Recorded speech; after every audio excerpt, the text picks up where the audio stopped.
Hello, everyone. Hello, Seeker. It's I, the Seeker. Reed Cipher. Although I'm not Reed Cipher, I've actually found out I'm Reed Ral, son of Darkenral and Lord Ral of Dahara.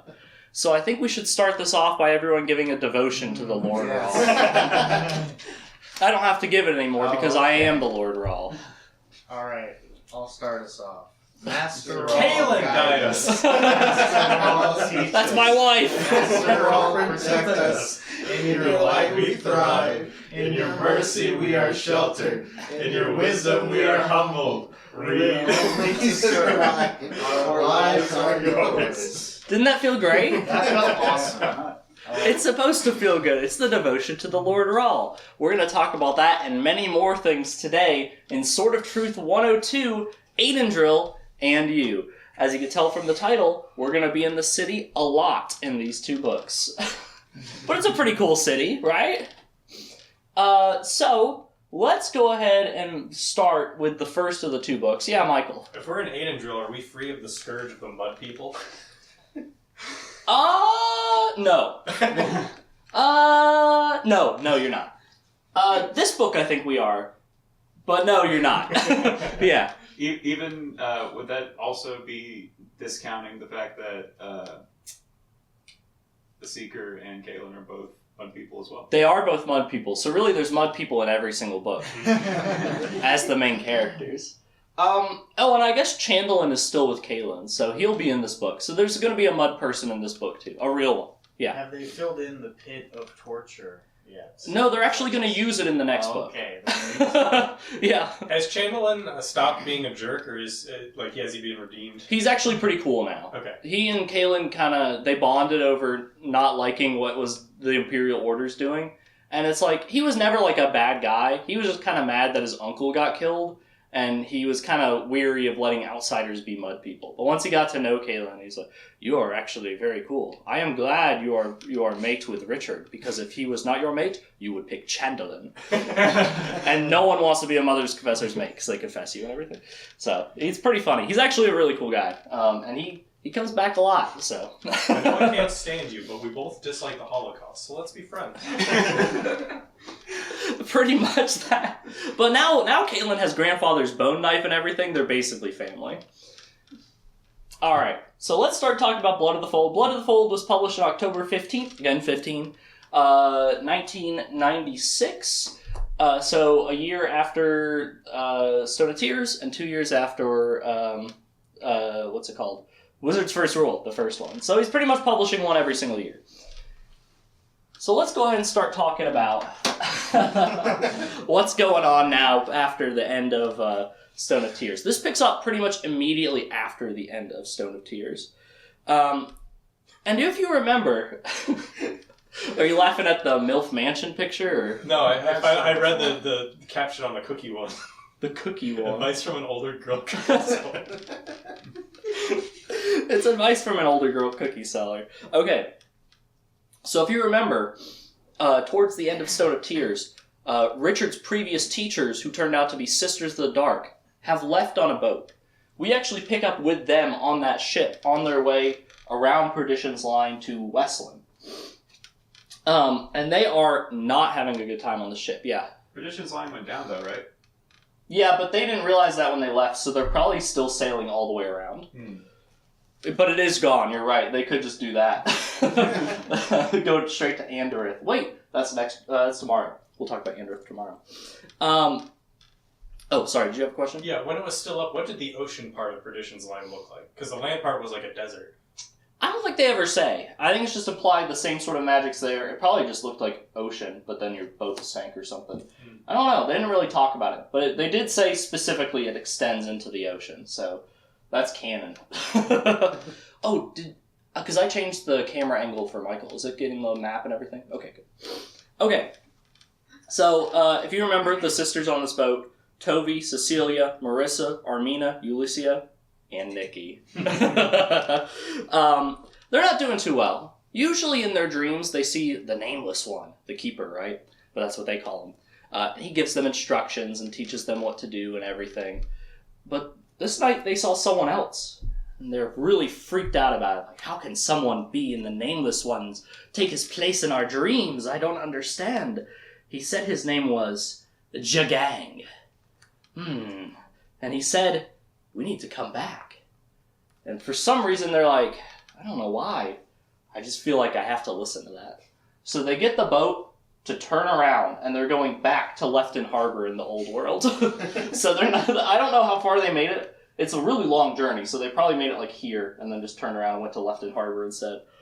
But, you know, this is not a great boat for them. The sailors are all like lecherous, like, oh, women on our boat. And then they'd like zap him with lightning bolt and he'd incinerate, and they're like, oh man, you killed another one of my men. So the sailors and the Sisters of the Dark, believe it or not friends. They don't get along, but they're kind of stuck with each other. But now they're like, turn around, we must go back. They want to, they're like, someone's in our brain instead of the Nameless One. He's telling us to come back, let's go back and kill him. But they're really freaked out about it. So just know they're not going here anymore. Now they're going here. Anyway, Richard and Gratch are two best friends that have ever been, except for Richard and Zed, who are also best friends, but now they're family. But Gratch is kind of like his Richard's son. Gratch love Richard!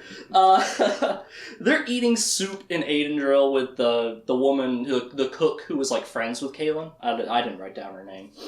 When, you know, they're just talking and Gratch sees something out the window. And Richard's like, there's nothing there, Gratch. He's like, Gratch, love Richard. And he sees something, he dives out the window and attacks. It's a Mariswith cloaked. Gratch knew it was there and attacked it. So now Richard and Gratch are cutting down Mariswith in Aidendrill. The Mariswith are in Aidendrill, at least some of them. And this throws Richard for a loop. He's like, what are they doing here? And they kill him. But before Richard kills one, the last one, it says, no! And he's like, what? But then Gratch kills it anyway. But I think before he dies, Richard's like, who sent you? He says, the Dream Walker. And then it gets killed. And he's like, Gratch, well, you're just having fun. It's okay. He's not actually mad at Gratch, because, he killed a Mariswith. Richard loves that shit. You can never be mad at Gratch. Gratch love Richard!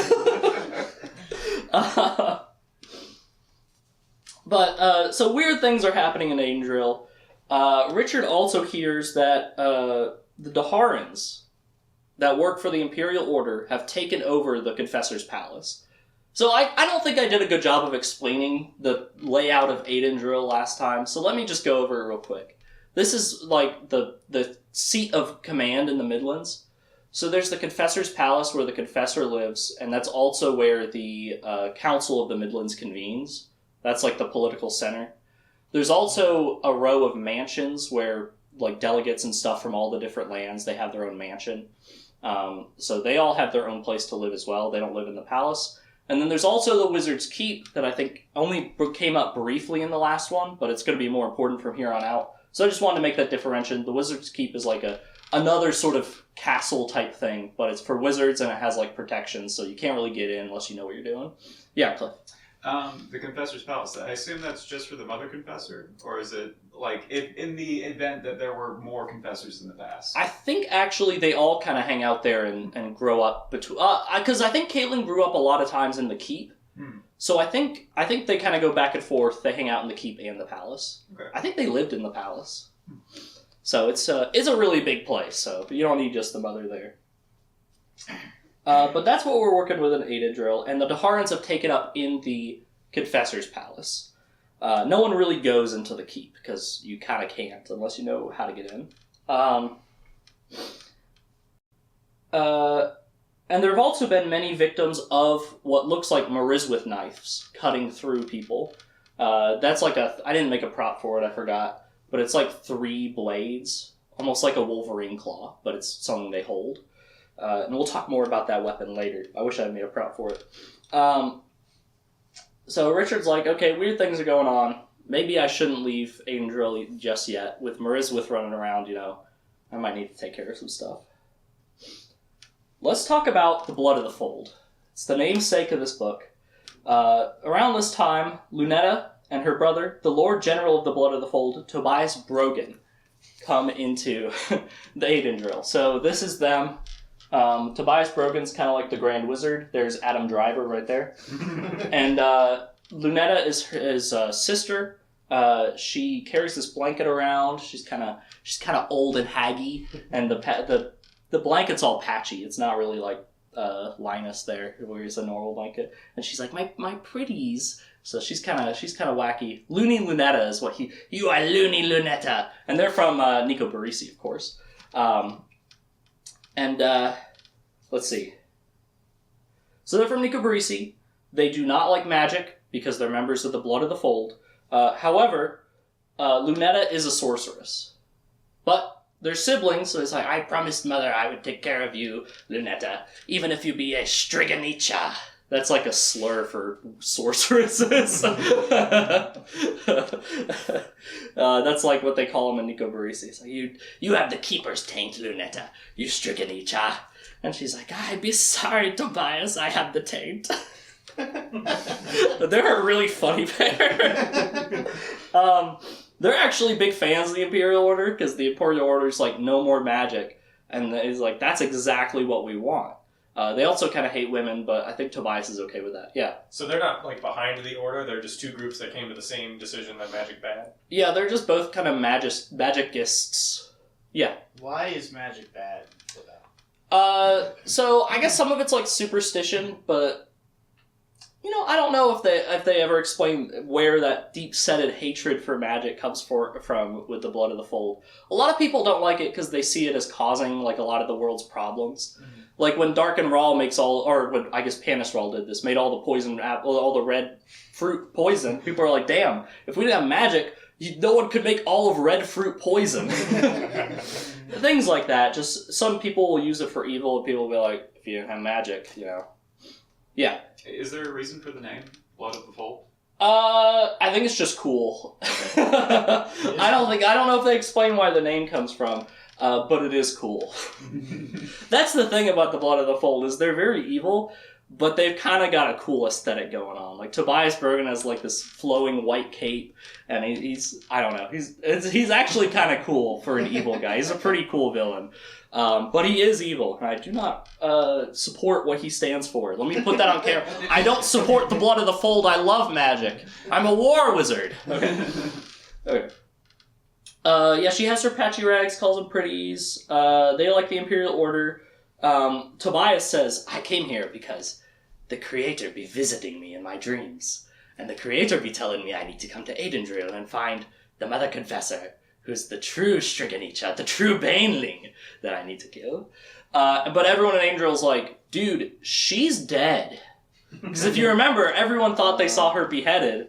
No one knows that Kaelin Amnell is the Mother Confessor anymore. They're like, Mother Confessor? Bro, she's dead. And he's like, I be not knowing that. The Creator told me. It's like, no, dude, she's dead. Yeah. Is she just like hanging out somewhere, like away from the public view, or is she just mingling and no one recognizes her as the Mother Confessor? So she is in like some cabin or something somewhere with Zed, Chandlin, Orsk, and a bunch of Galean soldiers. Because now she's only known as the Queen of Galea. Because she took the place of her half-sister when she went insane. So people know her as the Queen of Galea, except for like Zed and like Chandlin. Like the inner circle, I think, knows somehow. At least Zed knows. But yeah, she's not in Aidendrill. She's in like some bunker somewhere outside of Aidendrill. Okay. A little ways away. It's like a couple days ride, maybe. Yeah, and I think that's all I have to say about Tobias Brogan at this time. But know that he's here. Know that he's evil. Know that he's kind of cool. Yeah. Do the people that think Kaelin is the Queen of Galea think that she is her sister? No, they think that she's... Well, they think she's the half-sister of the Queen, yeah. Oh, okay. That lineage is still there. They're like, you're the daughter of King Byron, something like that, of Galea, who's passed away. But she's not, like, imitating the other girl. No, they don't think she's Queen... I don't remember the name of her sister, but they don't think she's her sister, yeah. So, let's check in now with the Palace of the Prophets. We gotta check in with every group and see what they're doing, right? So... Prelate Anne and Nathan have died. So if you remember where we left off, they took the prelate to Nathan for healing, but he's like, this is pretty bad, I don't know if it'll work, but I'll try. It didn't work, and in trying to heal her, he succumbed to the pain of healing. And, Oh man. yeah. I don't think I talked about this in the last book, but healing as a wizard, the way you do it is you take the pain into yourself, and you have to experience the same pain as the other person, and it kind of takes a toll on you. So in trying to heal a serious injury, they both have died. And now we're having a funeral for Anne and Nathan Rawl, funeral pyre at the Palace of the Prophets. So everyone's really sad. They're like, oh, prelate. But then maybe there's some Sisters of the Dark that are like, ha. But we don't know. We don't know if they're Sisters of the Dark or if they're all gone on the boat. Warren and, what's her name? Verna are talking, and Warren's like, Verna, I think I'm starting to have prophecies. She's like, what? Like, yeah, I think I might have the gift for prophecy. I think that might be how my gift works. That would explain why I like prophecies so much, or why I read them so much. It's like, wow, maybe don't tell anyone that, because they'll lock you in Nathan's cage. So right now I think it's just kind of between them, but Warren is starting to see little bits of prophecy, just like Nathan was able to see prophecy before him. Verna also confesses that she used to have feelings for Warren, but now she feels like because she's aged 20 more years than him, that she's too old. So that's why I have this MILF Mansion picture. This is like a teenage Warren and like 40-year-old Verna. And it's like, Warren, I used to have a thing for you, you know? He's like, really? I actually used to have a thing for you too. So there's a little bit of a romance starting between Verna and Warren. Yeah. I thought he used to have a thing for the Sister of the Dark who got killed. Yeah, but he killed her, so he's over it. Oh, okay. Yeah. This was like, he's 157 years old. This was a little while ago. Okay. Like when they came to the palace at the same time. So they are literally the same age as far as how long they've been alive. It's just the aging process has not been as graceful to Verna because she's been out of the palace for 20 years. So a long time ago they used to have a thing for each other. And it's like, oh yeah, I used to think some stuff about you too, Verna. I'm Warren, little boy. He's like a teenager. Yeah. I just realized they have to leave the palace to go into the brothels and stuff, right? Yeah, I've also thought about that before. I'm like, I guess they're not there long enough for it to matter. Okay. I did wonder, I'm like, if someone really likes, like, going out into the town, do they age way more than everyone else who's just like, I'll stay in and read. I'm the old. Yeah. How long would a person be alive if they stayed in the palace their entire life? Well, that's kind of what Nathan was forced to do, and he's 1,000 years old and still kicking. Oh, okay. Well, no, sorry, he just died. He just died. I forgot about that. He was 1,000 years old, and he had gray hair. He was like an older man, but he was still going. Probably 1,500 years would not be ridiculous to think about if they stayed in the palace their whole life and just didn't really leave. Yeah. That's a great question. The whole palace spell is a little confusing, but it comes up more later, yeah. If a woman gets pregnant while in the palace, which it sounds like it happens quite a bit. Yeah, it does. Does the pregnancy last longer? No, I think it's normal. I think it's normal. Hopefully. And then the baby pops out, and then maybe it's a baby for 50 years. I don't know. That's a great question. Maybe they make the baby live outside of the palace till it's a little older. So it's like a little 5-year-old. It's like, now you're a wizard, get in here. I don't know. They don't go into those details very much. More things happening at the palace. There's been this drumming going on in Tanimura for a while, and Verna's like, what's this drumming? And one of the sisters is like, oh, the Emperor's coming to visit Tanimura. The Emperor? Yeah, Emperor Jagang. Uh-oh! Oh my gosh, that's the guy in the Sister of the Dark Dream! Oh no! It's like, yeah, he's coming to visit. We don't know why, but he might come visit the palace. And it's like, oh, okay. Yeah. Who is he the Emperor of? The Imperial Order. Oh. Yeah, so the Emperor of the Old World, and maybe soon the New World, based on the fact there's armies in there, yeah. And maybe the Underworld, too? No, not the Underworld. That'd be the Keeper's domain. Another thing that's happening is now they have to decide who the new prelate's going to be. And, Verna's only 157 years old. There's people who are 800 years old, so it's like, this could go to any other old person. But Verna looks old, but she's like, I'm not actually that old. It's not going to be me.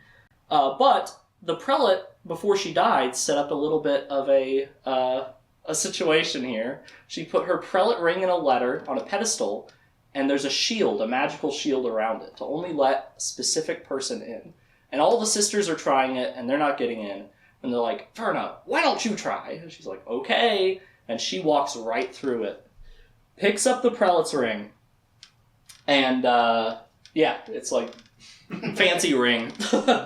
And the letter says, Verna is now the prelate. It's like, what? It's like, well, I mean, I guess we have to respect that. Anne was the previous prelate. So now Verna's prelate, even though she's only 157. Only Warren is happy about this. Even Verna's like, I don't want to be prelate. And Warren's like, isn't this Pog? I know you're not a sister of the dark, so now we have a good person in prelate. It's like, okay. But Verna still thinks that Anne sent her out because she was a nobody who the Sisters of the Dark wouldn't care about, and she wouldn't care about either. She was expendable. So she's like, why would she do this?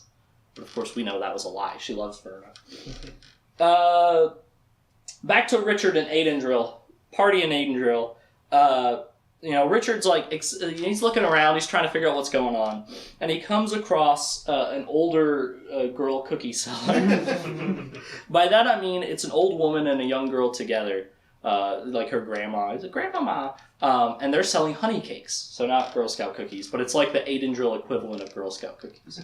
It's like, want to buy honey cakes? And he's like, sure. And he pays with a Tanimura silver coin. So he has all this money from when he was in the Palace of the Prophets.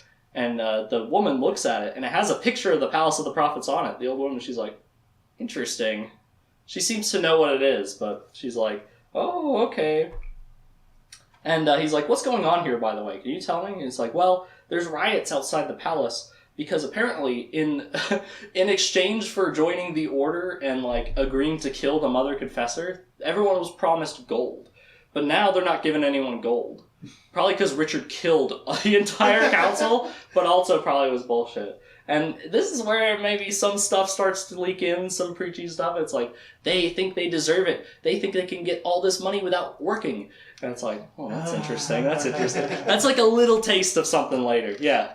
It sounds to me like it's not that they were trying to get money without working, but they were promised money for agreeing to go along with killing the Mother Confessor. That happened, and now their deal has been reneged on by the other party, and they're mad about that. Yes, that's what's happening. They're not communists, they just want to be paid. Yes. But we'll see some real socialists later, don't worry. Not in this book. Not in this book. Later in the series.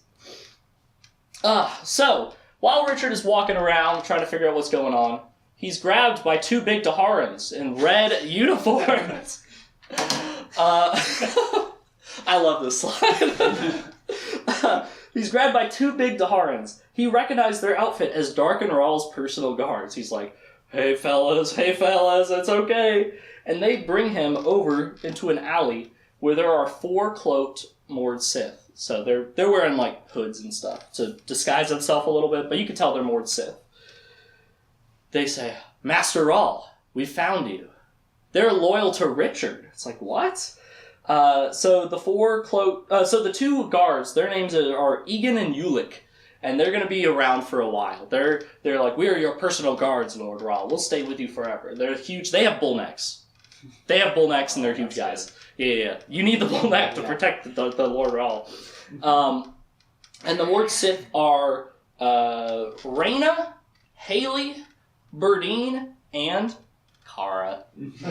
Berdine is the only one described differently as being shorter, having brown hair, and a little bit wider. So I stretched it out, colored in her hair brown. I think Haley and Reyna are kind of very typical, tall, blonde braided Mord Sith. They aren't really described any differently, I don't think. And of course, Kara is as well, but in the show, she has her hair down, so I'm just using the picture of Kara from the show. Yeah. He did meet Kara at the end of the last one, right? Yeah, so he knows Kara, and he knows Kara's, on his side. So he's not worried anymore. He's like, Kara, what are you doing here? It's like, we thought you needed protection, Lord Rawl. Here, I brought Haley and Reyna and Berdine, who looks different from the other Mord Sith. It's like, thank you, Kara. And they explain to him the bond to the Lord Rawl. And he's like, what's the bond to the Lord Rawl? He's like, you know the devotion, right? It's like, yeah, that actually has some magic to it. What?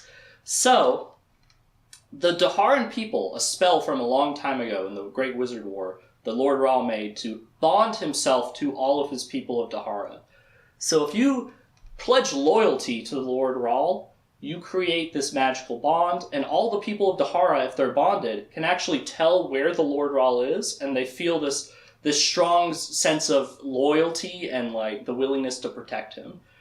And the same way, the Lord Rawl sort of feels that bond to everyone else and feels that need to protect them as well. It's sort of an extension of what Trimac talked about in the last book. It's like, we're the steel against steel, you're the magic against magic. It's like, we don't work for you, you don't work for us, we work for each other, and we're friends. Yeah. So, did Dark and Raw just say, "Fuck that, I want to destroy everyone"? Regardless. So, Dark and Rawl did have the bond with everyone, but yes, he did say "fuck that." But everyone had to follow him because they were bonded to Dark and Rawl, which is why they all followed him without question, but then he died, and they're like, thank God. Sorry, thank the spirits. That's what they always say in this. Dear spirits! That bond is also what powers a Mord Sith's Agil, so if they're not bonded to the Lord Rawl, their Agil doesn't work, and because they have this sort of extra level, they bond really easily. So pretty much the moment Dark and Rawl died, they all bonded over to Richard. The issue is, because the gateway was open, and Dark and Rawl was in the underworld, but the underworld kind of had a hole, not every Daharan kind of gave up on Dark and Rawl. They're not, like, still bonded to him, but they had trouble finding Richard. They had trouble connecting to the new one. So that's all the Daharans that are now working for the Imperial Order. They just had trouble. The magic didn't really make the connection because there was still a little bit of Dark and Rawl coming through the underworld. So it's kind of caused trouble for Richard because now a bunch of Daharans are working for his enemy. But it's not all lost. You can reconnect the bond.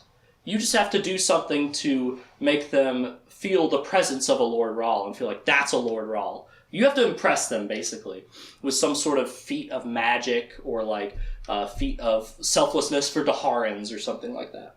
Yeah. Is Richard in any way uncomfortable with having all of these people sort of mini-confess to him? He's still in that sense where he's like, guys, I'm just a woods guy. But he's sort of getting over that. He's like, well, okay, I'll help you out, because I am Richard Rawl. There's nothing I can do about it. Dark and Rawl is my father, so... love it or hate it, I am the Lord Rawl. This is something that's really missing from the show, except for that one time Zed changes the past and Richard actually becomes the Lord Rawl. He never really embraces the fact that he is the Lord Rawl of Dahara. But from here on out, he is the Lord Rawl. He runs Dahara. Good guy Daharans from here on out. Well, soon. Because right now there's still a bunch of Daharans that are not loyal to Richard. They're not bonded. They're working for the Imperial Order, and they're being led by General Rybish, who's in the Confessor's Palace right now. Well, let's go give him a visit. So General Rybish is this old general. I think that's the guy from World War II, Richard? Churchill, yeah. He's kind of like Churchill. But yeah, Cliff. Rybish, I feel like that might have been like one of the old guys in the show. He might have been in the show. I wanted to go back and see the names of all the Daharan generals that showed up, but it was honestly kind of hard to find that information, and I do want to watch the whole show again, but I didn't really have time. But I think they do use a lot of the names of, like, the generals and stuff in the show. Yeah. Is there no Agermund? Agermund? Yeah. Who's that? It's not what is it? That's the guy that Rawl always calls on murder. Yeah. Oh, Egremont! No, he's not in the books. He's a show original and a really great... His role is kind of taken up by Dem and Nas a little bit, but they're separate characters in the show, of course. No, sadly, there's no Egremont. I know, I love Egremont. Egremont, fetch me my journey book. But no, he's not in the books. So they go to see General Rybish, and they have this plan, right? He's going to do something to really impress them. So, the Mord Sith, Ian and Ulick, and Gratch all roll up with like a little... They have like one of those little things where you carry a king around, but there's no one in it. And they're like, make way for the Lord Rawl! And they make their way all the way into the Confessor's Palace, and people are like, yeah, we want to see General Rybish. Lord Rawl wants to see him. It's like, oh yeah? Where is he? And Richard uncurls his invisibility cloak and says, I'm here! I'm Lord Rawl! And General Rybish laughs at him. He's like, you need more than parlor tricks to prove to me you're the Lord Rawl. And then Mariswith crash through the window and they start attacking the Daharans. And Richard and the Mord Sith all draw their weapons and start slashing away at the Mariswith. Gratch has eaten one. And they end the threat. It's like 3 or 4, yeah. I feel like coming in with like a pretty big sized Gar would probably also be a little impressive. Yeah, that was kind of the idea, but General Rybish wasn't impressed by that. He's like, just tricks. They really thought it was going to work, and then he felt like an idiot when he went, ta-da, like Chris Angel, and everyone just laughed. But aftermath of the fight, unfortunately, Haley did not make it. We lost a Mord Sith. I never even got to know her. There's like a few of the General Rybish's soldiers that didn't make it too, but after seeing Richard pull out his sword, do the dance with death, because he pretty much every time he fights, he does the dance with death. He connects to the spirits of the previous Seekers. Seeing that battle, General Rybish immediately goes to one knee and says, Master Rawl, guide us. Master Rawl, teach us. Master Rawl, protect us. In your light we thrive. In your mercy we're sheltered. In your, what is it? In your wisdom we are humbled. We live only to serve. Our lives are yours. Forgot the last one there. And the way the bond works... Okay, good. The way the bond works is that it sort of flows down from, like, higher authority to lower authority. So because he's now bonded, everyone who respects him and works for him, they're bonded too. And because he's kind of like the guy, he's the general of the Daharan army, and all the people at the palace are already bonded. Like, Trimac was immediately like, Richard's our guy. Now every Daharan soldier is bonded to Richard. It flowed down. So, the Merswith kind of helped out there by attacking. And they all worked. Unfortunately, though, Haley didn't make it. Yeah. Do you think that's symbolic for like trickle-down economics sort of deal? Potentially. Probably not, but potentially. I'm going to put that there for now. Know that Richard is kind of always wearing the Merswith cloak. It doesn't always cloak. You kind of close it up. But it's hot, so I'm not going to wear it the whole time. I'll only wear it when he's actually using it. But he kind of always has it on him. He's like, it's kind of nice to wear. It feels kind of nice to wear a Merswith cloak. That'll be kind of important later. Richard does not wear her a Agil out of respect, by the way, like he did for Denna. He's just like, damn, sucks to suck. No, he's pretty sad about it, because he's like, oh, she came here to protect me, but... Yeah, I don't know her that well. Yeah. Does Kaylin still have Denna's Agil? Yes, she wears it for a long time. But I'm not portraying Kaylin, so my neck's free right now, thankfully. But Kaylin is still wearing Denna's Agil, and she's going to wear it for a while. So, now that Richard is taking control of the Daharans, he's like, okay, listen, we're going to have a big full devotion, every Daharan in Aidendrill tonight, and we're going to show the world that Lord Rawl is back, baby. And they do exactly that. Let's talk about Tobias Brogan a little more. Tobias Brogan has some questions, guys. So, Tobias does some enhanced interrogations a little bit of a few people in Aidendrill. And Lunetta has this ability as a sorceress to sort of be able to tell when someone says something if it's a lie or true.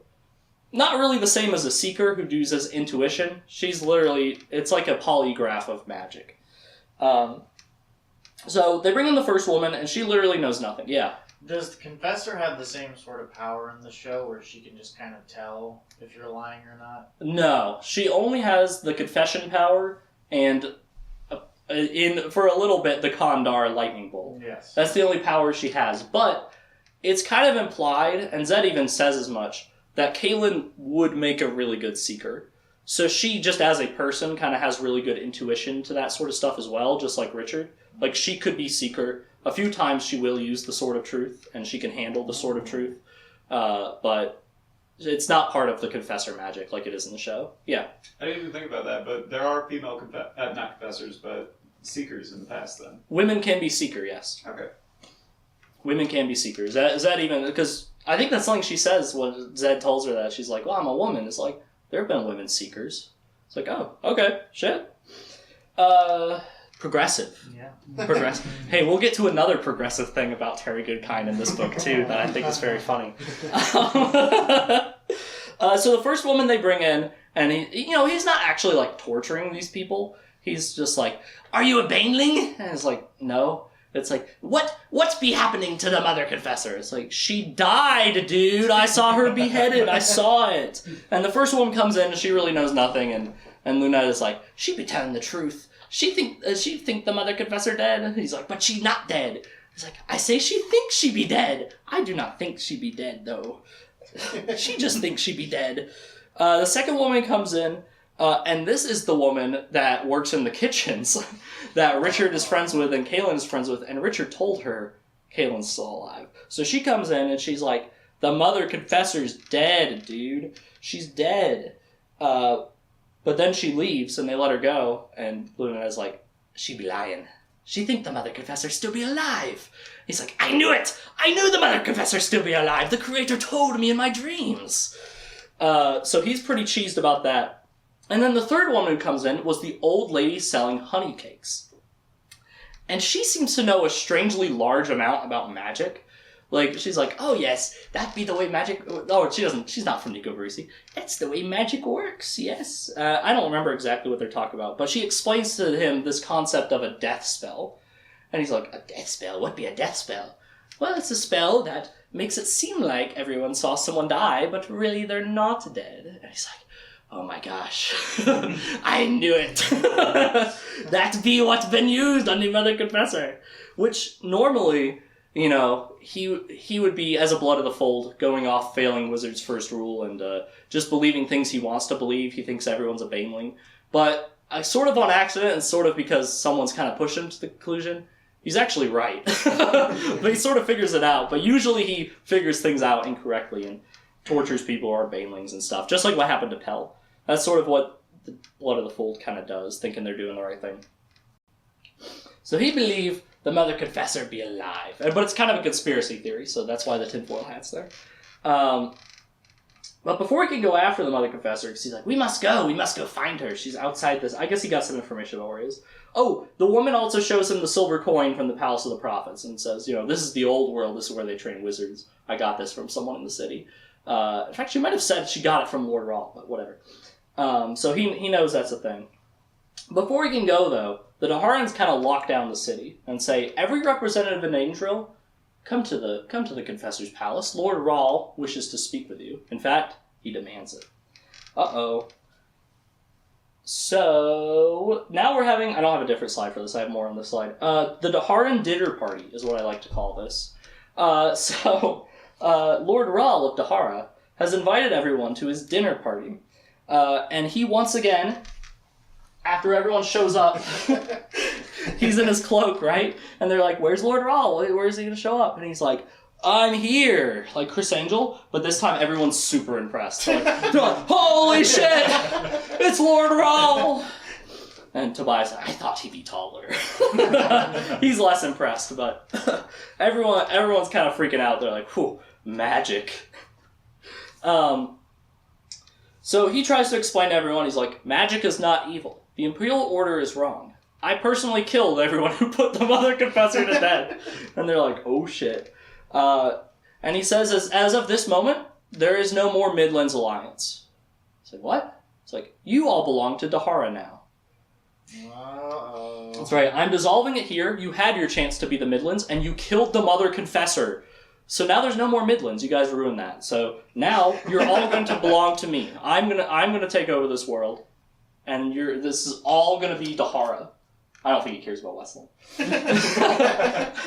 Is that a question? Kind of. Okay. Like, I mean, he's kind of just essentially steamrolling just like he did before. Are there new, counselors that have been sent since he killed all the other ones? There are other representatives in the city. Okay. They're not counselors of the Midlands, but, they all have, embassies. Those palaces I talked about, so they're kind of like embassies for those places. Okay. So there's people from all of these kingdoms here. There's some missing, so it's not everyone. But there's a lot of representatives here for people. So it's kind of like Manifest Destiny. He's like, yeah, that's mine. I'll purchase Louisiana. The Midlands are now dissolved. You now are Daharans. Unless you decide... Well, okay, he basically gives them a choice. He says, you're Daharans, or you belong to the Imperial Order. There are no bystanders in this. You cannot be neutral. You have to choose. If you try to be neutral, one of us will just take you. That's how it goes. That's the rules. He has to be firm with these people. They had their chance to be the Midlands, and they failed. There are no more Midlands. Except this area will always be referred to as the Midlands. But there's no more Midlands Alliance in government. He's like, no, it's Dahara now. Yeah. Where is the Imperials located? The Imperial Order controls all of the old world. Okay. They don't have a big presence here yet. Mm-hmm. Their biggest presence was that army that Richard just converted to his. Mm-hmm. But now you could say that their biggest presence might be the Blood of the Fold in that group. Because they kind of have an army too. Yeah. Yeah. So right now they're not really invading, but they're the enemies, yeah. Is Richard just kind of winging this, or is he thinking like, there's going to be a war with the old world, so we need to have a united front against them, sort of thing? It's kind of that.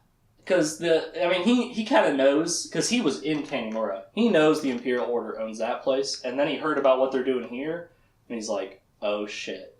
Yeah. If the Imperial Order is against magic, why do they let Kanimura exist? Maybe they won't. Also, another thing about the Imperial Order is hypocrisy, where they're like, well, we can have magic, because that's how we stop all the magic. So, yeah. In terms of control, like Tanimura is a good spot for that because you just keep all the wizards in one place forever. That's true. But maybe Emperor Jagang has some plans for Tanimura, and more specifically the Palace of the Prophets, which is a little bit off the coast on that island. It's basically part of the city though. Yeah, maybe he has something planned. Let's see. Yeah, so basically he's like, listen, I'm not going to be like a bad dictator. All I'm going to do is, like, say, you can have your independence, but you're going to have to follow some basic human rights shit. Like, no slavery. And some people are like, I don't know about that. But most people are like, well, that doesn't sound that bad, but I kind of just want to be myself. And it's like, well, you don't have that choice. Because the Imperial Order, listen, have you heard what happened to Ebonicia? That's going to be you. But they're like, I don't know if I believe that happened to Ebonicia. Yeah, his exact quote is, sooner or later, you will be ruled by one of us. So this is your choice. This is your chance. And he says, Gallia has already surrendered. In fact, I'm set to marry Kaelin Himnel, the Queen of Gallia. And they're like, oh, the Queen of Gallia. Wow. That's one of the two biggest kingdoms in the Midland. Wow. They don't know she's the Confessor. Yeah. Oh, okay, I was going to say, because he said her name there, apparently. So people can know that Kaelin Himnel's alive, but they think the Mother Confessor is dead. Okay. A lot of people didn't know her name to begin with, so it's not... Yeah, they know Kaelin Himnel as the Queen of Gallia now. It's like magically they don't know she's the Mother Confessor. Which doesn't make a lot of sense, but that's how it works. That's how the spell works. And he says no one may leave Aidendril until they agree to surrender. So the Daharans are keeping everyone in. They're guarding the gates. It's like, no, you join us or you're not leaving.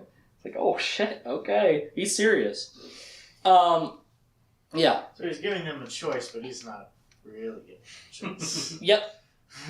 Because he knows it's what has to be done, so he's willing to do it. Richard, he doesn't always play the nice guy. Sometimes he's like, he's willing to be rough with people who need roughing. But he is a hero. Objectively good. Yeah. I could see where he's starting to fit into sort of the, like, Ayn Rand hero archetype, where it's like, yeah, like, in her books and stuff, it's like, yeah, some people are just better, and they need to be in charge. Maybe a little bit. I don't know if it's much. He doesn't even really want to be in charge, but yeah, I could sort of see that concept in the writing a little bit. So after the dinner, he talks to a few people, and Tobias Brogan goes up and talks to him, because he was invited too as a representative of Nico Barisi. And he goes up, Lord Rahl, it is so nice to meet you. And he's playing like he's being really nice. And he's like, I heard the Blood of the Fold are real bastards. And he's like, oh, conjecture, Lord Rahl, that's all false. You would judge me by my actions, not by the words you hear from others, right? And he's like, well, I guess that's fair. But he's kind of like, I kind of believe the words, though. But, he, they're playing the political game here. And he's like, oh, I feel like I should be allowed to keep doing the blood of the fold. And he's like, well, you guys might have to change your ways if you join Dahara. He's like, oh, well, Dahara's cool, so maybe. He's like, well, Lord Rawl, as a sign of good faith and of loyalty, I wish to present you with this silver knife from my lands. It's a tradition in Nicobarisi. He's like, oh, thank you. And he's like, in exchange, though, the tradition is silver for silver. Do you have anything silver? He's like, sure. And he gives him a silver coin from Tanimura that has the castle on it. He's like, oh, thank you. And he gets outside, he's like, I knew he'd be a mainling! I knew it! He'd be a wizard, he'd be a Skrinicha! I think that's only for women. Yeah. Didn't they all see him using positive and negative magic to banish a Darkenrawl, or was that kind of like secret? No, that was in the People's Palace in Dahara. Oh, right. So no one was really there but Darkenrawl. These people haven't witnessed him wizarding. Well, he did take off his cloak and be like, I'm here. They know he's like magic, but he's just kind of like, yes. I don't know. It just lend credence to what the old woman said, I guess. Yeah. That was also the Garden of Life on top of the People's Palace, right? Mm-hmm. Like, so it would have been hard to see. Yeah. People probably maybe saw light beams going up, but yeah, that was also in Dahara. And in Dahara, they're like, Lord Rawl be doing magic, not my shit. They kind of let the Lord Rawl do whatever. Because they're like, well, he's magic, so he kind of does things differently, and we won't understand, but we'll just trust him and listen to him. That's kind of like the Daharan philosophy is, Lord Rawl does his magic shit, I do my steel shit, you say, okay, it's okay. So after this dinner, he's like, man, Caitlin's not going to be happy I just dissolved the Midlands, but I gotta tell her. So he's like, I need to tell her what my plan is and what's going on. So he writes a letter and seals it with the wax. That's the Smash Brothers letter, but he actually seals it with the hilt of his sword, so she knows it comes from him. This is something I failed to mention in the last two parts. Well, I guess the last part that's 2 books. His sword, unlike in the show, has the word truth written on the handle in like gold wire. They took that out for the show, just like they took out the cosmic rune on the Mord Sith. So he uses that to press in, so it says truth, and she'll be like, oh, that's the sword, this is actually from Richard. He seals the letter with wax, and he's like, yeah. How big is that wax seal? It's pretty wide, I guess. I guess it's across the whole envelope. He says, Gratch love Richard! Gratch, can you take this letter to my wife? Gratch love Richard. He's like, wait, I need something to show that he's not an enemy, that he's a friendly guard, that's my friend. He told her about Gratch, but she wouldn't recognize him. So, shit. He takes the thong with the dragon's tooth, which I think this is a bit of a retcon, because at the end of the last one, he takes the dragon tooth out and tosses it and puts the hair just on the thong by itself. But in this one, it says later that the hair is just tucked into the thong with the dragon's tooth. So he does that. Ugh, I can't get it. Yeah. Is it important that the dragon's tooth is still on there? No, it doesn't do anything anymore. Okay. So I guess that's why he threw it out, but then I think Terry Goodkind forgot he had him throw it out. So then in this book, Scratch will get there and Caitlin will be like, is that a dragon's tooth?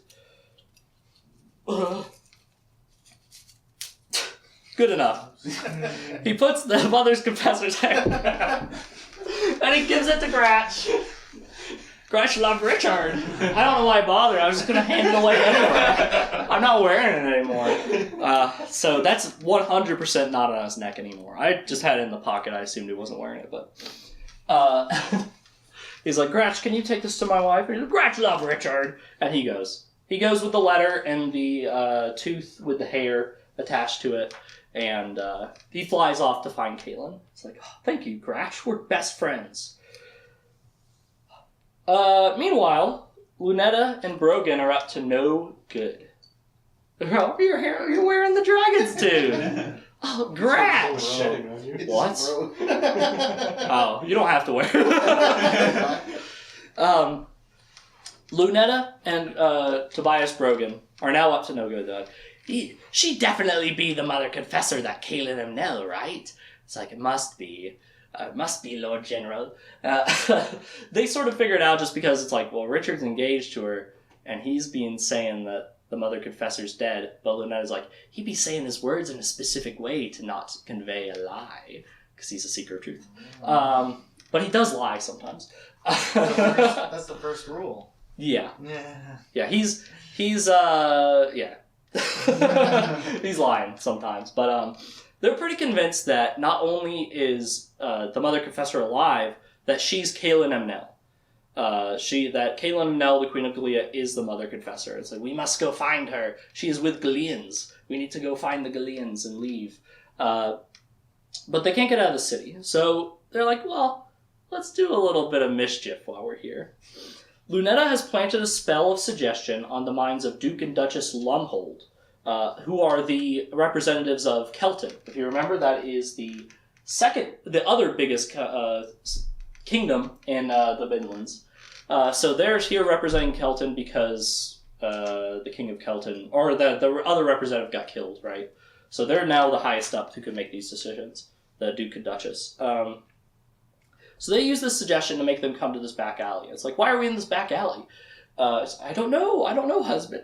And then Tobias Brogan walks around the corner, and they're like, oh shit, the blood of the fold! But Lunetta cast another spell on them, so when they try to run, they're just running in circles. It's the blood of the fold again! So they can't get away. Lunetta actually has pretty good magic. And he's like, I be using you now, because you be banelings. So what they do is Tobias and Lunetta have this spell that they do, where Tobias cuts off the Duchess's left nipple, and Lunetta uses her magic on it, and it heals over, so it's just skin there now, and now they kind of control her. Because he has the nipple. Yeah. Was it? Why? Is there just any reason it had to be the left nipple? I don't know. They don't explain. I don't know. It does make some interesting situations later. Yeah. Where did Lunetta learn all her magic? Like, because sorceresses, I assume, have like the same kind of requirements as for training the gift as regular wizards, right? Yeah. So their mother was a sorceress too. Oh, okay. And they kind of are like, never use your magic because it'd be the keeper's taint. But somehow they all learn it from each other anyway. Right. Somehow they always learn anyway. And Tobias is sort of using her, right? So he's kind of his best interest for her to know magic, so he's probably letting her learn it. But at the same time, he's like, you be a baneling, you be evil, you be a Striganicha. Yeah. So do you think that this one was just a ritual that she got out of a book, or as she practiced, and there's a whole jar of nipples at home full of that she's controlling? I'm not kidding, he puts in a scrapbook of nipples. They've done this a lot. He not only does he have that, he has it with him.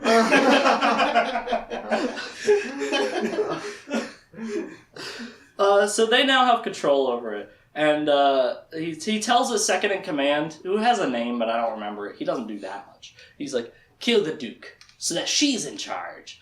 And Lunetta, here, why don't you cast another special spell for our Lord Rahl with the Duchess here? She's like, okay, Lord General. And his second in command kills the Duke with 3 slashes, so it looks like a Meriswith did it, so I can blame it on Meriswith. So now they have control of the Duchess, and the Duke is dead. And Lunetta has cast another special spell that we don't know about yet.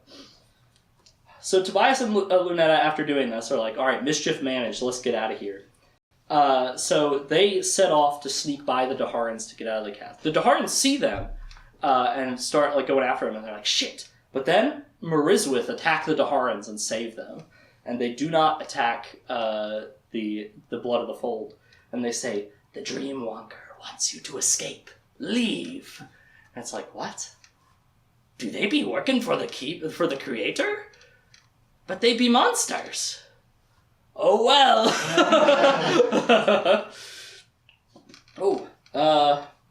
So he's like, the Creator must have sent them to help us get away. Even though they be kind of weird looking for a Creator thing.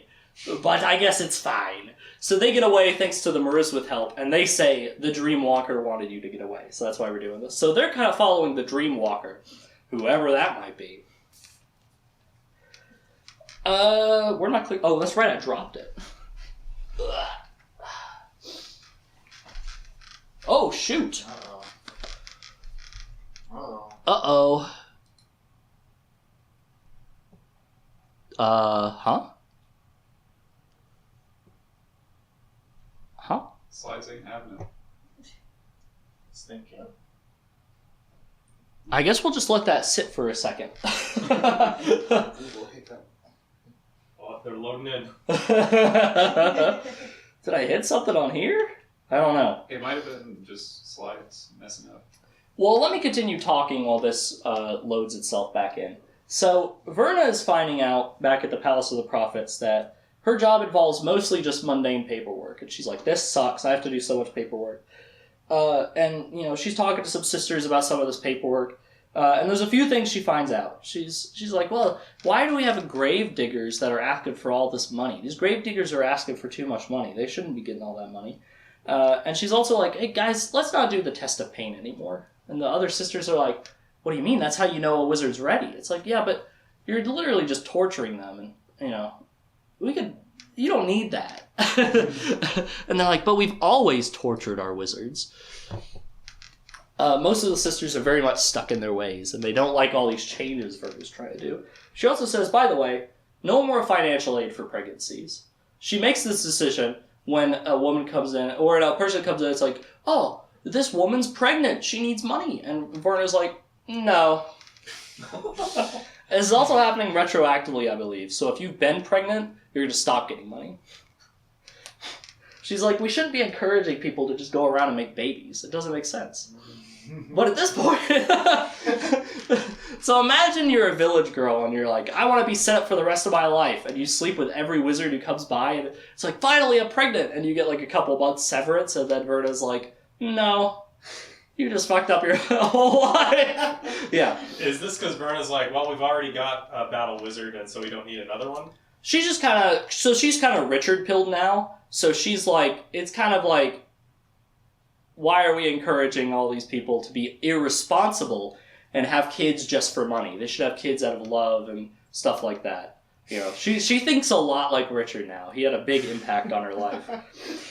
So people are pretty upset about that. And one of the sisters she's talked to is like, but you don't understand. Like, wizards, men in general, they just have these uncontrollable urges.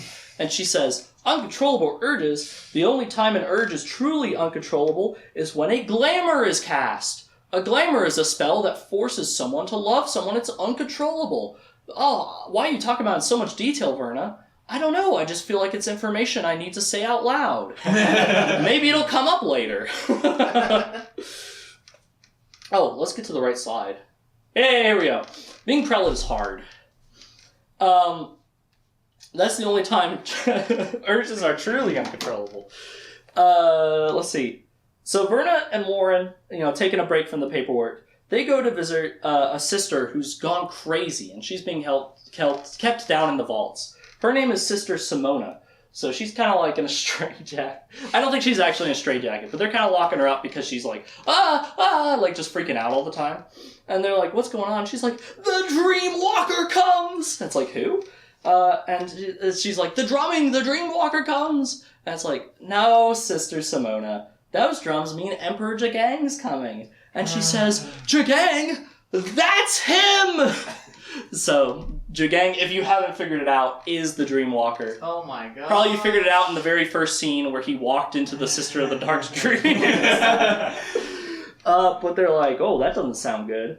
And they're like, well, we don't know what to do for you. He's like, he's in my brain. It's like, sorry, Sister Simona, bye. But they're like, we need to look into this. So Warren's like, I'll do some research on Dreamwalkers because I'm really good at research. And he finds out that it might be why they put up the Towers of Perdition and set up Perdition's line is to stop Dreamwalkers specifically. And he's like, oh, Richard just destroyed that. Uh-oh. Let's see. And Verna afterwards explores the prelate's garden. She's like, listen, I feel like Anne was keeping some secrets from us. I'm going to look around. And in the palace's garden, she finds a journey book hidden away. So journey books, I don't think I've talked about them very much. It's basically the Sisters of the Light use them to communicate while they're out getting wizards or doing whatever. It's a pair of books that are magically linked, and you write in one, and the writing appears in the other. It's in the show. Dark and Rawl actually uses one in the show quite a bit, but usually it's a sister. It's like a Palace of the Prophets thing. But other people can have them. They're kind of like, I don't think they even make them. They're magical artifacts. So, from like the Great Wizard War 3,000 years ago, when wizards were really cool and can make shit like that. But of course, magic has failed. There's no subtractive. There's less additive. So people aren't as good at magic anymore. So Verna and Warren decide to sneak out of the palace to investigate something that has been bugging Verna. Specifically, when she's thinking about the gravediggers who were paid too much, she's like, wait, who are we burying? Why are there gravediggers? And it's like, well, what about 2 people that died? It's like, but the dates don't line up. I don't know what's happening. So, because it was like after they were dead and everything. They go outside, and it's eerily deserted outside, and Verna's like, Warren, why is there no one here? He's like, oh, they're all watching the Jala game. Jala? Yeah, Jala da Jin, the new sport that's sweeping the old world. People love Jala da Jin. It's kind of like very violent, what's that sport? Rugby, yeah. Where you kind of like throwing the ball around, trying to get to the other side, but people like get beat, like hurt and die in it all the time. So rugby. Yeah, so rugby. Jagang encourages people to be very rough, because it's a brutal sport for the strongest. But people love it. People love this sport. It's like, oh, wow, I guess Jala da Jin's that popular. Seems barbaric to me, says Verna. So Verna questions a friend of the gravedigger, is like, what were these gravediggers doing? What are they talking about? And they learn that 2 people at the palace were unburied sometime after Verna and Nathan's death. And she says, no fucking way. That's right. Anne and Nathan are alive. We lived, bitch. Yes. They faked their death, and even, I guess they used a spell to make it seem like they were dead until they were buried, and then hired someone to unbury them later and undo the spell. I don't know. There's probably other ways they could have gone about it, but they faked their death pretty well. Everyone thinks they're dead, but now Verna and Warren are like, holy shit. And Verna thinks about that journey book. She's like, no way. No way. But Nathan and Anne are alive, and Nathan is still collared, and Anne's still like forcing him to go where she goes and do what she wants. They're going to Aidendrill. Oh. Yeah. So Verna writes in the journey book, she's like, there's no way. And she's like, tell me exactly what you said to me last time we met. She's like, this is the only way to know. And, Anne sees this and she writes, I told you that, you were unremarkable and that's why I picked you.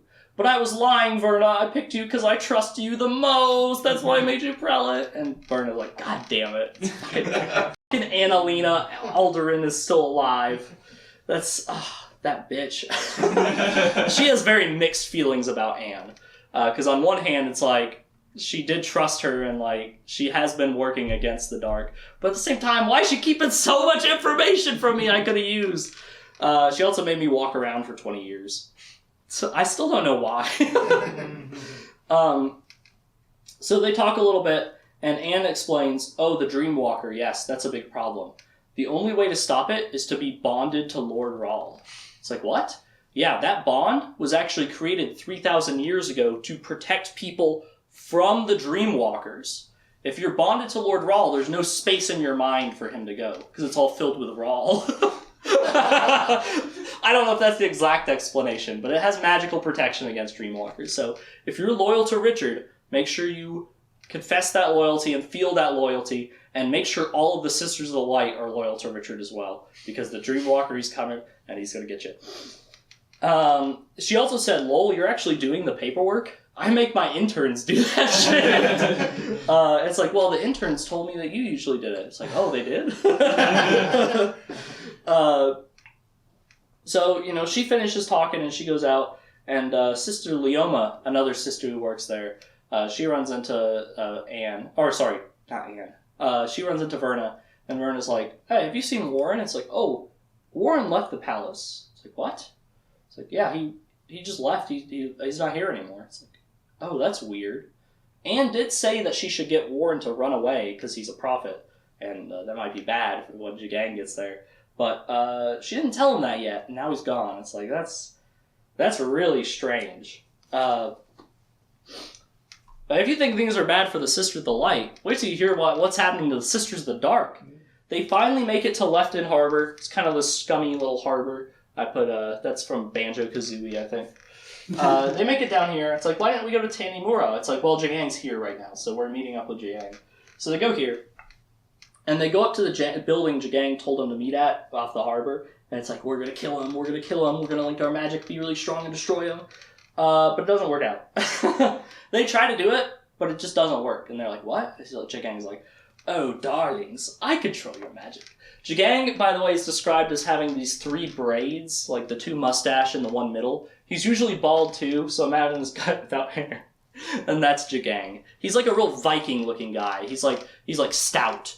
He has a bull neck, I believe. So Jagang's there, and they try to kill him. And he's like, I control your minds, darlings. And they're like, what? I'm the Dream Walker. He always calls them darlings. But then he flips on the lights, and the walls are lined with Sisters of the Light and Dark standing there. It's like, what? I control them all. So, and they all have gold rings through their bottom lip. And he's like, that's the mark that they're my slaves. So he's enslaved all of the sisters that he's come across so far. He explains the way his magic works as he slips into the spaces between the thoughts of gifted people while they sleep, but then he can control them all the time and sort of read their thoughts.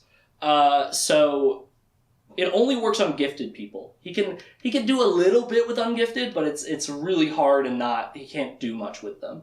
So it pretty much only works on the gifted. That's why the sisters are a prime target, because it's just a ton of gifted people in one place that he could get in their dreams. He says also the Marizwith are taking his orders. The Marizwith are there too, and they follow him as well. So Jagang is under control, probably because they're kind of gifted as well. But yeah. Where's the seat of the Imperial Order? The capital is Altarang down here. Wow. So we will talk about that place tomorrow. It's pretty far from everything else. Yeah, so this is where Jagang's from, and it's just been slowly building and taking over, and now it owns the whole old world. Actually, he doesn't f*** with this stuff down here very much. You'll find that most emperors in history of the old world haven't f***ed with what's down here very much. This is all Nikki Chronicles shit. So Nikki goes down there way later. But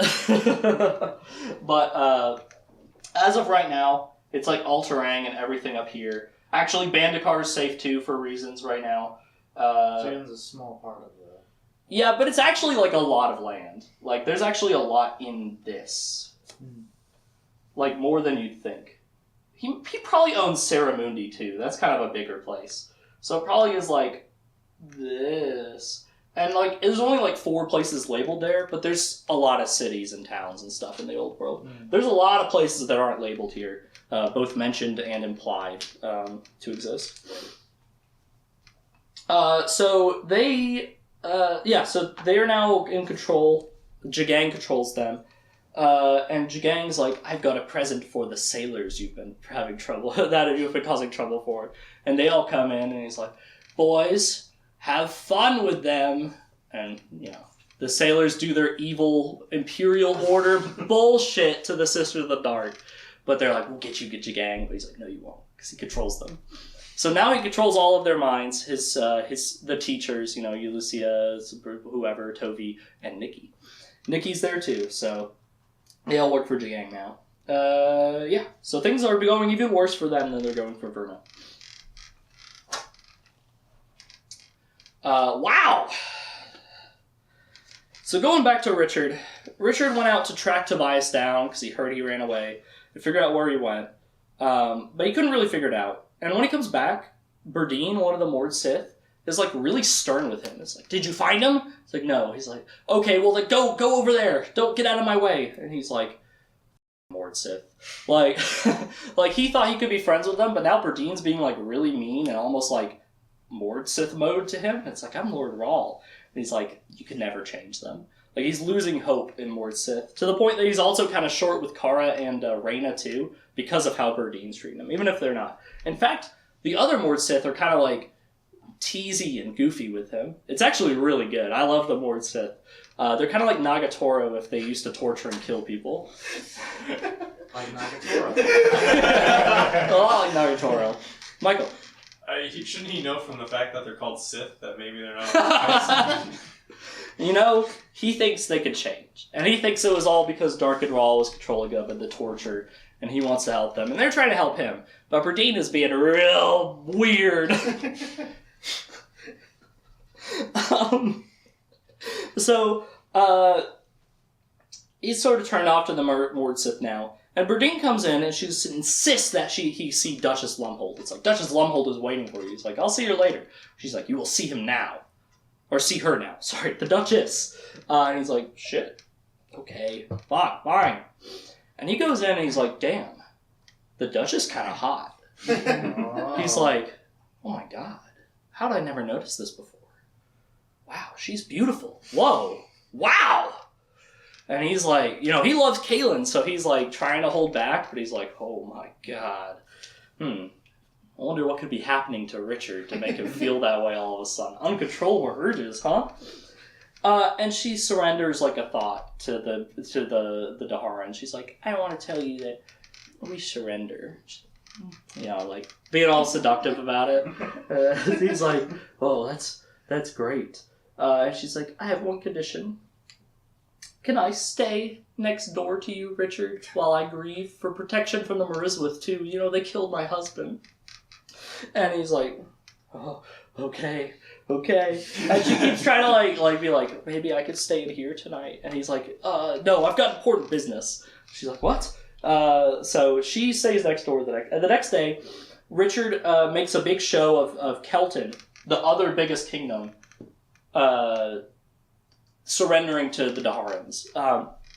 And Duchess Lumhold is kind of like surprised and a little upset that this is happening. She's like, oh, well, I have to have my secretaries look at it first. So he's like, I actually got them already.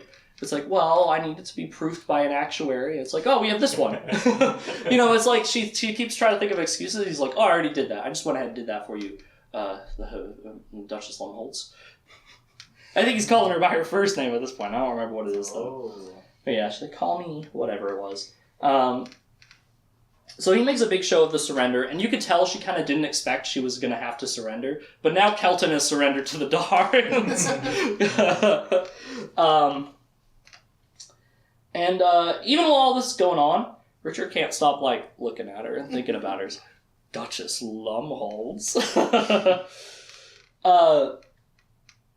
And it's gotten to the point where he's like, I need to not think about her. And he's using the Mariswith cape to like avoid her. And he's like, I feel less lust in the Mariswith cape.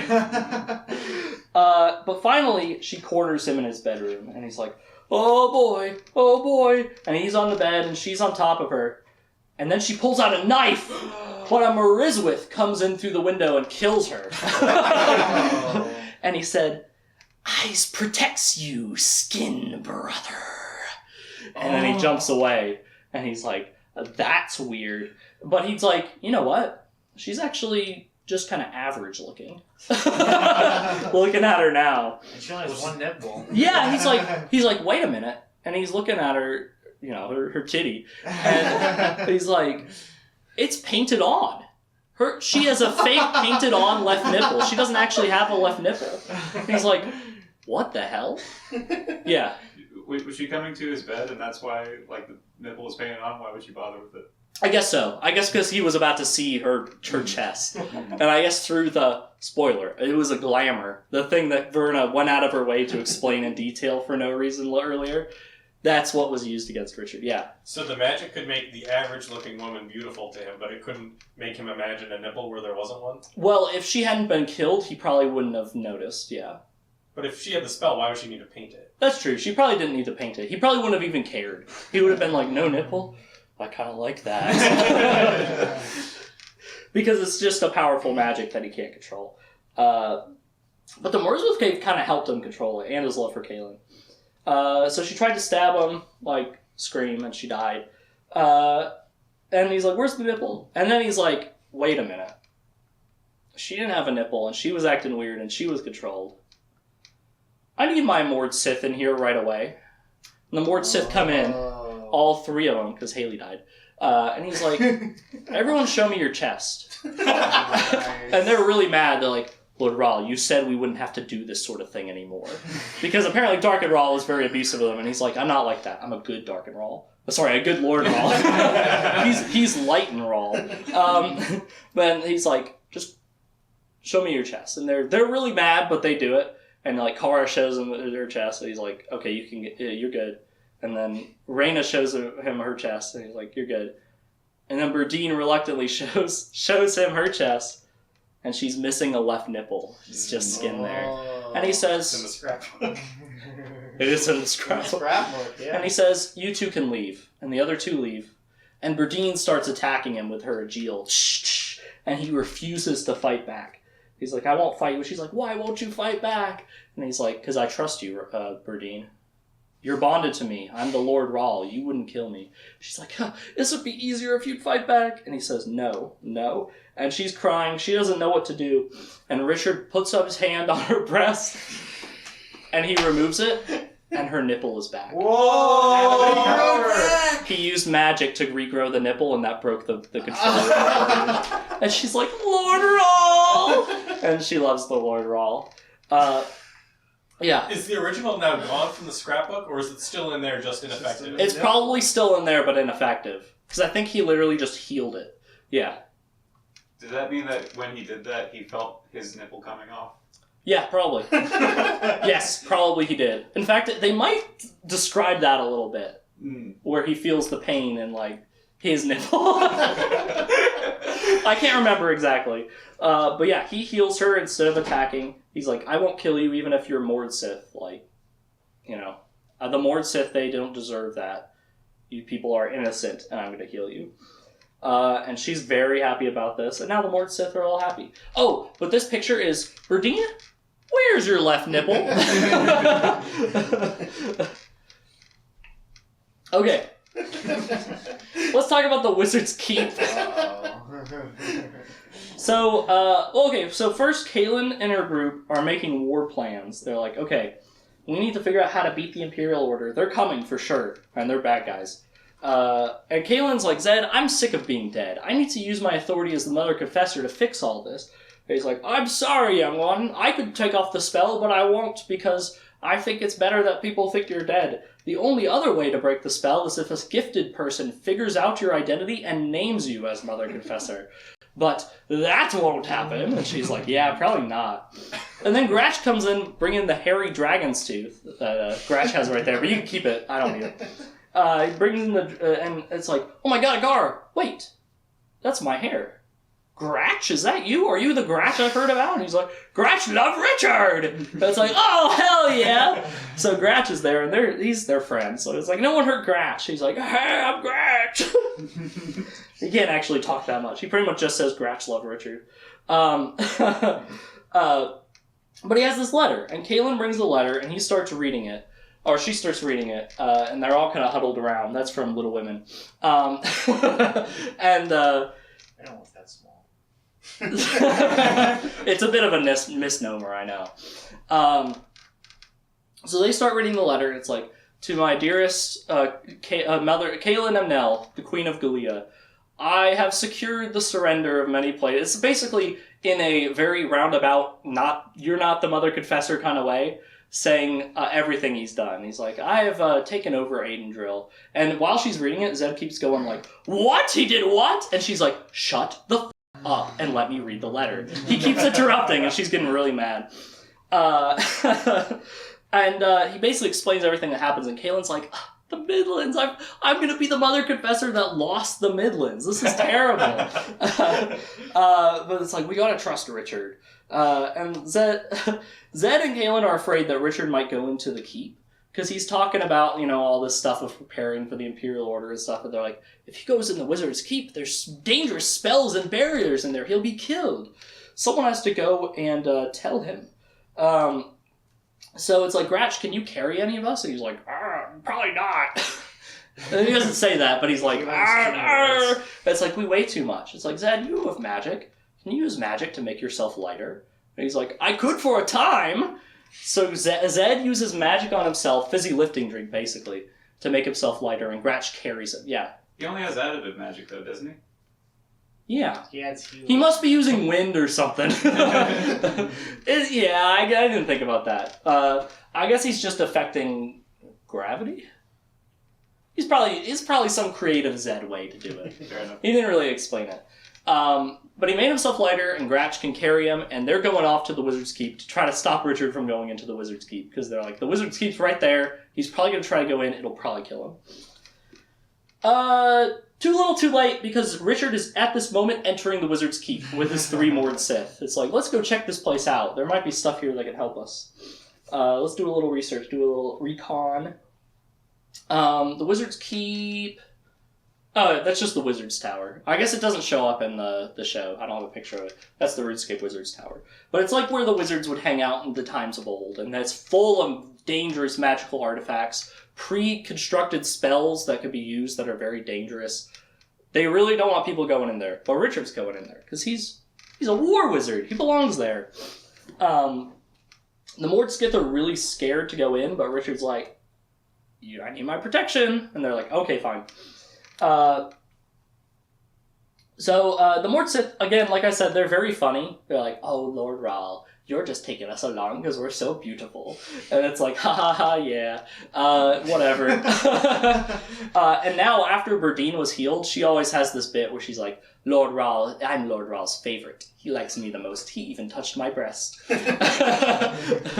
Kaylin's not around right now, so that's not too much of an issue, but we'll see what happens later. But because Berdine is his favorite, well, the real reason is because she actually knows a little High Daharan. It's like, how do you know High Daharan? She's like, I just learned it when I was a kid. Dark and Rahl used to have me help him translate stuff. It's like, well, we could use you, so why don't you come with me, and we're going to try to go deeper in the keep, and you two, Reyna and Kara, stay here.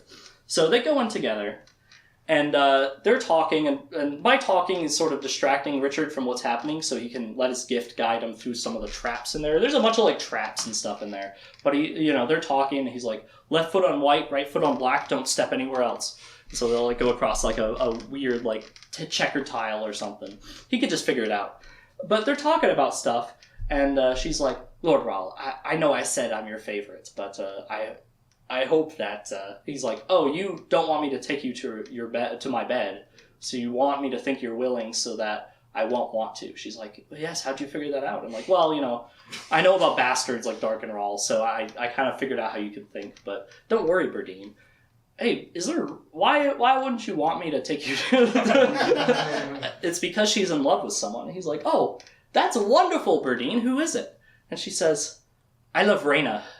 Oh. And he says, oh, I love Reyna too. I love Reyna and all you guys. And she says, I didn't really mean it that way. Oh. And he said, I know, I was just hoping you did.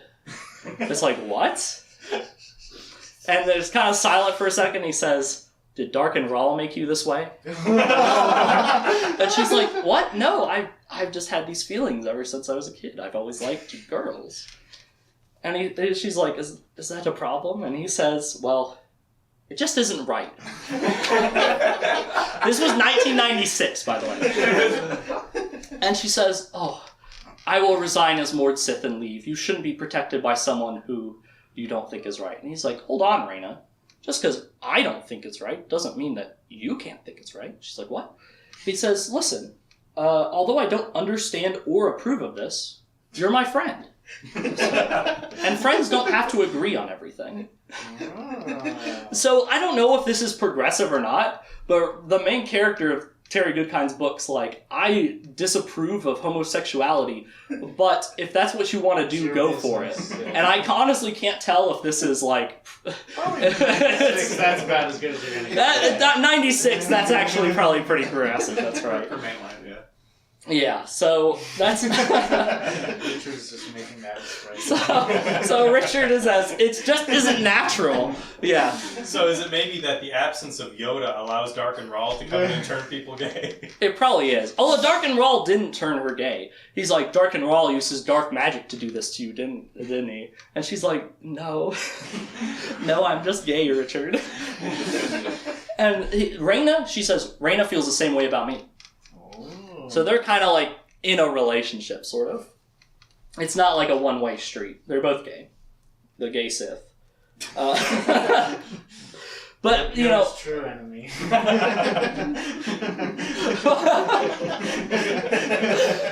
but Richard is like, I'm okay with it. Like, don't worry about it. It's your life. If that's how you're going to live it, that's fine.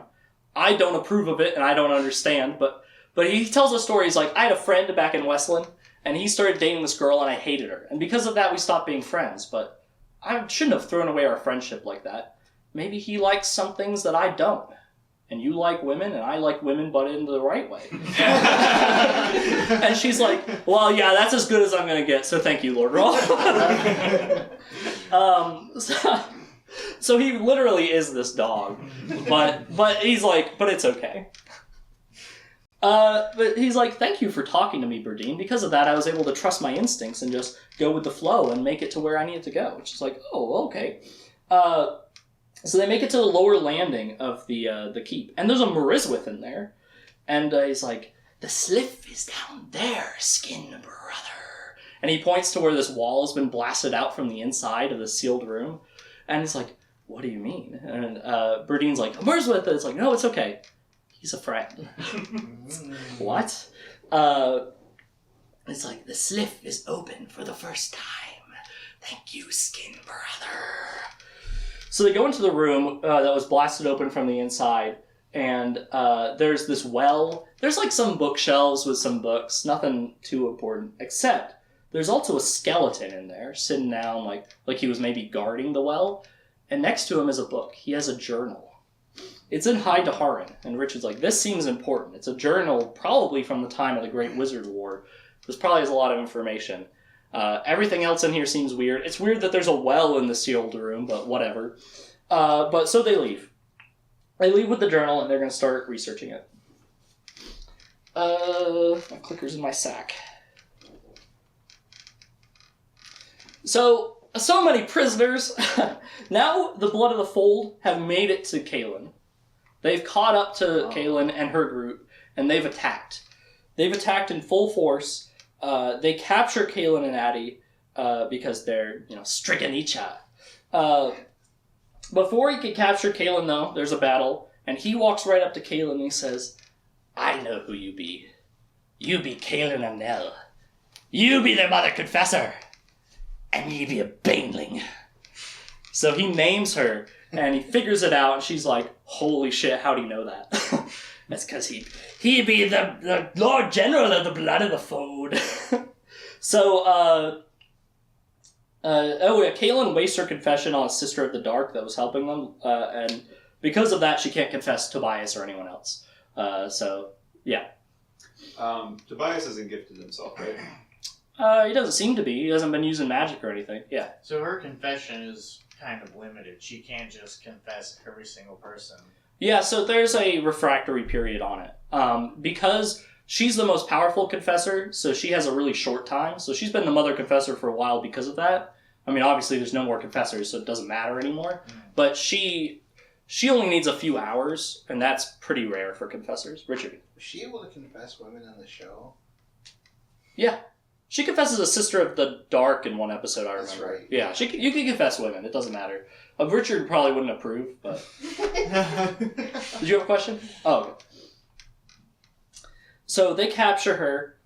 He figures it out, and she is the mother confessor, and they lock her up in... Ahern's still alive. They spare Ahern so he could drive the cart for them while they take the prisoners to... the Palace of the Prophets in Tanimura. That's where they're going. So Anne is now in Aidendrill as well, and she's walking along, and the old woman says, "Would you like to buy a lemon cake?" And the little girl's like, "Yeah, lemon cakes." And she's like, oh, thank you. And she pays again with a silver Tenny-Moran coin. The woman looks at it, she's like, interesting. And she takes a bite of the lemon cake, and she walks around, and she's like, whoa. It was a date rape honey cake. I said lemon, it was honey. And she passes out, but before she can, she realizes, oh my god, is that you, Sister Valdora? The one who was banished from the Palace of the Prophets for using a glamour all those years ago? Uh-oh. That's why they knew about glamours, because she used one a long time ago. That's like, that's right. So she ties up Anne and takes her to the Wizard's Keep. And she like hangs her up by her hands. And it's like, Anne, I'll never forgive you. Look how much of my life you took away. I could be young and beautiful. Now I'm an old hag. And the little girl's like, Grandmama, you don't have to hurt her. Her name's Holly, by the way, the little girl. It's like, silence, young one. I must. And she starts torturing her a little bit.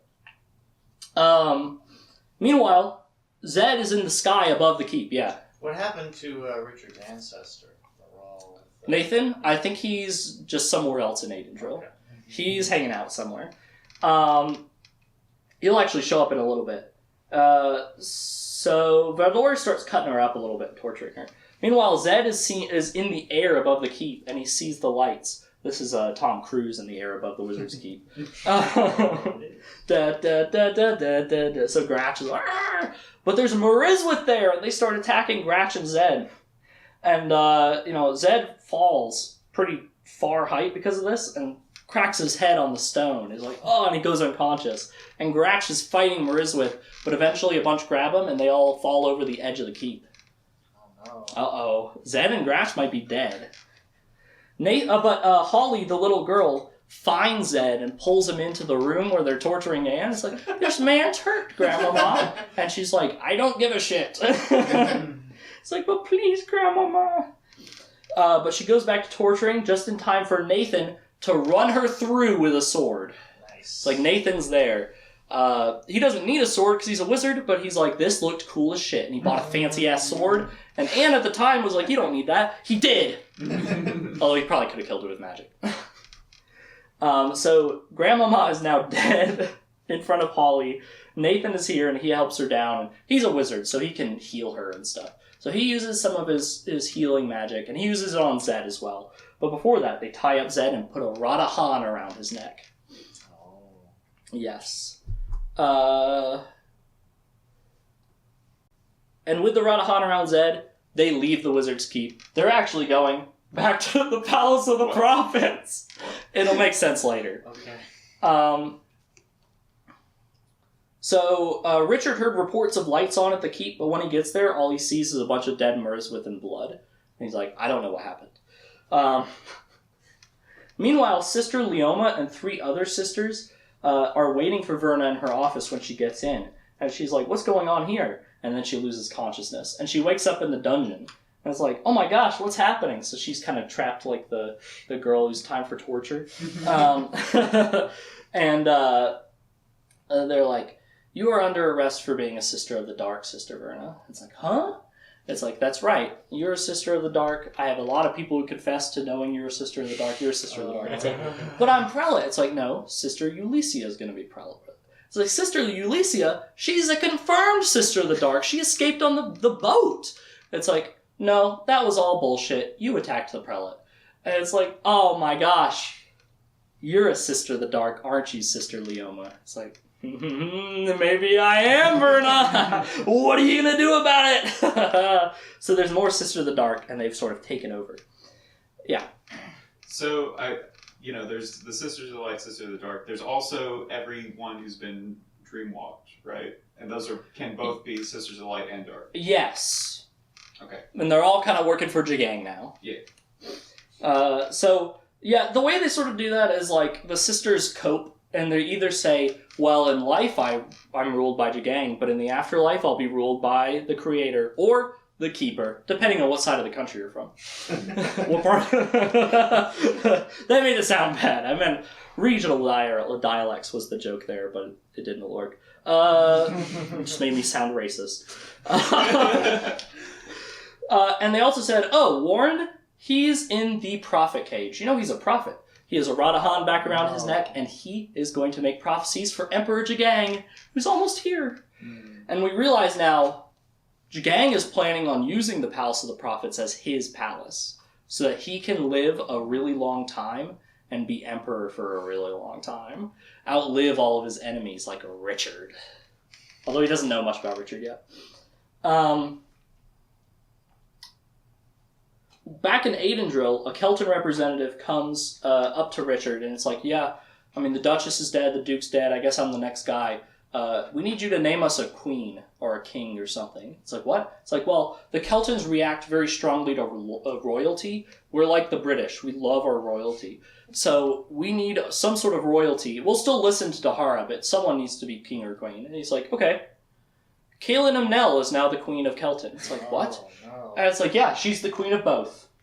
And he's like, that's what I'm naming. And the guy representative's like, that's awesome. It's like, what? Yeah, we love the idea of finally breaking this feud with Galia, and now we're going to be one people under the same queen, and the Mother Confessor at that. That's great, Richard. He's like, yeah. And then the guy walks away. He's like, did he just call Kaelin Amnel the Mother Confessor? And he goes up to people. He's like, did the Mother Confessor die? And they're like, no, I don't think so. I think she's just out somewhere. But it's like, what? Didn't you see her beheaded? It's like, I don't think so, no. It's like, but I talked in my speech about how you guys let her die. It's like, oh, I don't really remember. I think you were being figurative with that. Like we let the spirit of the Mother Confessor die. And it's like, oh my god, the spell's broken. Yeah, Cliff. I don't know, like, the people of Galia and Kelton, I guess, don't really care much about the feud. It's more like the people at the top who are more about it. I think they're kind of tired of it. I think they cared for a while, but yeah, I think it's more of a royalty thing. Gotcha. And I think they're kind of happy to be like, let's just be under the same royalty. So, now we're getting into the wizard's third rule.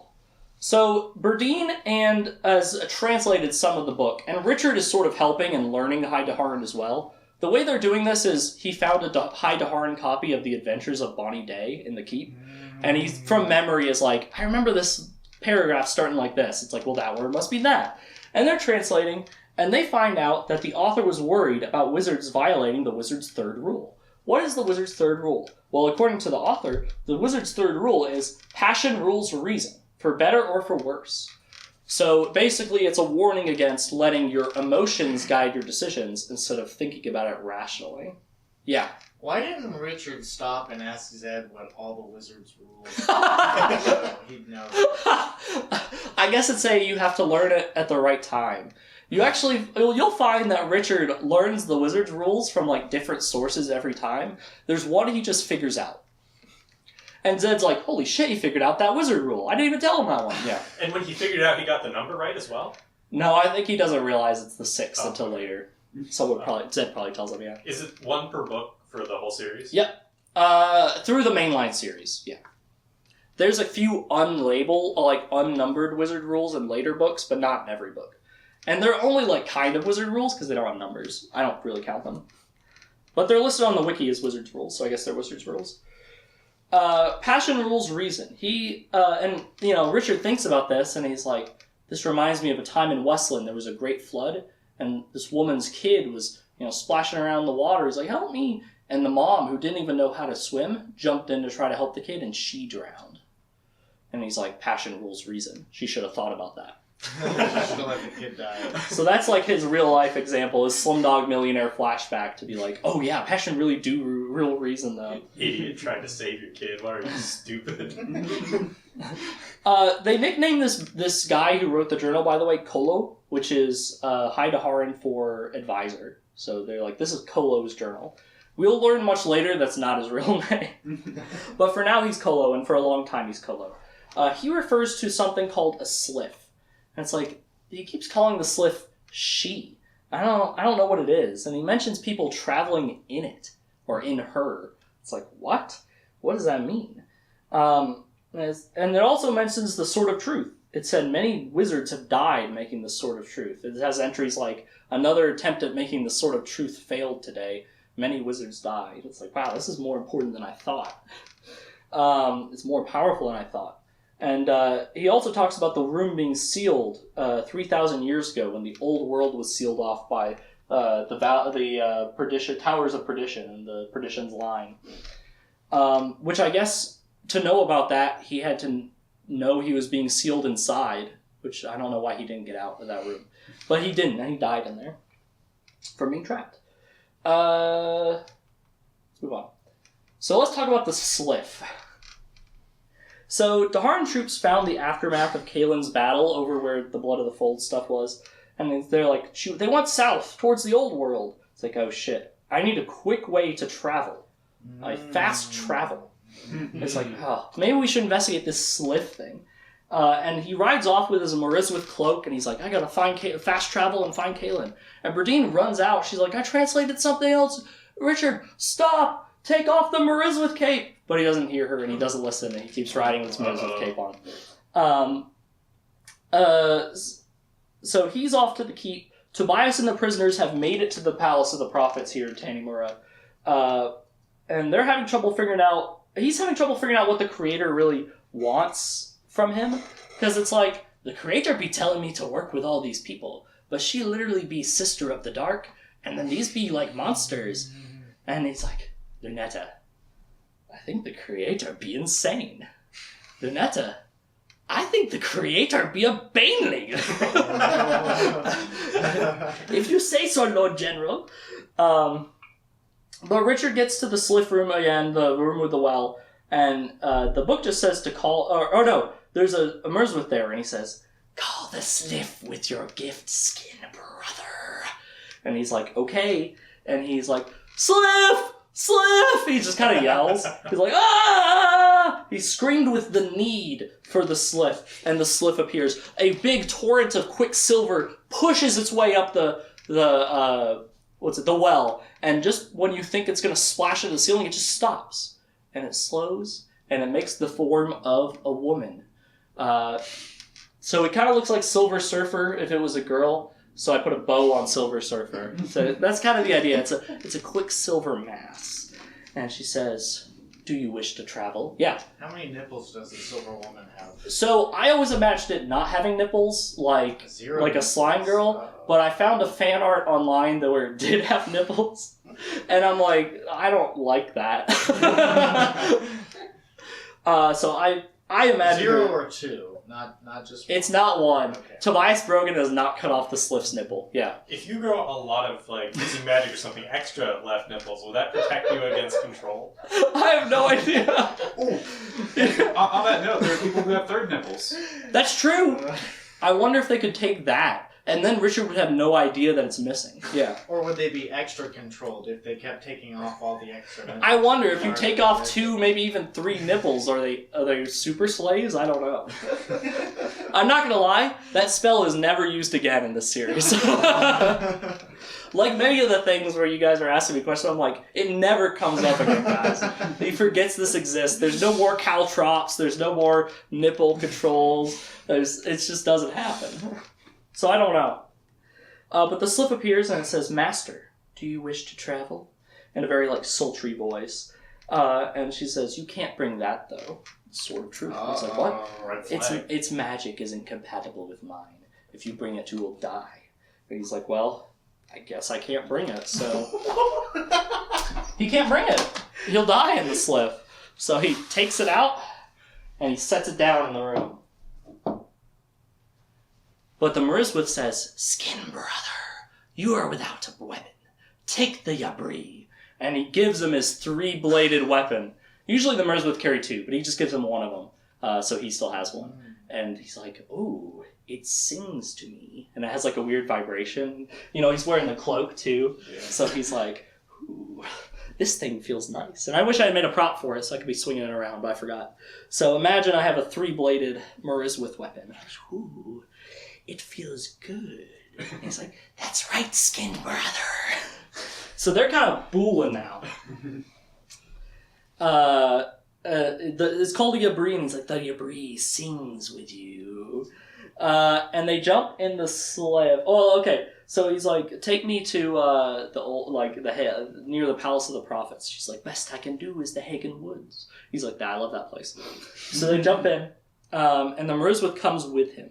And actually, a bunch of Merizwith come with him, and him and a bunch of Merizwith pop out of the Sliff in the Hagen Woods. The way the Sliff works, by the way, is you get inside her, and you have to breathe in the Quicksilver, and your body will be really reluctant to do this. It's like, it'll feel like you're dying, but trust me, you gotta do it. And you breathe in the Quicksilver, and then when you get spit out, it feels just as deadly to breathe in the air and breathe out the Quicksilver. It's a rapture to be in the Sliff. It feels really good to breathe in the Quicksilver, and you're like, I don't want to let it out, but you do. You do have to. And I don't think anyone ever dies in the series from not letting it out, but I think some people get close the first time they do it. And when she takes you, she always says, breathe. And it's kind of her thing. Sliff's really cool. So he hops in, and he pops out, and he breathes in the air, and he's like, wow, that did feel good. And there's a bunch of Merizwith there with him, too. It's like, hello, skin brother. And he's like, hey, Merizwith.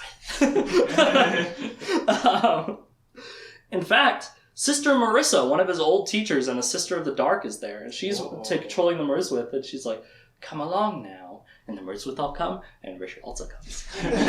he has his Yabri, and his mind's all, like, controlled. He's like, ooh. So... And that's why this is like the vibration of it. It's like, it seems to me, they like vibrate like a pitchfork. Tuning fork. Pitchfork, something else. And it's like, the queen, she must be freed, skin brother. You must help us. And there's a Merizwith queen inside a bubble. Now, you might be thinking a Merizwith queen is just a girl Merizwith. No, it actually looks like a red dragon. At first, Richard thinks it's a red dragon. It's the thing on the cover. That's not Scarlet. It's, but it has, like, it's said that scales are more Merizwith-y than dragon-y, and it's laying eggs. Well, it's not laying eggs right now, but it does. That's where Merizwith come from, is from the Merizwith queen. The queen, skin brother. But she's trapped in a magical bubble shield, like in Halo. And,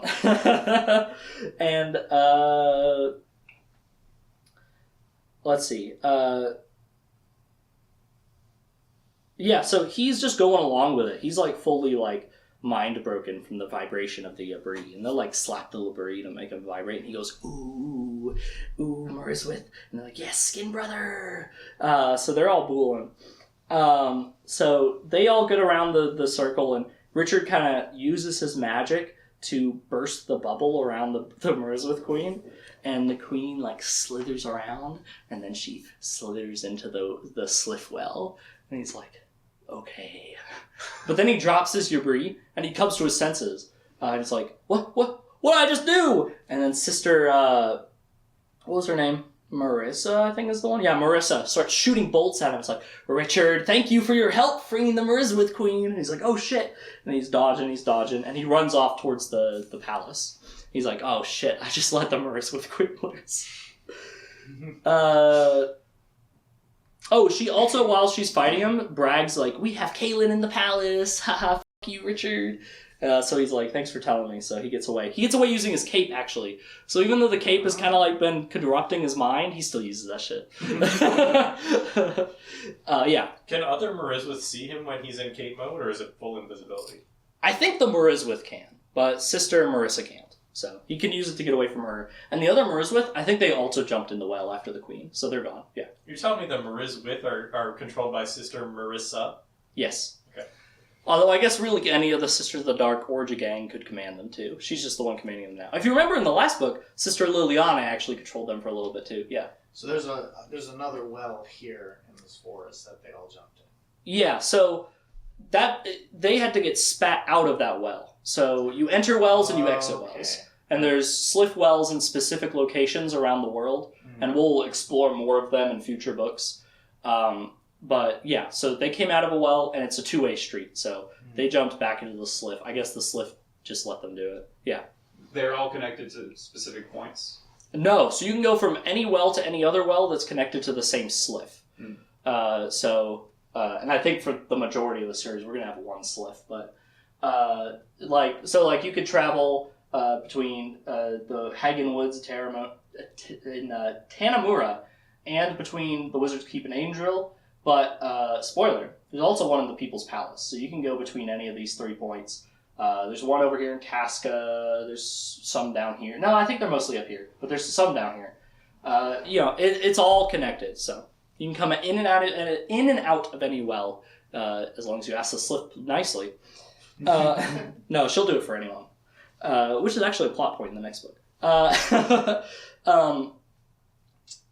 So back in the cage with Verna, she's been tortured for a little bit, and her maid that used to clean the prelate's room, she's like, I can't believe you were a sister of the dark. I trusted you.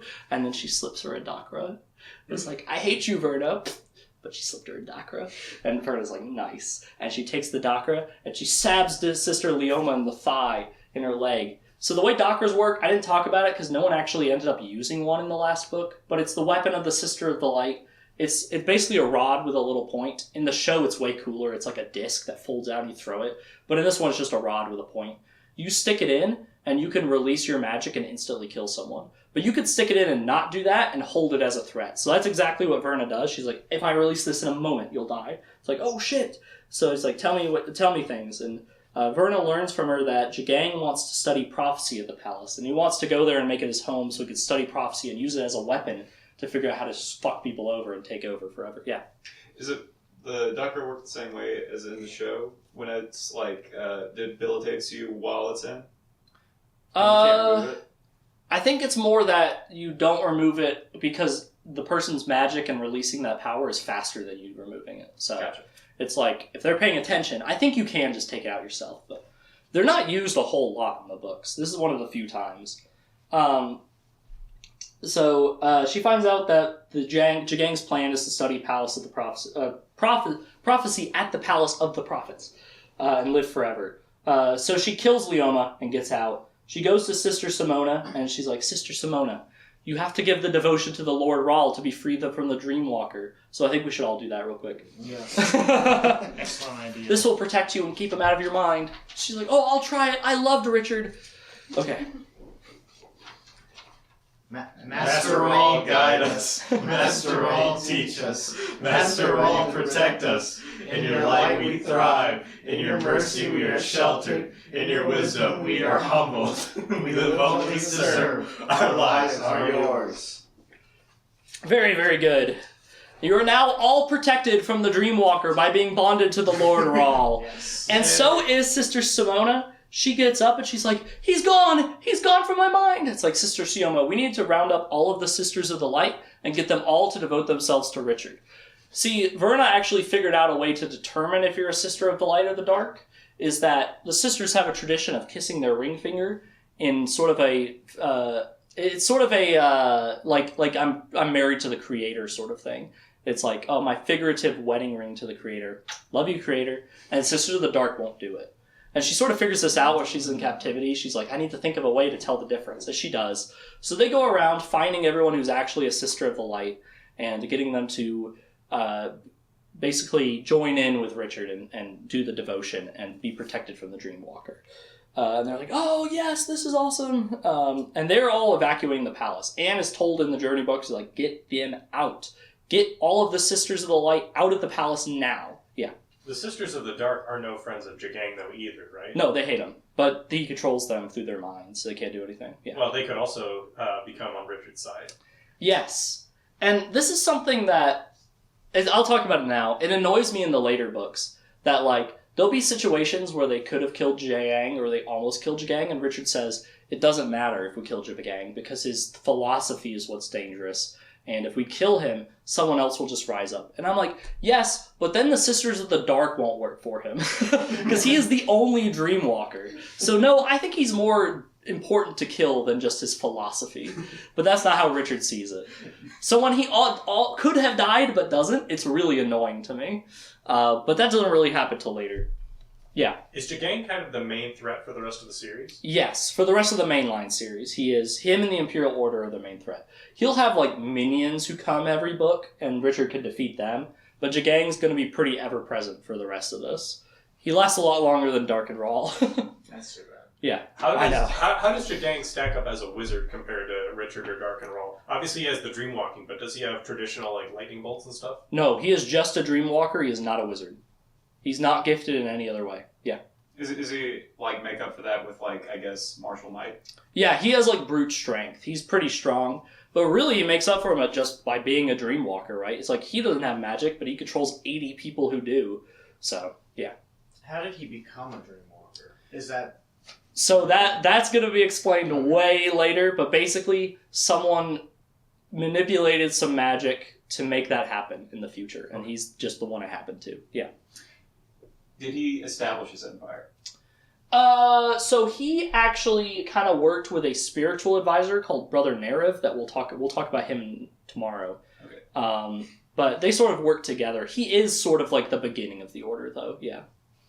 He didn't inherit it from someone else, but he didn't do it alone. He had friends. All right. So let's see. Richard has made his way to the palace as well. He goes to see the prelate. He doesn't realize that the prelate's dead, not dead. He doesn't know anything about that. And instead of seeing the prelate, he sees his old teachers. Tovey, Cecilia, Marissa, Armina, Ulyssia. That's it. Oh. What? What about the other one? Which one? You know, Nikki. We couldn't find Nikki. That's literally what they say. He's like, where's Nikki? It's like, we couldn't find her, and we didn't have time to find her before we did this plan. It's like, wow, they're just leaving her here. But they're like, Richard, we have a plan to get away from the Dreamwalker. We hate him. It's like, okay, we'll give our loyalty to you. Yeah. Is Nikki doing the Nikki Chronicles now? No. They literally just couldn't find her in time to include her in this. She was just somewhere else. But you'll find that maybe Nikki wouldn't have gone along with us anyway. But he's like, you can't have loyalty to me. You're sisters of the dark. It's like, it's kind of like the Jagang thing, Richard. We're loyal to you in this life, but then when we die, we'll be with the Keeper. And really, if we don't attack you, that's kind of like not hurting you, and that's like loyalty. And he's like, okay. And like, he's like, I want something in exchange for letting you devote yourself to me. I don't know why it's a choice, but for him. But he's basically... he's like, give me the location of Kaylin. Where are they keeping her? And they're like, okay, easy. So they tell him where she is, and then he's like, okay, you could do it. And they're like, okay, we're good guys now, like evil Surge. And they say, Master All guide us, Master All teach us, Master All protect us. They do the devotion. And they're like, we're free! He's gone! And he's like, all right, see ya. And he goes over to Kaylin. And then the sailors come in the room and like, we heard you were here, Sister of the Dark. It's time for us to have our fun again. And Sister Ulysses, I think, stabs right through the captain's hand. He's like, ah! And then they torture them to death.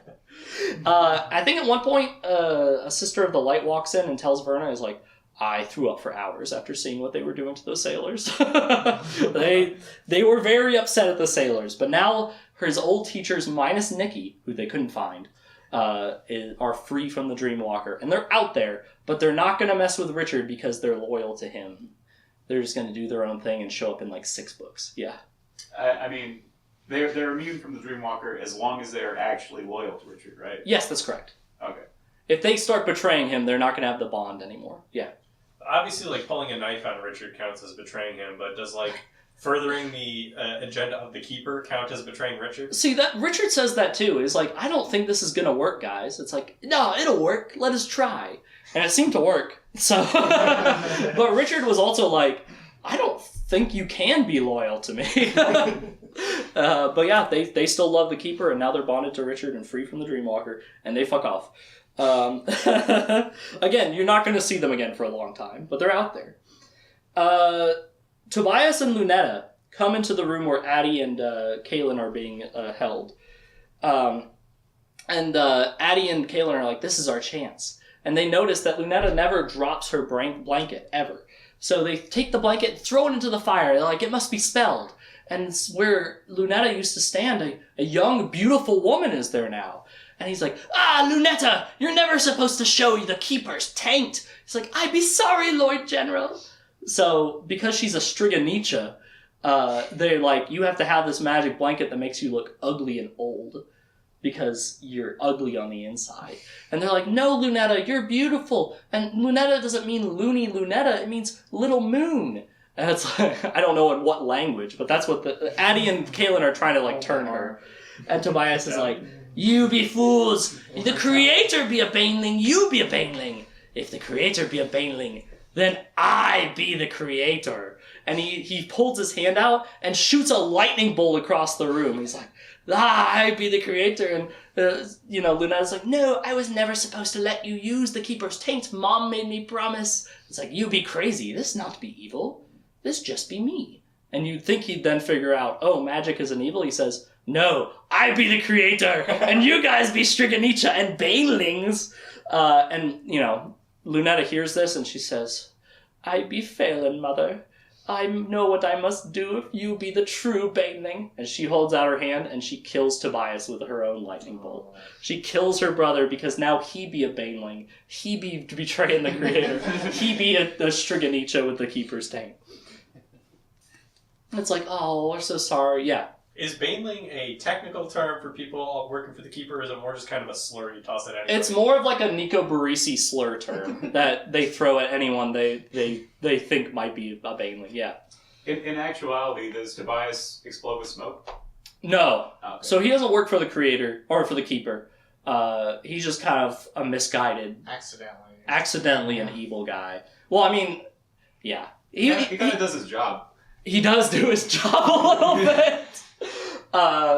He's just a very ignorant person, I guess, to like the highest degree. To the point that at the end he's like, I'm the creator. I'm God. So let's see. We're almost at the end here, I promise. The Blood of the Fold. Anne enters the palace with Zed. She's like, Zed, I brought you here to destroy the palace. He's like, why would I do that? It's like, well, I heard in a prophecy a wizard in a great rage would destroy the palace and then Jegang can't work here. He's like, I'm not angry. It's like, what? I captured you. It's like, well, I figured you were trying to make me angry, so I'm not angry anymore. It's like, okay. There's a lot more of her traveling with Zed, but I cut it out. So he's like, I'll help you, though. It's like, I don't like the Imperial Order. So they sneak into the palace, and Anne finds Sister Becky, who's a pregnant sister, and she stabs her and kills her. And it's like, what did you do that, Anne? Zed's upset. It's like, I told Verna to get all the Sisters of the Light out of the palace. Anyone still here is a Sister of the Dark. It's like, did you know that for sure? And she's like, no. And even on the wiki, on the list of Sisters of the Dark, it says Becky, probably. It's never confirmed if she killed an innocent pregnant woman or not. Let's see. Yeah, she's like, go ahead, destroy it. There's like a central node of the spell that you have to go to inside the palace. It's like, destroy it, Zed, destroy it. And he's like, no, I'm not angry. It's like, well, can we do it anyway? He's like, yeah, I'll set something up. I don't know if it'll work. So he sets up a light web, kind of like a bush lights, but it's more like it's like a bomb. It's like, this will go off at some point and explode. And he's like, okay, hopefully this will blow up and everything will be good. So he sets that up and they leave. And Kaylin and Addie run into Verna's group. They're all connected now. It's like, oh, Verna. It's like, yeah, Kaylin, Addie. Oh, I kind of know you guys. It's like, I know you from Richard. It's like, yeah, Richard's my husband. Well, he will hopefully be husband if this ends. And Verna directs them to a meeting place, and she's like, I gotta go get Warren. And she go get Warren and gets his collar off again, and they confess their love to each other, so... Old Lady Verna and Young Boy Warren are now a thing. There's another MILF Mansion picture. Richard cuts his way through the Blood of the Fold to get to Kaylin's room, but finds it's empty. So there's a lot of Blood of the Fold soldiers here. Oh, I forgot to say, after Lunetta killed Tobias, Tobias' second-in-command comes in and is like, oh, Striganicha, and slits her throat. So Lunetta's dead too, and then Kaylin and Addie killed that guy, so... He didn't recognize her, and also she just killed Tobias, so he's just like, Striganicha. Yeah. And he does that before Kaylin and Addie could do anything, but they kill that guy too. So Lunetta's dead as well. So she saves Warren, they all meet up again. Richard finds the room empty, and he runs over to try to find someone, and he finds her anyway. He runs into Kaylin anyway. And she's like, oh, Richard, I'm so glad we found each other. And he's like, why are you wearing a collar? And before she could explain it, he touches it and it dissolves to dust. He just destroys it. It's saving my life. The headaches. Let's see. So Richard and Kaylin decide to go down to the vault because he's like, there's a prophecy down there about the bringer of death. El freak-ass Draka or whatever he said, and I don't have it written down here. I have to go get it, because it's probably really important, and Berdine can actually translate it, so it'll be really good. So they go down to get it, and they find a lot of dead bodies down there. Like, this is weird. And it turns out Zed's light web also has a little bit of a laser puzzle, where there's a lot of lasers flying around. They have to dodge them and crawl under them. And they get the spell, but then the door closes in the vault, and he's like, well... And he shoots a lightning bolt at it and it blows it up. But then the light web starts to ignite. He's like, oh no! And they start running down the hall and it's like blowing up behind them and it's really cool. The reason this works, by the way, there's a node outside and the node inside the palace. They left Nathan outside to blow up the outside one while Zed blows up the inside one. So that's why he's not with anyone. He's just out there blowing up the other one. So they're running away and they run out of the palace and they do like an action pose and the palace explodes behind them. Like that. So they're like, we gotta get back to Aidendrill, and they go to the Slith well. It's just the two of them. Everyone else is gonna walk, I guess. They're not coming to the Slith, but they're like, we gotta get back. So Kaelin and Richard go back to the Slith well. It's like, breathe. And, Kaelin doesn't want to exhale the Slith because it's rapture, but he's like, go on, breathe, Kaelin, breathe. And she breathes it out. But with their job done, Zen and Anne go find Nathan, and he's not there. There's just a Radahan on the ground. And Anne's like, that's bad. It's bad to have Nathan loose. And Zed's like, no, it's not. Come on. He's like, well, now you're going to help me find him. He's like, what? He's like, you have the collar. He's like, oh, crap. So now Zed is with Anne trying to find Nathan. Richard and Kaelin have gone to the palaces, gone back to Aidendrill through the Slith. And they make it out the other side of the Slith. But then Sister Marissa comes out halfway out the Slith too. He's like, did you forget about me? It's like, I thought you had loyalty to me. And she's like, I don't care. You, Richard. She betrays him instantly. And she's like, the my Mariswith. Whoo! She really likes the Mariswith. So Richard takes his sword that he left and sticks it in the Slith. And the magic is incompatible and Marissa melts and dies inside the Slith. And the Probably should have waited to pop out before the train. Probably should have fully come out of the Slith, yeah. So now Richard has his sword again. And the Slith's like, I'm so sorry, she died. The magic was incompatible. He's like, don't be, I did it on purpose. And she's like, oh, okay. And he's like, you can sleep now, Slith. She's like, okay. She goes to sleep. Yeah. But the Slith is undamaged then? Slith's fine. Oh, okay. It doesn't hurt the Slith, it just would kill whoever's in it. Oh. Yeah. Slith might be immortal. Just because of the way it works, but we'll talk about the way it works in the next book. Richard and Kaelin get to the keep, and they find the Mariswith queen is now nesting inside the keep, and she has a bunch of eggs, and Richard's like, I gotta destroy them. So he puts his cape on again, and he becomes invisible. He starts smashing eggs. Kind of like in Helldivers. And the queen realizes this, and now she starts attacking him, and he's fighting the queen off with a sword. And Kaelin comes in and starts smashing eggs. So now they've smashed all the eggs, and the queen's like, ah! And it runs away. It's like, okay, we'll deal with that later. And they run out, and they get out on the rampart, and they're dealing with it now, because the queen attacks them again from a... Now they're outside on like a rampart outside the keep. And, let's see. Richard realizes his wing is under a gate, and he brings the gate down on its wing, and it goes, ah, so now it can't fly. And it starts chasing them, and Richard grabs onto its back, and it's like running, and he just keeps stabbing it in the back with the sword, kind of like, like Shadow of the Colossus style, like climbing it and stabbing it. It's like, ah, and he jumps off in time for it to tumble over the edge of the keep, and it's dead. It's a pretty cool fight, but I try to speed it up a little bit. He Dragon Dogman it, and it walks over the edge of the wall. So Richard and Kaelin make it to General Rybish, who's fighting off the Blood of the Fold are now invading Aidendrill. But their numbers are much lower and less trained than the Daharans. So he's like, General Rybish, why are we losing? As they fight on the steps of like the palace, and he's like, oh, Mariswith. The Mariswith are fighting with him. So the Mariswith and the Blood of the Fold are fighting together, and they're really pushing them back, and Richard can kill Mariswith, and Kaelin's kind of good at it too a little bit, but looks like they're going to die. It's like, we die together, my love. They're finally reunited. But then, Gratch comes in, Gratch not Richard! And he can see the Merswith, and he starts chopping them down and biting them. And then Kelton army comes in as well. It's like, our queen! For our queen! And the Keltons come in, and together they wipe out the Blood of the Fold in the Merswith. It turns the tide of the battle, and they're able to push them back and defeat them. There are some captured Blood of the Fold, and Kaelin's like, I said the order would be killed to a man, and Richard's like, but that's kind of silly, because then they'll never stop fighting. So he lets them give the devotion to protect them, and they're just prisoners. So Richard's a little nicer than Kaelin, yeah. Kaelin wanted to execute prisoners of war. Yes. That's one of many war crimes she commits in the series. I'm not even kidding, it's a lot. She used child soldiers in the last. Yeah. That's true, yeah. She also poisoned food for them, and, there's lots of stuff. Yeah, Cliff. So the Mersmith, whenever they were fighting, they aren't doing their invisibility thing all the time? It feels like they should be doing that. I feel like they are, but you can kind of tell where they are because of where they slash, I guess. So. Richard can kind of sense them with his magic, too, because he's a war wizard. Right. I kind of glossed over that in the last book, but that no one else can sense them, but he kind of can. Okay. But yeah, they kill the Merswith. There's no more Merswith, which is sad. I really like the Merswith, yeah. Oh yeah, there's no more. No more Yabri either, so he can't be a skin brother anymore. Yeah. Do they have like all their cloaks that they collect on the battlefield and can use them? I feel like he might burn them.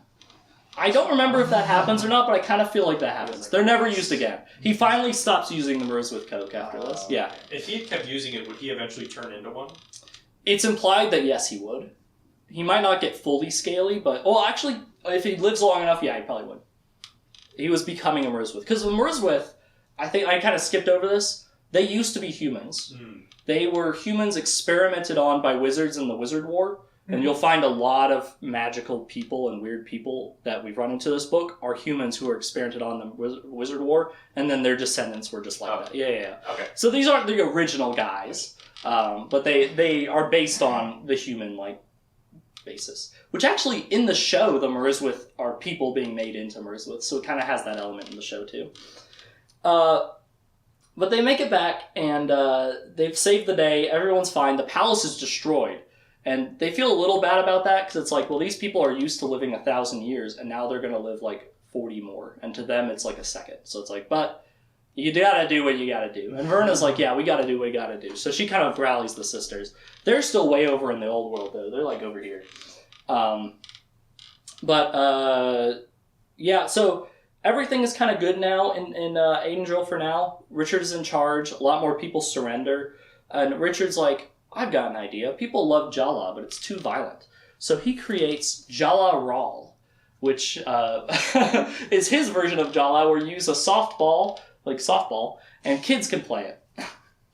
And people love it. And it's like, Richard, Zed was supposed to come get you. It's like, I think he may have died. Well, everyone's like, I think he may have died in the keep from the Merswith. But Richard says, I choose to believe Zed is out there somewhere, causing trouble for someone. So everyone thinks he's dead, but Richard's like, no, he's probably alive. I choose to believe that. Meanwhile, Reuben Ribnick is at a pub, talking to people about, I'm a cloud reader. I'm here with my sister, and it's really Anne. And they're like, oh, can you read a cloud for us? He's like, oh, yes, you see that snake-like cloud? You see it tracks people, but it faces down, so when you're being tracked, you can't see the snake. This is the retcon I talked about. So he should have never been able to see the snake-like cloud in the first book. It's like, what's that thing you're wearing? He's like, oh, this whole thing? And he just takes off the collar and shows it to him. It's like, oh, it's just a little piece of jewelry, and he puts it back on. Anne doesn't see this. But he's going out of his own free will, apparently. He could take it off, yeah. It's kind of interesting how in the books that Zed doesn't hang out with Richard and Kate. I know, they're almost never together. That's why I said in the last one that some of my favorite parts of the series is when they finally get to sit down and talk to each other about magic. Because it's so rare. But that's the end of the book. That is how it ends. Zed is out there, Richard's good, kids are playing Jala. Any questions? Richard? What about Nathan? Nathan, so they're trying to find Nathan. He's just running around somewhere, and Anne's like, we can't let that happen. Yeah. On the second part of that, does Nathan also have some sort of connection with the Rawl, or not Rawl, but the Darns, like Richard does, because he's technically a Rawl? So he is not the current acting Lord Rawl, so they don't have a bond to him. But in theory, he has Rawl blood, and the connection could work with him. Yeah. Can you teach us to play Jala? I don't know how to play Jala. Play in the backyard. Yeah. I assume like Nathan is probably like a second or third born son of the Rawl line, right? So he wouldn't have like necessarily the heir abilities, would he? I think he would. He could. Okay. He could, but he's sort of superseded by the more recent Rawls. He is a wizard, though. He has, like, actually pretty powerful additive magic. No subtractive, but... Yeah. Any other questions? Yeah. Is there multiplicative or divisive magic? There are different types of magic outside of additive and subtractive, but they're kind of their own thing, and they're not called that. Those are the only two math ones. Those are the only two math ones. Yeah. Cliff. Where does prophecy fall in that line?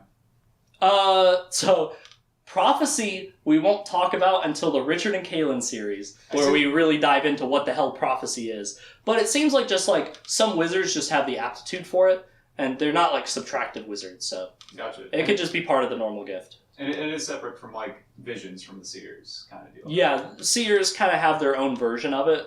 I think it is in the very base level the same sort of thing, but they experience it differently. Yeah. Was the destruction of Perdition's line supposed to be like a symbolism to the falling of the Berlin Wall? Maybe we let those nasty commies in. Maybe. Any other questions? Yeah, Michael. Was the wizard's second rule, the unforeseen consequences one? Yeah. When Dark and Rawl was killed and you talked about that, obviously, originally that was about like the underworld stuff, but is it also about like Rawl could have easily stopped Mick Jagger or whatever his name is? Jagang. So actually, I kind of glossed over this. At the beginning of Stone of Tears, right? When Nathan is talking to the sister about the prophecy, he's like, we've reached a fork in prophecy. It's like, oh, did we go down the one where we are controlled by an evil tyrant? It's like, no. We went down the darker one where we're controlled by an even eviler tyrant.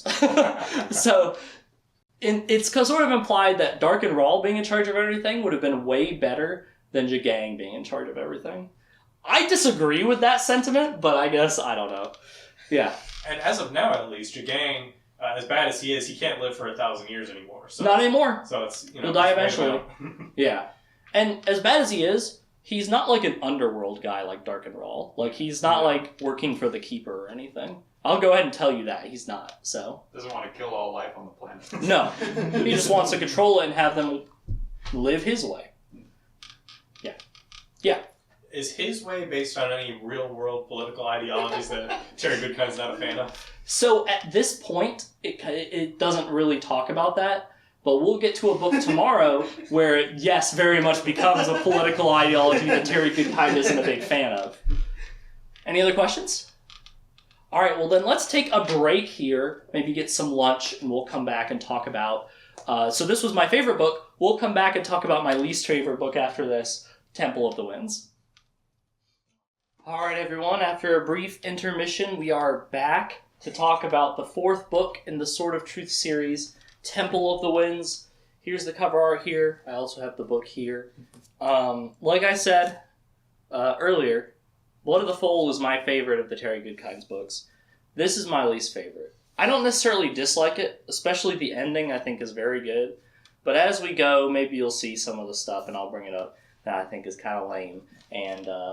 we'll see. We can talk about it more as we go. Yeah. Does this one only have the one cover art? I noticed the others would have like an older and a newer version. Yeah, so some of them have older and newer versions. All of these have been re-released like a few times. This is the only one I could really find for Temple of the Winds. I think Wizard's First Rule had that really old like dragon one. I think that's just because it was so old. As you go on, I think they have less and less cover arts just because they've been out for less time. This is the only cover art I could find for this one.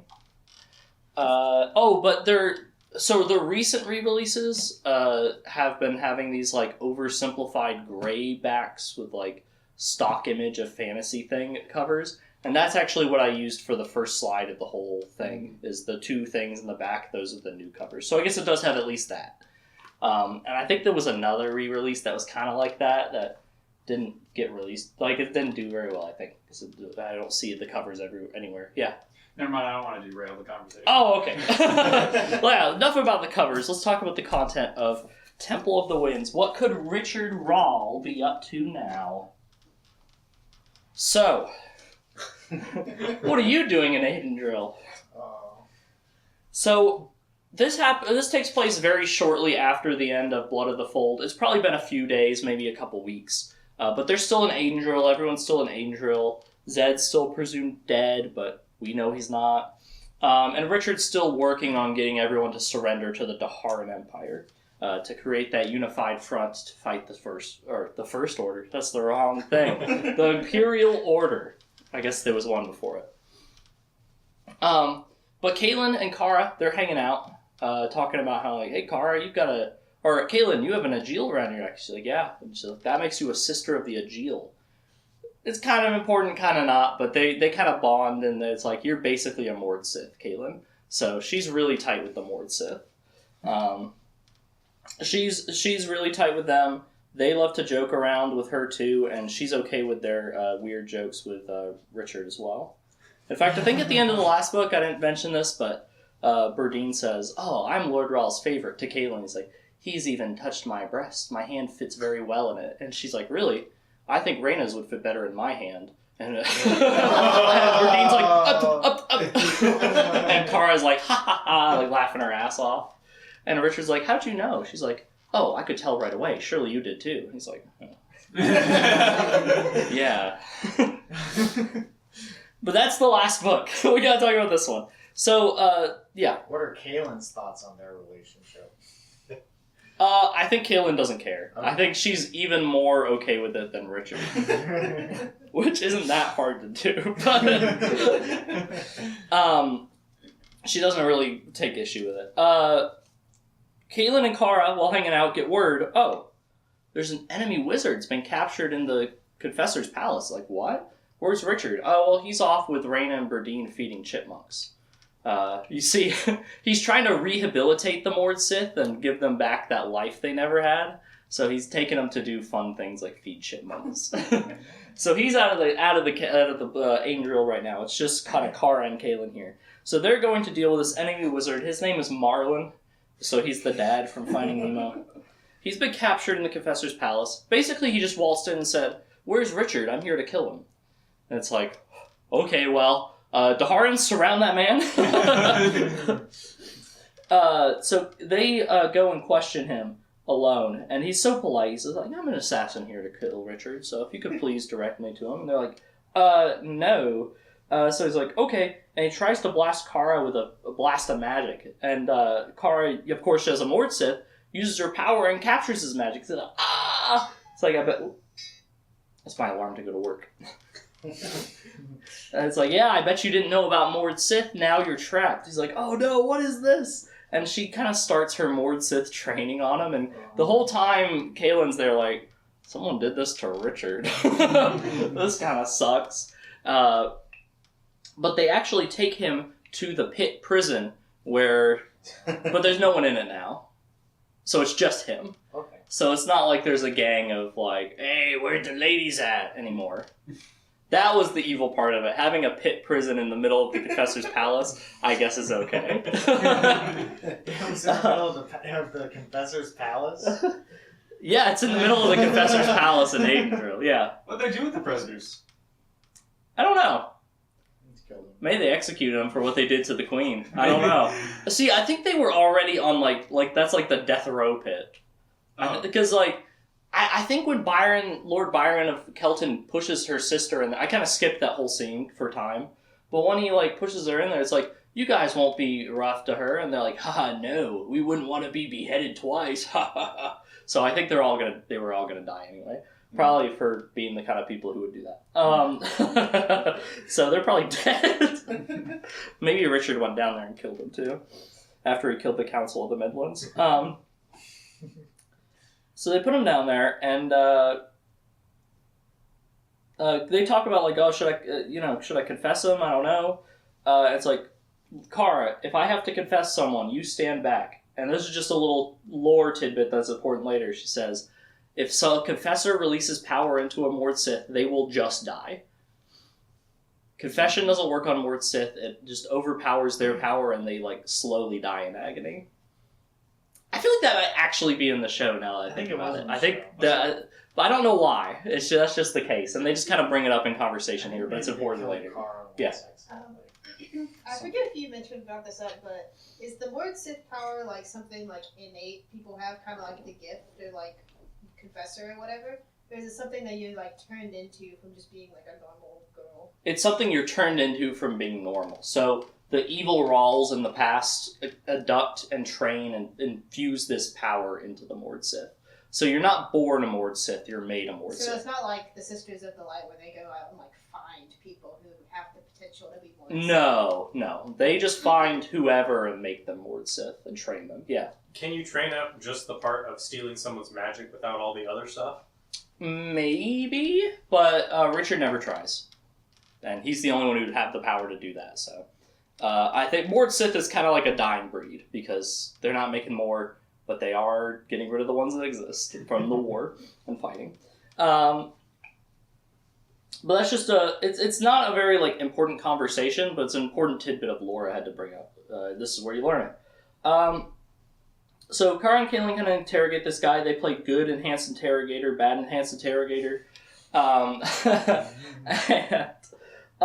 He basically what he says is he's from the Palace of the Prophets. He's actually 93 years old, even though he's like, it looks like a really young guy. So it's like, oh, that's why you were really creepy and weird. It's because you're actually an old man in like a little boy body. It's like Oshinoko when he's creepy in the show, and it's like, oh my god, he plays it so well. It's because he's an old guy and a little boy. He came here with a Sister of the Dark, though. They're here together. And he's like, what's her name? I don't know her name, but she has curly brown hair. It's like, well, that could be like a bunch of them, so we don't know who it is. And they're like, wait a minute. Didn't we see someone here with long curly hair earlier? They did. They spotted in the crowd earlier someone with long curly brown hair. It's like, well, she must not be from the Midlands if she has long hair. She's not a queen. So they bring her into a guest room. Her name is Nadine. So she is half in the show. So if you remember this character, Anna Brighton, who Darken Rahl pretends to be in one of Richard's dreams to seduce him. But then she shows up for real when they go back to Westland. I don't know why they changed her character, because the last name's the same. It's Nadine Brighton in the book, Anna Brighton in the show. They do the same thing. They're a childhood friend of Richard. I don't know why they changed the name, but that's who that is, and she's just as thoughty in the book, too. That's exactly the kind of outfit she would wear in the book. But they bring her into the guest room, and she says, I'm looking for Richard Cypher. We're betrothed. We're going to be married. He's a woods guide where I'm from in Heartland. We're going to be married. And Caitlin's like, well, I don't think so. And they sort of try to explain it to her. She's like, no, come on. Richard Cypher is no one important. He's a woods guy, and he's going to marry me. Yeah. So everybody who like got the when the Wizard's Web was dissolved, everybody knew he was Richard Rahl immediately, right? So I think it was more of a case that the Daharans could now sense that he was a Rahl. Right. I think it was more to conceal the bond and like just people trying to look into it. Because like people who would never know that don't know it still, I think. Okay. But people who would know that now can know that. I think was the whole idea of the Wizard's Web. It was also the first book, so he probably didn't think it out very thoroughly. But she doesn't realize. She thinks he's still Richard Cypher, the Woods Guide, not Richard Rahl, the leader of Dahara, who is now taking over the world. She said, we were courting in Westland when he disappeared. And Shota said that Lord Rahl could help me find Richard, so I came here. It's like, Shota? The she-witch Shota? Hold on. Kaelin is immediately like, this is the reddest flag I've ever seen. If Shota's involved, this is bad. So she's like, oh, obviously she's being sent here by Shota to break us up so that we don't have a male confessor son, because Shota is all messed up about that in the second book. But then she just left anyway. So Richard gets back to the palace, and he's in a bit of a different outfit this time. So he's in this fancy royal black outfit, black sort of adventuring kingly outfit, with a fancy gold cape on his back. I have a little fancy gold cape here. You actually see in the cover of the book. I can go back to it. Oh! Uh-oh. This seemed looser when I tried it on. Before this, You gained a bull neck. I have a bull neck. All that weight. I have a bull neck. Okay, yeah, let's, you can see it on the cover of the book. There's his fancy gold cape. Mine isn't quite as fancy, but it's pretty close. So he comes out in this really regal Lord Raw looking outfit. And Kalen's like, holy shit, Richard, you look good. Where'd that outfit come from? He's like, well, I had a seamstress make some parts of it, I think the cape. But a lot of it came from the Wizard's Keep. Huh? The first Wizard's Enclave had this outfit. In fact, it's an outfit of a war wizard. He also has this red medallion that has, like, hieroglyphs of people swinging their swords. I forgot to make a prop for that, so my neck is safe for now. But he says it signifies the dance with death, and he kind of explains the dance to death with death to Kalen. It's like, there is nothing else. Cut. Cut. You know, kill. It's like, oh, okay, yeah.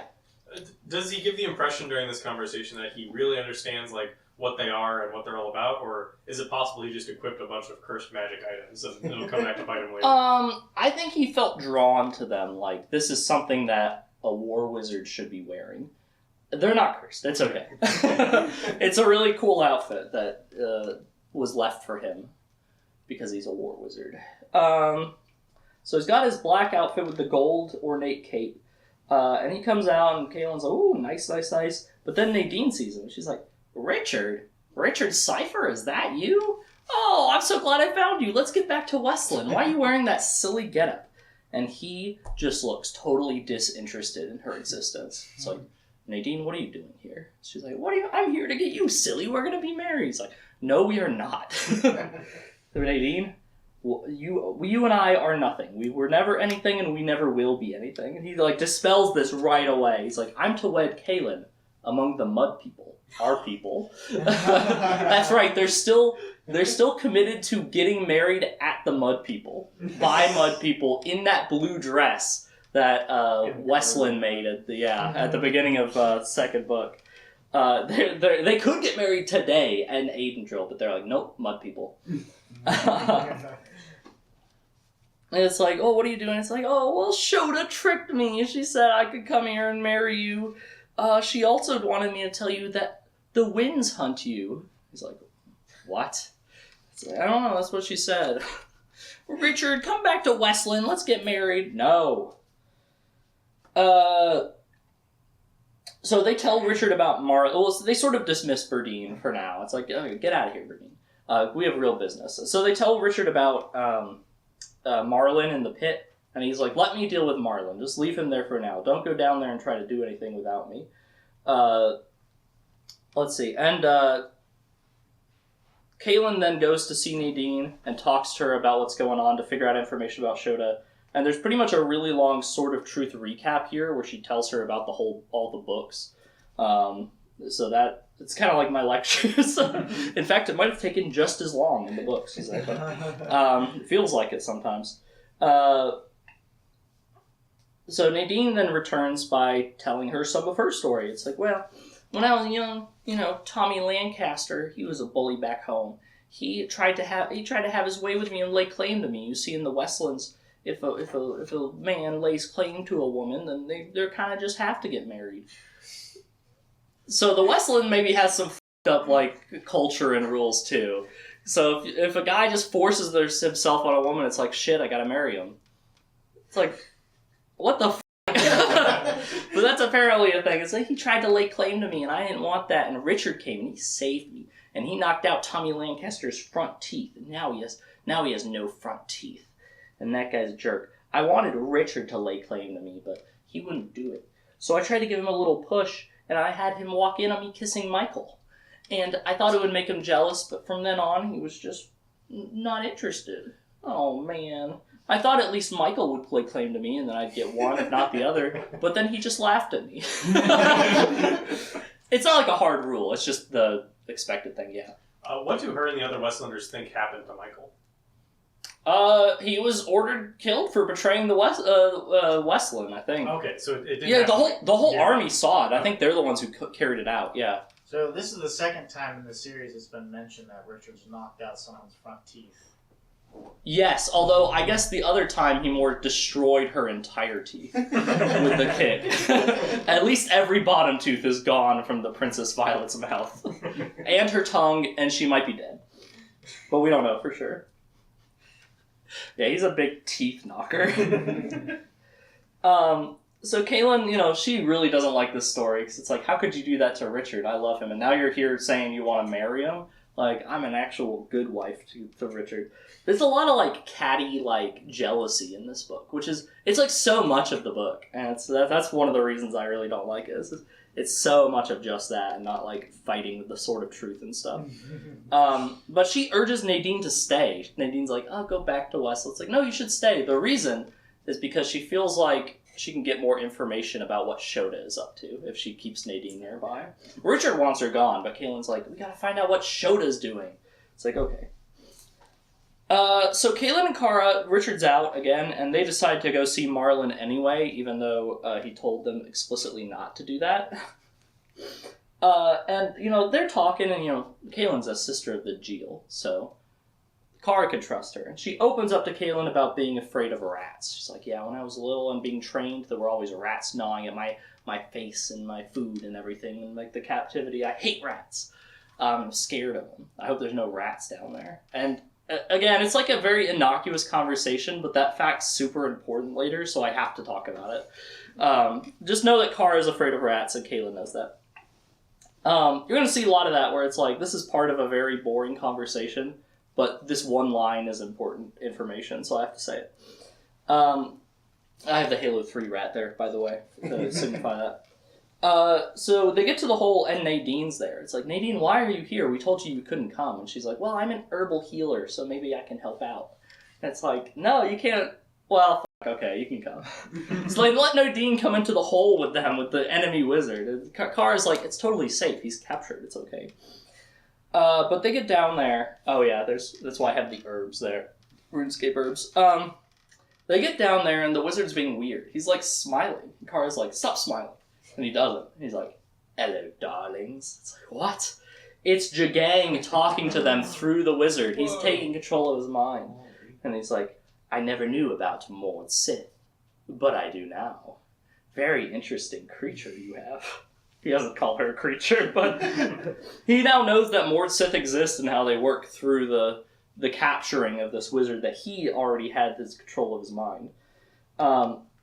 Jagang explains, I've trapped Richard in a double-bind prophecy. Basically, he's made Vents go down a path where it can fork into two different options, and both of them are really bad for Richard. But we're already on that path, so one of them will happen. And Jagang says, don't believe me, and he shoots magic out of Marlin's hand and writes the prophecy on the wall of the pit. But it's in High Daharan, so none of them can read it right now. As prophecies tend to be, as you'll see. Jagang then tosses Nadine at Kaylin. He picks her up and throws her, I guess with magic. So they're on the ground. Kara tries to use her link to stop and cause pain and stop him. But then she falls to the ground screaming. And it's like, uh-oh. And Marlin starts running up and fighting the Daharans and fighting his way through. Not without consequence. When Kaylin finally and Nadine finally come to and run up the stairs, or the ladder, sorry, it's a pit, they find that one of his arms is on the ground. So he's kind of just fighting through because he doesn't really feel the pain because it's Jagang controlling him, not him controlling himself. And they lay chase. They go down into the lower drainage corridors they chase him into, which is basically the sewers of this plateau kingdom, or castle place. Oh no, sorry, we're in Aidendrill, so that's actual sewers. But it is kind of elevated, because it's the palace sewers, which will be kind of important. But they chase him in there. It's kind of a cool fight scene, actually, because he starts shooting wizard's fire down the corridors, and they have to dive underwater and swim a little bit, get breath, and dive again. And eventually Kaylin, they corner him in a drainage outlet, so it's a sheer drop down with all the water. And she corners him, and she jumps out of the water and puts her hand to him. It's like, what's faster, Jagang? You leaving his mind or me entering it? And he's like, I don't know, darling. Want to try? And she releases her power. He gets out, though. He's fine. And he just, instead of being confessed, Marlin just dies. So I guess Jagang like, kills him on the way out or something. So they kill Marlin, but it's like, okay, now we gotta help Kara, because she was in a bad shape that last time we saw her. Who's that? Who's that? So Kaylin and Nadine return to Kara, and Kara has stopped screaming, but she's still kind of seizing around. She stopped screaming when Marlin died, those soldiers tell her. But the soldiers didn't go down to help her, because they're like, that's magic shit, we're not doing that. And also it's a Mord Sith, and they're like, we're not saving a Mord Sith. So Nadine and Kaylin go down to try to help Kara, and Nadine's herbs and medicines aren't really helping. They're not being useful. It's like, I'll try this. Oh, it didn't do anything. Because this is a magical remedy. But they're joined down there. It's like, Mother Confessor, we have a representative of the Rock Moss here, the Rock Moss High Priests. The Rock Moss are ancient sect of healers in Dahara, and the High Priest has come here to give his allegiance to the new Lord Rahl. But now there's a situation. He's here to help. So he comes down. He says his name is Dreffin. Dreffin. He's an important guy in this book. That's him.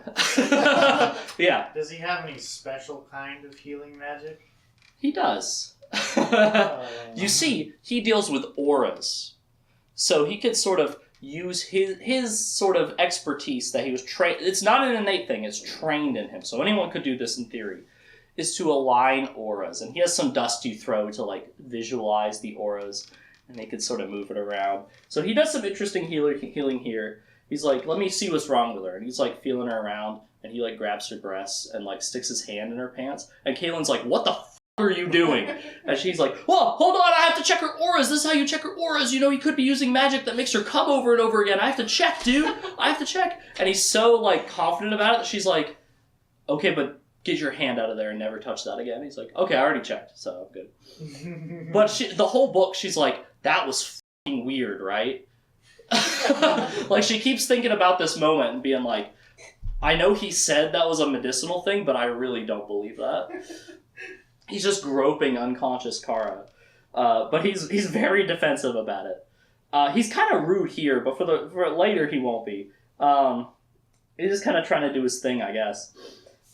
He does kind of seem to actually help her, though. You know, he visualizes the auras and he, like, I don't know, like, presses the pressure points or whatever, gives her the right stuff. And she does, it's kind of like Surgeon Simulator, and she does actually seem to stabilize and start to recover.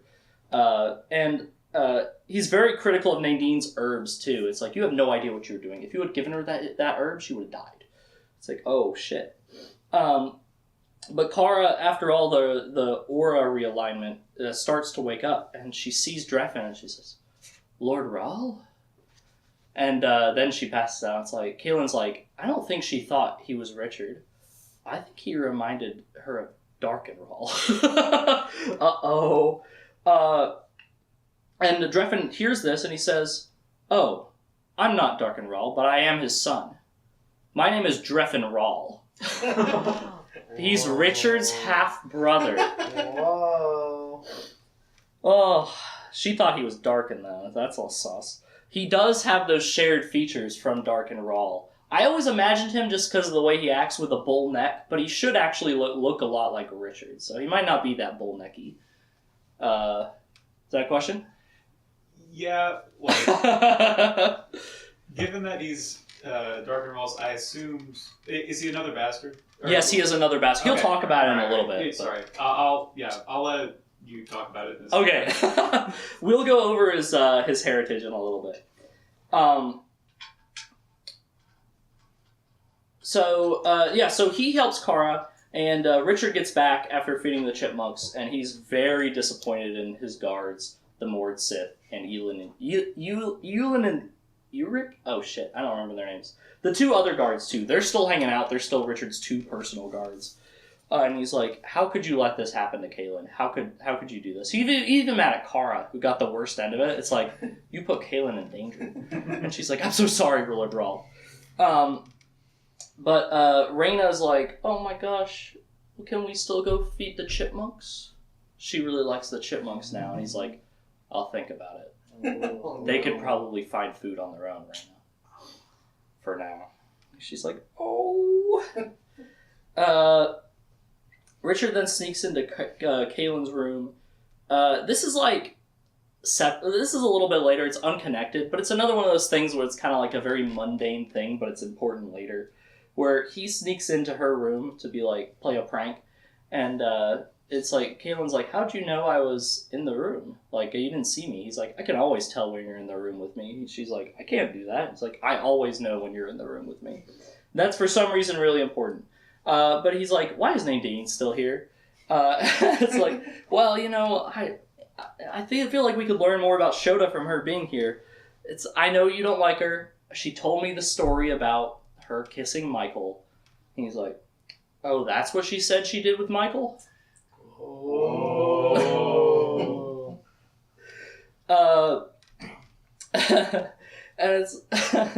And let's see.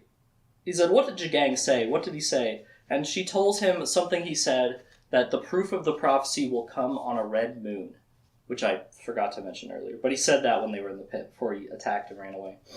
And he's like, Kaylin, the moon was red last night. Uh-oh. And she's like, Richard, come on, tell me what the prophecy says. You're the only one that really knows High to Harn besides Berdine. You gotta tell me. She won't tell me. And he's like, okay, here's what the prophecy says. It might not be very legible on here, but I'll read it. On the red moon will come the firestorm. The one bonded to the blade will watch as his people die. If he does nothing, then he and all those he loves will die in its heat. For no blade, forged of steel or conjured of sorcery, can touch this foe. To quench the inferno, he must seek the remedy in the wind. Lightning will find him on this path, for the one in white, his true beloved, will betray him in her blood. So basically what this is saying is there's going to be a disaster that he can't fight with normal means, and he's going to have to find another way, but that another way will involve Kaylin betraying him in her blood, whatever that means. So this is the double fork, right? It's either you let yourself and everyone else die from this enemy, or you beat it in a way that makes Kaylin betray you. And so he's not happy about this prophecy that apparently is happening, but at the same time he's like, prophecy be damned, Kaylin. Well, how about this? We will go take the Sliff to the Mud People. First, I want to talk to Dreffin and find out what he's about. You know, give it a couple days, we'll go to the Mud People, we'll get married, we'll come right back. And then we're married, and then, you know, that'll be great. You know, we just want to get it done. We want to be married finally by the Mud People so we can just live our lives as married.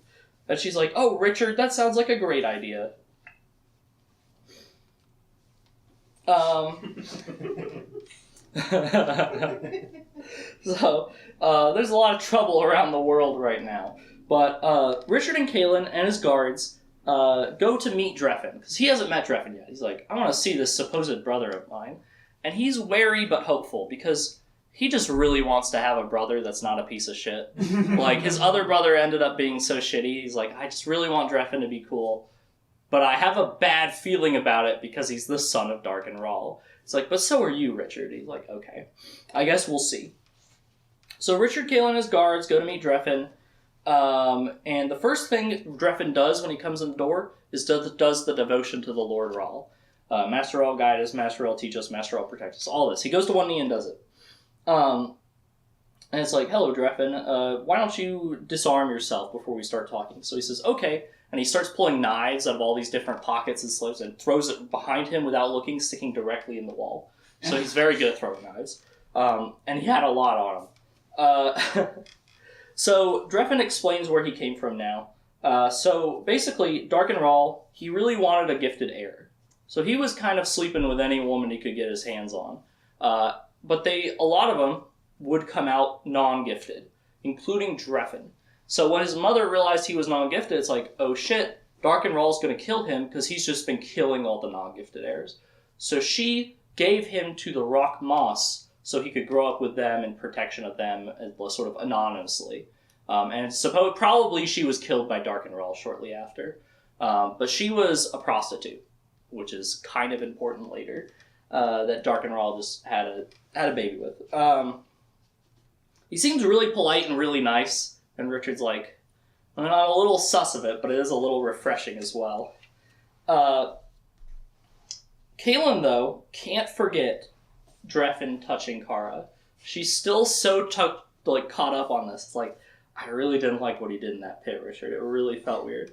But all the women at the palace really seem to like him. They seem to be big fans of him. Probably because of his tight pants. So Dreffin famously wears very tight pants that shows off a very large bulge.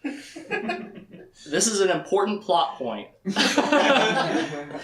Kaylin will look at it and be like, I can't stop thinking about those pants either. Like, why is he wearing those pants? What's with that huge bulge in his pants? Which is another reason I don't like this book as much, is because that's fucking weird, right? Why is Kaylin checking out Dreffin's bulge and thinking about his bulge so much? But it is an important plot point that he has a big bulging dick. But all the palace really like him because of that bulge. And he's just handsome because he looks like Dark and Raw. Yeah. It is confirmed that the bulge is his dick. Yeah, I can't think of anything else it'd be. I think he's just packing heat. Gotcha. Which they're related, so Richard probably is too. He's just not flaunting it. Nice. Yeah. Seeker. Oh, no, I'm going to stop talking. Another big plot point that's a weird thing to be the plot point of the book is Richard and Kaylin are very sexually frustrated. So they got to have sex that one time in the World Between Worlds, but that one was only kind of counted because it was really just their spirits there, even though they transferred items and stuff, so I don't know. But, it's like, well, that doesn't really count, does it, Richard? It's like, I don't know. But all the staff at the palace are like, you're not married yet. So they always check in, Kaylin, is your chastity okay? When they're together. I know, it's stupid, but this is a big part of the book. And so remember that. They're sexually frustrated. But they're like, we gotta get married first, yeah. Isn't the wizard's first rule about lying and deceiving? Can't they just lie and deceive and get what they want? Maybe. I guess the people checking on them are believing a lie that they're afraid might be true, that they might be sleeping together in there. When really a lot of times they're just talking. I don't know. Maybe he could. He doesn't like to be deceitful unless it's like a bad person that he's sending to the underworld. Even though it's the wizard's first rule? It's the most important until Zed calls another one the most important later. Okay. Yeah. I know. The whole plot point is stupid. Like I said, this is one of the negative parts of this book. Like, they could just have sex. He's the Lord Rawl. But they're like, well, maybe we should get married. But then things keep happening to stop from being married. But don't worry, they're going to the mud people in the Sliff, and they're going to go get married, and they'll come right back. I promise. Let's see. But away from Richard for a little bit, let's talk about Anne and Zed, right? Last time we saw them, they were tracking down Nathan. They think they've tracked him down to an inn in this remote town somewhere. Probably somewhere in the New World. I don't know exactly where they tracked him to. Yeah, I guess they would probably be in the New World. And Zed has this idea, I'll leave a light web set up outside. Remember, that's kind of like a bomb, a wizard bomb. And he's like, alright, if he tries to get outside without a Radahan, he'll have like half a second to put on that Radahan before it explodes. So that way he has no choice but to put on this Radahan, and then we got him. But Zed goes up to the room with the Radahan, and there's just some guy named William there. That's like, William? Where's Nathan? It's like, oh, that guy told me you'd be coming. He said I could be a decoy. So somehow he transferred those tracer cloud to William and paid him to run away. So this one's a decoy. That's why that's there. But he's like, he gave me this letter, though, to give you. So the letter says that Nathan has business. He has to go stop a Sister of the Dark. And that Zed and Anne right now need to go to the Jacopo treasure to stop Jagang from getting it. And he also says, I'm so sorry, Richard's in a double blind prophecy. It's pretty bad. So Zed's like, oh, that sucks. But then he's like, I don't know what the Jacopo treasure is, though. I've never heard of that. Then William's like, so where is the treasure? It's like, what? It says there's a treasure. Where is it, old man? He wants the treasure for himself. But then a Sister of the Dark, who is next door, also tracking Nathan, comes in and it's like, I'm getting the treasure for Jagang, and she starts blasting. And she, I think Zed, chases her off or something. She runs out. maybe with the letter, and she sets off the light web, and the whole front of the inn blows up, and she's dead. So Sister Rosalind, I think Anne identifies her before she dies. She is dead. And the whole front of that building's gone, too. I think that guy is dead, too. I think William's dead from the sister. So it's like, well, shit. I guess let's go do this Jacopo treasure thing and try to figure that out. Meanwhile, Nathan is up to some mischief as well. So he is in a city called Renwald, which I believe is part of Jara up here. I think it's like the capital of... No, Renwald is actually... I think it's over here, actually. I think it's on the edge of the wilds. Jara is a different place. I believe it's over here. It's not labeled on the map. But this city is being pillaged by the Imperial Order. They've attacked it, and they've taken it over, and they're putting rings through women's lips to make them slaves and killing all the men. And the rings come in 3 colors, copper, silver, gold, based on how fine a woman they are. Jagang's words, not mine. And we see a new sort of hero, a new protagonist of this story arise. It's a Christmas cake named Clarissa. So she's like an older woman who's never really got married. And she's like, oh man. And she gets a silver ring. She's like, okay, silver's actually pretty good. I'll take that. She has a lot of self-esteem issues, which maybe might get taken advantage of later. But she's saved by Nathan. Nathan, she's a librarian for like the archives or whatever there in what's it called? Renwald. And Nathan needs some stuff from there. So he comes in, he like tricks the soldiers to go out because he's a wizard. So he's tricky. And they sort of work together to get some books out, burn some others, and he actually gets her out of there. She's like, can you do anything for the rest of the people? He says, no. No, there's nothing I could do against all these people. We just gotta get out of here. So she's actually traveling with Nathan now. He got some books he wants. He burns some books he doesn't want Jagang to get, and they leave. Yeah. Does she keep the silver ring in her lip? So I think Nathan actually turns it into a gold ring. Because this is sort of going to be his cover, is that this is one of Jagang's slaves. One of his personal, like, consorts or whatever. That's the cover from now on. Like powers? The ring never has powers. Oh. It's literally just a thing to show that you're a slave. Yeah. So if that's his cover, why would he rank her inaccurately as gold? Be suspicious. Boost her self-esteem. He's also kind of trying to woo her, I think. But the Imperial Order's rubrics will show that she doesn't fit on the grid. No one questions it enough. Yeah. Yeah, Cliff. How old is Catherine? She, compare, I guess, to Nathan in terms of like age. Clarissa is probably about 45, 50, okay. And Nathan is 1,000 years old. Yes, but like his appearance. Oh yeah, Nathan's maybe in his like 60s, like early 60s.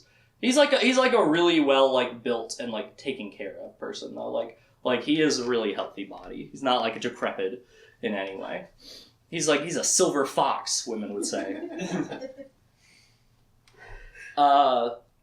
So he's kind of putting on the riz on her, but they're out now. Verna and her sisters that left the palace and got destroyed, they meet up with General Rybish's army, which is down here as well, somewhere near Renwald, but not there. They're somewhere like along, probably near the Valley of the Lost, actually.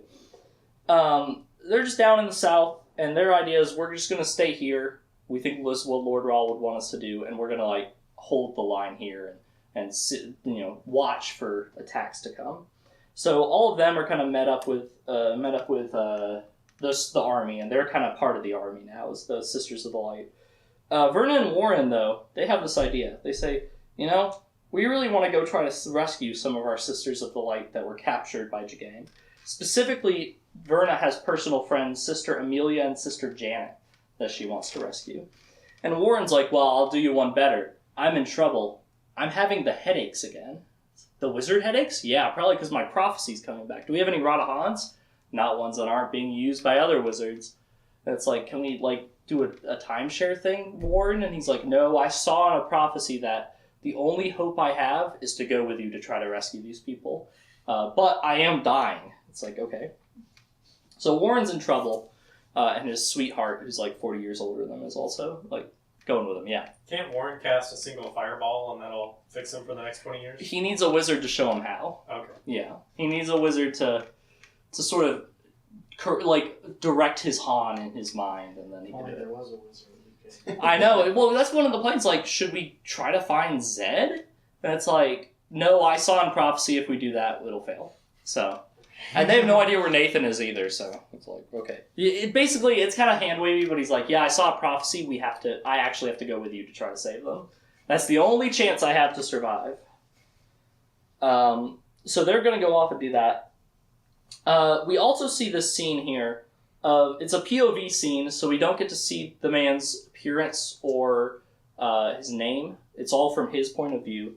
But he goes to an 8-year-old brothel, and he hires this prostitute, and in the middle of having sex with her, he kills her with a knife.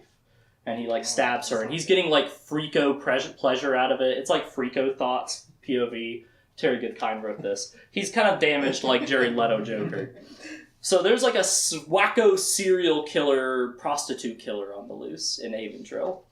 And we don't know who it is, but we know they're a freak because we saw their thoughts. So, let's go to the next slide. Let's talk about the plague. So you're probably wondering what all these have in common. So Richard and Berdine have translated more of Kolo's journal. There's lots of good information in that journal, and luckily it's hard to translate, so we could drip feed it across the next 8 books. So they were looking up stuff about the Temple of the Winds in this journal, because, he was told by Shota through Daedin that the winds hunt him. It's like, I've seen Kolo mention the Temple of the Winds. Maybe that's related. And they see that Kolo's talking about how the Temple team succeeded in getting rid of the Temple of the Winds. They sent it somewhere. It's like, what? It's like, yeah, apparently it used to be just on this mountain, and now it's just not. It's somewhere else. It still exists, and you can still kind of get there, but it's not there anymore. It's like, okay, I don't really know what that means.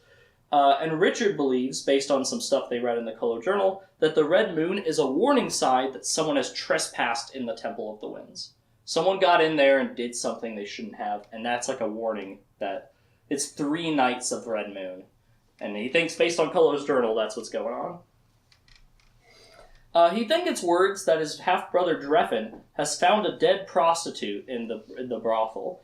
And Richard's like, why is Dreffin in the brothel? And he's a little sus of him. And they go there and they talk to the prostitutes like, why is Dreffin here? His worry is that Dreffin is sleeping with the prostitutes, getting diseases, and then sleeping with people in the palace and spreading them. Because, they all notice his bulge, ooh. But he's like, prostitutes, is Dreffin coming here a lot? It's like, oh yeah, he heals us every day. It's like, what? It's like, yeah, Dreffin actually comes and gives us medical treatment and helps us with our ailments. Most people wouldn't do that because we're prostitutes and there's social stigma of being a prostitute, but Dreffin comes and helps us out. It's like, oh shit, Dreffin's a good guy. They're like, yeah, Dreffin actually found the body. He came out throwing up all over the place because it was so disgusting what he saw. It's like, oh, maybe Dreffin's actually a good guy. It's like, Dreffin, is that true? He's like, he said, yes, most people wouldn't give these people any notice, but my mother was a whore. Those are his exact words. I'm not calling her that. Terry Goodkind did. So he's like, yeah, I have a fondness for prostitutes because my mother was one. Well, not more like a sympathy for them. So he's like, I come here and I help them out because no one else will. It's like, oh, that Dreffin's a good guy. He's a real healer. Yeah. Do they keep records of who their buyers were and who was in the room with the murdered one? Yes. The last person on record, the last person scheduled to see her that night, was Fat Harry. This fat bastard. They're like, Fat Harry, it's like, yeah, he's a drunk, he's terrible, we hate him, and he definitely did this. It's like, oh man, well let's get him. He's dead. What? Yeah, he was found dead after this, so... I don't remember how they found him dead. I don't know if they were alcohol poisoning or... I don't know. Yeah. So you're telling me Fat Harry is in there, he and the prostitute both end up dead, and Dreffin is the next person seen with the body? Yeah. Okay. Why do you ask? No reason. Guys, it must have been Fat Harry. He's so fat and drunk. But they all kind of accept this. They're like, okay, Fat Harry. Let's see. So that's kind of the end of that. They're like, well, problem solved, but that sucks. This is really terrible what happened to her. And it's really nice that Dreffin comes and heals them. He's a nice guy. He's a healer. Kaelin, during this, by the way, is meeting with some of the delegates that haven't surrendered to the Lord Rawl yet. One of them is from Renwald, the place we just saw ransacked. And he says, Mother Confessor, Renwald has really good walls. We'll never get attacked. Well, we'll never lose to an attack by the Imperial Order or you guys. We demand to stay neutral. Kaelin's like, well, someone's going to get you eventually. Sucks to suck. Goodbye.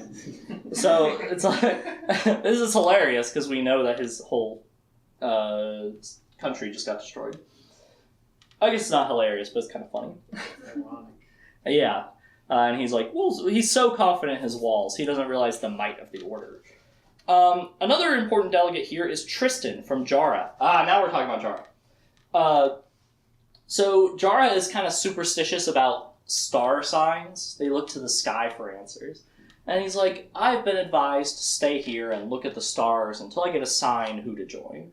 And he's also kind of a jerk. He's just kind of a jerk, Tristan from Jara. He's very wishy-washy, like, I want to join you, but also the Order, I don't know. So that guy is going to be around for a little bit. Let's see. Richard, Dreffin, and Nadine go to see a sick boy who was a Jala player. So Richard hears like, oh man, Mr. Rawl, my brother in the Jala team, he's sick. He's like, well, let me bring my best healers, Dreffin and Nadine. He's got the auras, she's got the herbs, we got this. So they go to see this little boy who's on the Jala team, Jala Rawl, of course, with the softball. And he's sick, and Dreffin's like, oh shit, this is the Black Death. This is the plague. Richard, he has the plague. So there's COVID. Although this is much more deadly than COVID. It's very bad. I mean, basically, the Black Plague from real life, but here in the wizarding world. But the boy dies right in front of them. It's very deadly. And it's like, oh shit. But the boy, already dead, grabs Richard by the neck and says, the winds hunt you. And then he goes back to being dead. It's like, okay, that's the second time I've heard that now. This is bad. After this, the plague starts sweeping through all the other members of the children's Jala team. All the boys start dying, and they say they remember Kip, one of the boys, being shown something shiny in a pure black box after a Jala game by a weird man and woman that they don't know. It's like, oh shoot. Marlin was here with a Sister of the Dark. Jagang probably wouldn't be a big fan of this Jala with the soft ball, would he?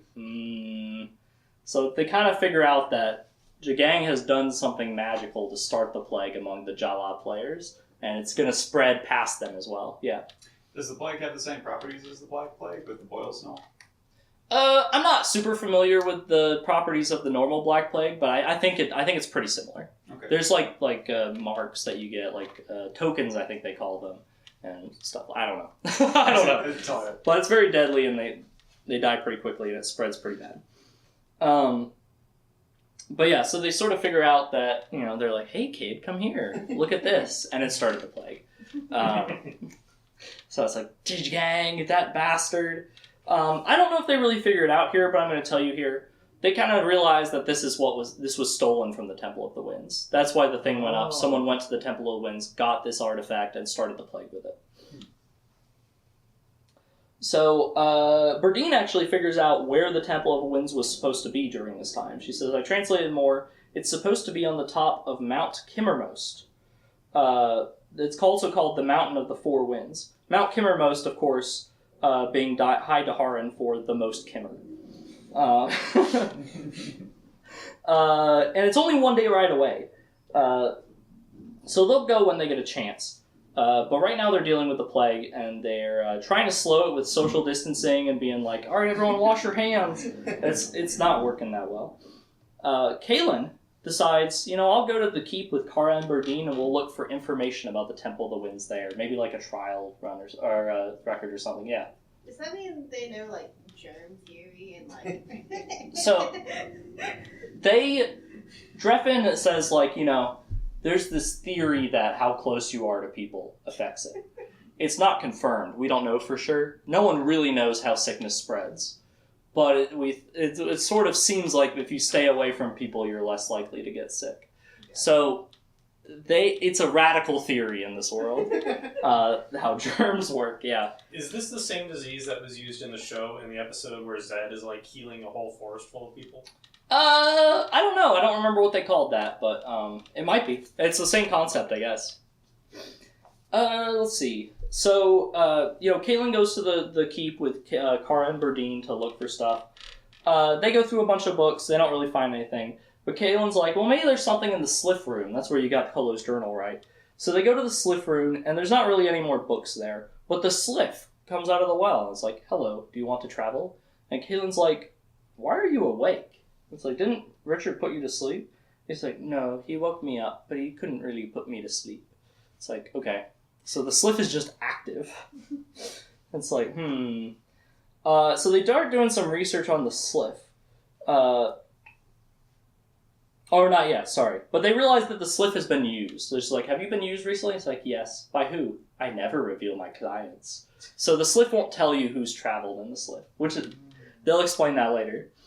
They also find out that the Sliff can travel to a bunch of places. Like, Sliff, where could you travel? And he starts rattling off places. And one of them is Agadan Reach. It's like, oh. Shota has been causing some trouble recently. She might have some answers. She's the one that said the winds hunt you. But they all go home for now, and Caitlin sneaks out at night and goes back to the keep. But she's like, I'm going to go get answers from Shota and maybe kill her. Before we get to that, though, let's talk a little bit more about Zed and Anne. So they start going to where they think the Jacopo treasure is. I don't remember if they did some research or if Zed just knew a little bit about it. But they're like, the Jacopo used to be in the wilds. So let's go to the wilds and look for it. While they're there, they get captured, though, by a group of people called the Nantong. So they just have like a Native American there. They're not muddy like the mud people, but they are kind of like a tribal people with some like shamanism to them. So their whole thing is they just exude this aura that blocks magic. It's like, yeah, it's just like a natural defense of that creature with the people, But that's the idea, is that they just evolved to have that for protection. Which is really, like, bullshit, but whatever. Yeah. I mean, if you just said it's bullshit. There's no, like, magical creatures or anything around, right? No. Okay. It just protects them from wizards, I guess. Cool. So they get captured. They just need an explanation for them to be able to be captured by the Nantong. Gotcha. Anne argues that the Midlands should have exterminated these savages. So she's very much like, why aren't all these people dead? Why are you guys allowing them to live? And Zed's like, calm down, they're people too, they have the right to their culture and lives. And Anne's kind of like, I don't agree. Yeah. Why didn't they do the same thing with the peoples that were on? They're the Bakaban Mana and stuff. And the Majandai, I don't know. Yeah. Wasn't there a girl in the show that, like, magic couldn't work on her or something like that? I don't remember. So, that is Jensen, and we will talk about her whenever we do another one of these, because she's not in these books, but she is in later books. But she's not related to these people. No, this is a totally unrelated thing. Okay. It's not like magic doesn't work on them, it's just if you're near them, your magic, fails. So I think if you shoot wizard's fire from really far away, it'll still kill them. That's how I think it works. It's kind of like a bullshit thing. I'm not going to lie, these people never show up again after this book. But they're captured, and now they're kind of... They think they're going to be sacrificed, but we'll come back to what's happening to them later. Meanwhile, Nathan and Clarissa are having fun pretending to be Imperial Order people. It's like, yes, I'm the Lord Rahl, and I'm going to surrender Dahara to Jagang, and this is one of Jagang's concubines, her slaves, his gold ring slave. Look at the ring! We're important people, everyone. Make way. And he's sort of giving her the princess treatment, like Nanalan. But unlike Nanalan, they hook up. So Nathan and Clarissa are now kind of a thing. Thankfully, right? I wouldn't want that in that show.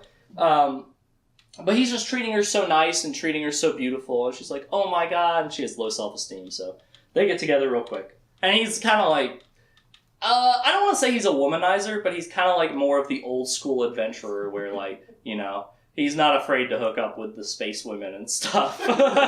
Like old Captain Kirk style adventurer. That's what Nathan's kind of like. Kind of different from Richard, but, he's a different guy. Yeah. He has been, like, trapped inside of a keep for, like, Yeah. 1,000 years. And they actually used to bring him prostitutes, but one time he told a prostitute a prophecy. She got freaked out by it, went back, told her people, and it started a war. So they stopped bringing him prostitutes. But he's like, I had to do it because one of the kids who died in that war, baby Hitler. Saw it in prophecy. That's the actual story of that. Okay, let's talk about Aghanim the Reach. Okay. The She-Witch Shota! I'm glad I named that slide that. So this is a short part. Kaelin goes to Aghanim Reach with Shota, and Samuel's there, and she's like, pretty lady here to see Master Shota. And it's like, go away, Samuel. But he always calls her pretty lady, which will be important in like 7 books. So Kaelin shows up, and Shota has tea. It's like, let's talk over tea. And she's like, okay, but I might be here to kill you. And she's like, I know. And they drink the tea, and it's like, Kaelin, did you not think I might have poisoned the tea? She's like, oh, I didn't think about that. It's like, well, I didn't. Because I'm here to be friendly, Kaelin. I don't want anything bad to happen to you. She just drinks this tea. Like, it's not... I even thought at the time when I was first reading this, I'm like, why are you drinking that? But it was fine, thankfully. So they just sit and talk for a while, and Shota says, basically, I looked into the flow of time. I saw he was going to marry another person that's not you. I'm not want that to happen. I'm not making that happen. But I at least had some influence of who it would be. So I got someone he knows and used to have a thing with to come. So it's not just some stranger. Yeah. Hasn't he already been married to someone that wasn't Kaelin? That's an interesting thing to bring up, Andrew. And that will come up in the next book. But that's very interesting. She sees it happening in the future. So this is a separate occurrence to Du Shalu in the Bakaban Mana. So she says, also, Kaelin, I saw you're to not marry another person too. But you don't have any past flings, so I kind of just going to let that one happen, however. And she's really distraught about this. And she says, it's not me. The spirits are responsible. Why would the good spirits do it? It's not just the good spirits. The evil spirits are doing this too. They also have influence in all of this happening. What? How's this possible? We'll talk about it. And she says, you will receive one more message from the winds, and it will be really important, so listen to it. It's like, okay. And Caitlin's like, hey, what happened to that wizard that used to be here? And she's like, I did exactly like I said. I came back here, and I skinned him alive, stole his magic, and then put his skin on my throne. It's like, oh, that's awful, but I guess he was an evil wizard. It's like, yeah, and the whole time he said, I forgive you, I forgive you. Do you forgive me? Please forgive me. It's like, what? Yeah, he said it was like Wizard's 4th rule or something. So Wizard's 4th rule, according to Shota, we're getting this from Shota in this book, there is magic in sincere forgiveness, in the forgiveness you give, but more so in the forgiveness you receive. So it feels good to be forgiven, but it feels even better to forgive someone, yeah. Does Richard ever learn this rule? Because it's getting a part of the Kaelin here. He will learn it, Okay. but this is the more official giving of the rule. Which is another thing that I think is stupid about this book. It's like, well, because Warren didn't know there were Wizards' rules. I didn't bring that up, but he's like, Lauren, do you know the Wizards' first rule? He's like, I didn't know Wizards had rules. So why did this guy from the Palace of the Prophets know there were Wizard rules? That seems like a New World thing. And it's like, why would he be like, I forgive you, do you forgive me? He works for the Keeper of the Underworld. So this feels really like weirdly shoved in here. Also didn't work for him. It also didn't work. And also, it comes up again in a much better way. So why is it here? But yeah, it didn't work for him, that's true. He is skinned alive, and her throne will have his hide until the very last book. All the way through it. They don't get rid of it. But they reference it all the way through the end of the series, that his hide is on that throne. But before going back to Aidendrill, Kaelin feels grandfather's bone knife that she carries with her heat up. If you remember, she has Chandelin's grandfather's bone knife, and she got to keep it because it helped her, and he's like, well, now it's yours. Well, it's heating up, and she's like, this is a sign. It's like, Sliff, can you take me to the Mud People? And she's like, never heard of them. It's like, where can you go? And, like, around this area. She's like, oh, I can go to blah, blah, blah, blah, blah, the Jacopo treasure. And Caitlin's like, Jacopo, I've heard that. In a conversation I didn't mention when we talked about Stone of Tears, because she and Chandelin talk a lot. he talks about the history of the Mud People and how they became Mud People when they learned to stand up to people attacking their people, the Jacopo. His grandfather was one of those people. They coated themselves in mud and went crazy and attacked all the Jacopo, and there's no more Jacopo. It's like, oh, Jacopo, that's got to be near the Mud People because the Mud People killed them all. So she's like, take me to the Jacopo treasure, please. Meanwhile, Zed and Addie, sorry, not Zed and Addie. I have Addie in my notes, but it's Zed and Anne have a plan to get away from the non-talk. That's what they're called. It's like, let's just jump around in the mud and act crazy. That's their plan. They're like, let's play in the mud and act wacky, and then they'll be like, we can't give these people to our spirits with sacrifice. They're crazy people. And it's like, Anne's like, this is cringe. I don't want to do this. And it's like, well, Anne, don't you want to at least have fun before you die? If it doesn't work, at least you had fun and you got to play around. And she's like, all right, I'll do it. And they start playing around. They have a lot of fun, and it works. The people are like, we can't sacrifice these people. Yeah. I feel like I learned this lesson yesterday from that Nanalon episode. Yeah, the Nanalon episode, they jump around in the mud. That's basically what Zed and Anne are doing. And it works. And then Nantong sell them. And, the Nantong decide to sell them. And it's like, they sell them to a group called the Sidduk.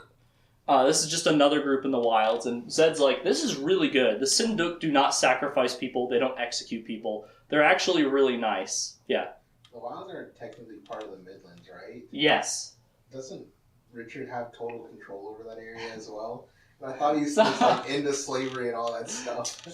He hasn't gotten there yet. He's been busy. Slow down. I think eventually he'll be like, all right, no more slavery. But right now there's slavery. It's like Texas. The word hasn't reached. Yeah, they haven't heard about it yet. He's really busy dealing with the plague in Aidendrill. But the Sidduk, yeah. Do you think it's the case where he doesn't like that they own slaves, but he'll let them be? It's not his business. Yeah, just because we like different things doesn't mean we can't be friends, people of the wilds. Maybe. We honestly never get to see what his opinion is on the that. local government that can decide the. States' rights, states' rights. He wants to show with cannibalism. Yeah, he did straight up eat a person. So the Sidduk are much nicer, but I don't remember if the Sidduk have these or if the what are they called?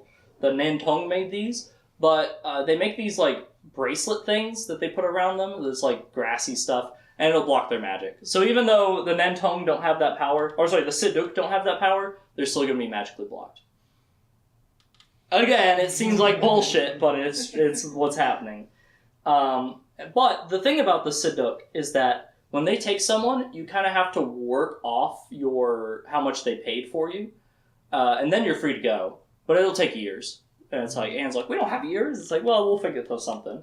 For now, let's talk about Richard and going to Mount Kimmermost. So he wakes up and Caitlin's not there, and he kind of figures out maybe what happened. He's like, well, shit. Well, she's going to be my wife, but I don't own her, so she can go do her thing. But he's still not happy about it. He decides, well, during this time, I'll go to Mount Kimmermost and see where all the Kimmer's at. But he gets there, and he looks at the cliff face that's been cut away. Basically, he's at the top of the mountain, and it just kind of cuts off. And it's really positioned as if there would be a temple right there. Like, the whole town is sort of built in a way that makes him think there should be a really important building right here. So it's like, this is where the Temple of the Winds used to be. Where to go, yeah. There's a town at the top of this mountain? It's like deserted ruins. Okay. So no one lives here. It's like an ancient town. It's all deserted. It's all run down. Yeah. Yeah. Where exactly is Mount Kimmermost?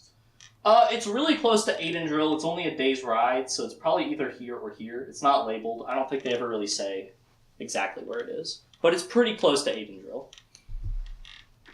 So Richard gets there and he can tell a temple used to be there, but he's like, I have no idea where it's gone. Meanwhile, Caitlin pops out in the Jacopo treasure Slithwell. It's a deep cave underground, and it's full of, I think there is actually some like gold and stuff there, but it's mostly full of books. And she's like, oh, okay, I guess this is the Jacopo treasure. But it's clear no one's been down here for a long time. She lights a torch that's like on the wall, and she finds her way out of the cave. And who's at the outside of the cave but Chandelin. It's like, Chandelin, my old friend, Strength Chandelin. Oh no, I think she's like, wait, Chandelin, don't, she says, Chandelin, don't slap me right now because there's a plague going on. I don't want to spread it. He's like, too late. The plague is here as well. It's like, what? Chandelin? It's like, we have much to discuss. How'd you know I'd be here? Grandfather's spirit. We had a meeting of the ancestor spirit, and they told me you'd be here, and I came here to collect you. And it's like, you need to come talk to Grandfather's spirit. It's like, well, that'll take 3 days. It's like, no, we just kept the spirit.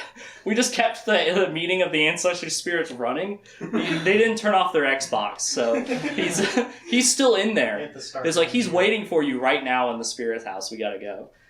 So she goes and talks to Grandfather's spirit, and this time it's an actual visual ghost of him. It's not talking through one of the elders. Yeah.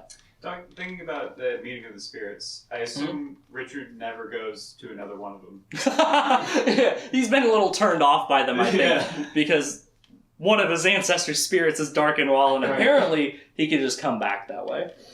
Although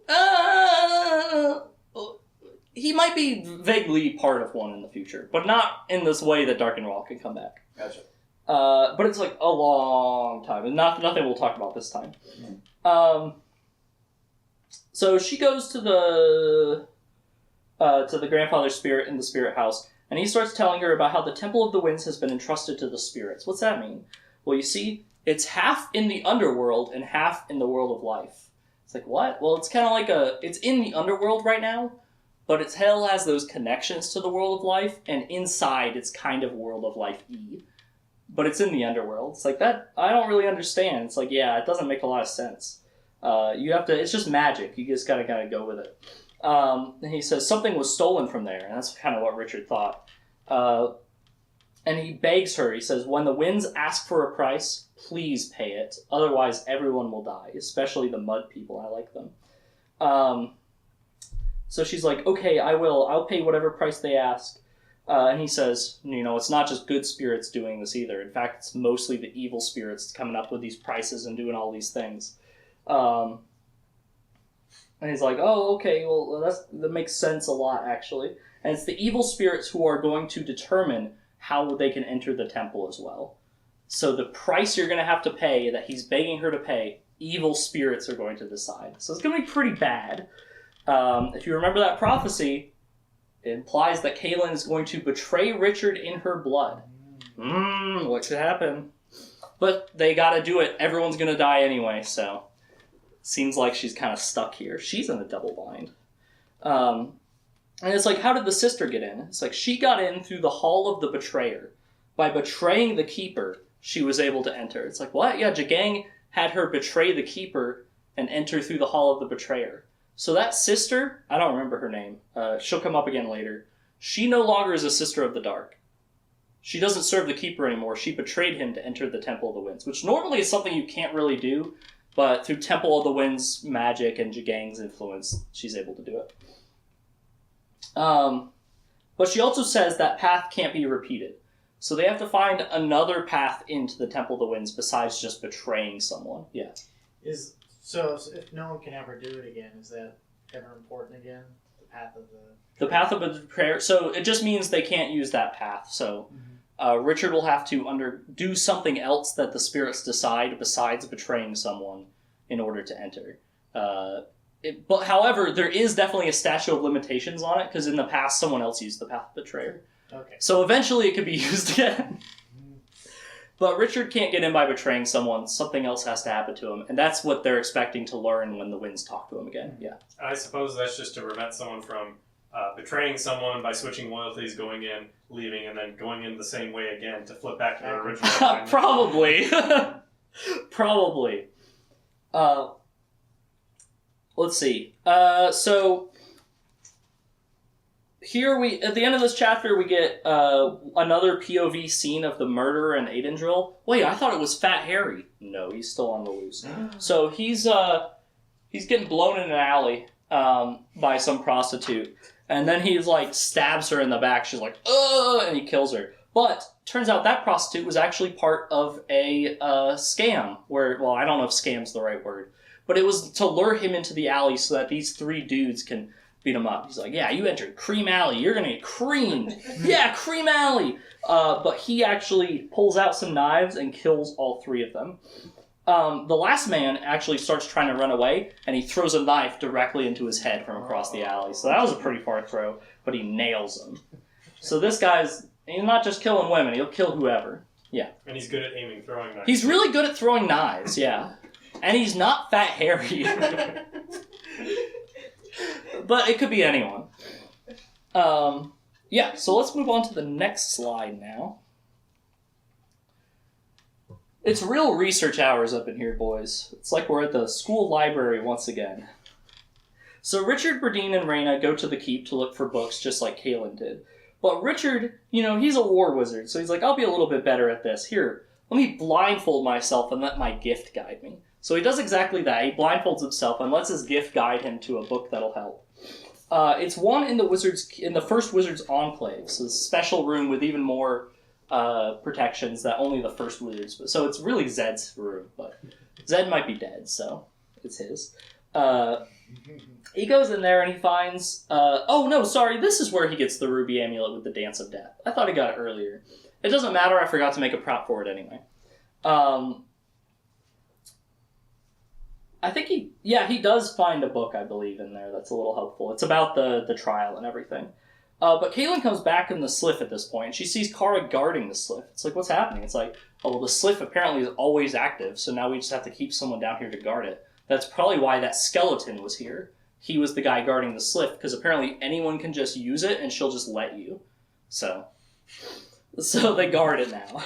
They have a moored Sith cycle through and guard it at all times. She's mad that Kaelin didn't tell her that she was going. It's like, we're sisters of the Aegil. You should have told me. It's like, I'm sorry. We are sisters of the Aegil. So Kaelin's back. Nathan is being visited by 2 sisters and their boys. So the 2 Sisters of the Dark and these little wizards that were under their charge show up. And it's like, Nathan, what are you doing here? He's like, oh, I'm the Lord Rahl, and I'm going to surrender to Hara. And this is one of the... he tells the whole spiel. And one of the boys get annoyed with Nathan, and he shoots a bolt of lightning at him, but Nathan just blocks it and shoots his own and incinerates the boy. So now it's 2 sisters and 1 boy. Nathan's a very powerful wizard. He's like, thanks for coming, and he sweeps him out the door. But Nathan says, you guys know that Richard's the Lord Rahl, but soon, he's in the Double Fort Prophecy. He's going to die. I'm about to be Lord Rahl, and I'm willing to work with Jagang. So I will, in exchange for being able to rule Dahara under Jagang, I'll surrender Dahara to Jagang. And it's like, oh shit, Nathan, why are you doing that? But you could tell, it's kind of clear, even at this point, that he has something up his sleeve. Like, this isn't really his plan. But that's sort of what he's going with now, and that's what he's going with now. Richard, by the way, sees Kaelin. He's a little upset, but he's like, what'd you learn from Shota? And she's like, not a lot, but, the mud people and all this. But he sort of shares what he learned from the trial book he found in the keep. So apparently someone used the temple to lock a part of the gift in the underworld. So the reason that people have been born with magic less and less, and people have been born with subtractive magic not at all anymore, is because someone locked that power away in the Temple of the Winds in the underworld. I know it doesn't make sense that you can lock away something like that, but it's a really good temple, trust me. It's really powerful, yeah. It does make sense why the Keeper can then give that magic to people then, because he has access to it. That's true, yeah. And subtractive magic, it's like, sometimes they treat it like it's kind of like underworld magic, but it's really not. It's just the other half of normal magic. It's become that over time. Yeah, because it's been locked away in the underworld. There's like additive magic there too, because it's like, that's why people are born less and less. Basically, magic's degradation and like the dying out of magic is because of the Temple of the Winds. And so what someone did there. You can actually do a lot to the world of the life in the Temple of the Winds. It's kind of crazy, as we'll see more instances of later. But it's been locked away. That's why there's less and less wizards and no subtractive magic. So apparently back in the Great Wizard War, Prosecutor Lothane was like a big guy on the New World side of the war. And he was sent in to... Let's see. He went into the temple. He was supposed to fix the magic thing. But then he actually made it worse. He got in through the path of the betrayer. He was actually a traitor and worked for the old world. They weren't the Imperial Order at the time. I don't remember what they were called. But he was a traitor, and he used the path of the betrayer to get in there, and they're like, oh, make it better, and he made it worse. He locked away magic even more. So then First Wizard Baracus had to get in through some price, they don't really know. And he tries to fix things the best he can. He sets up what he can for the future.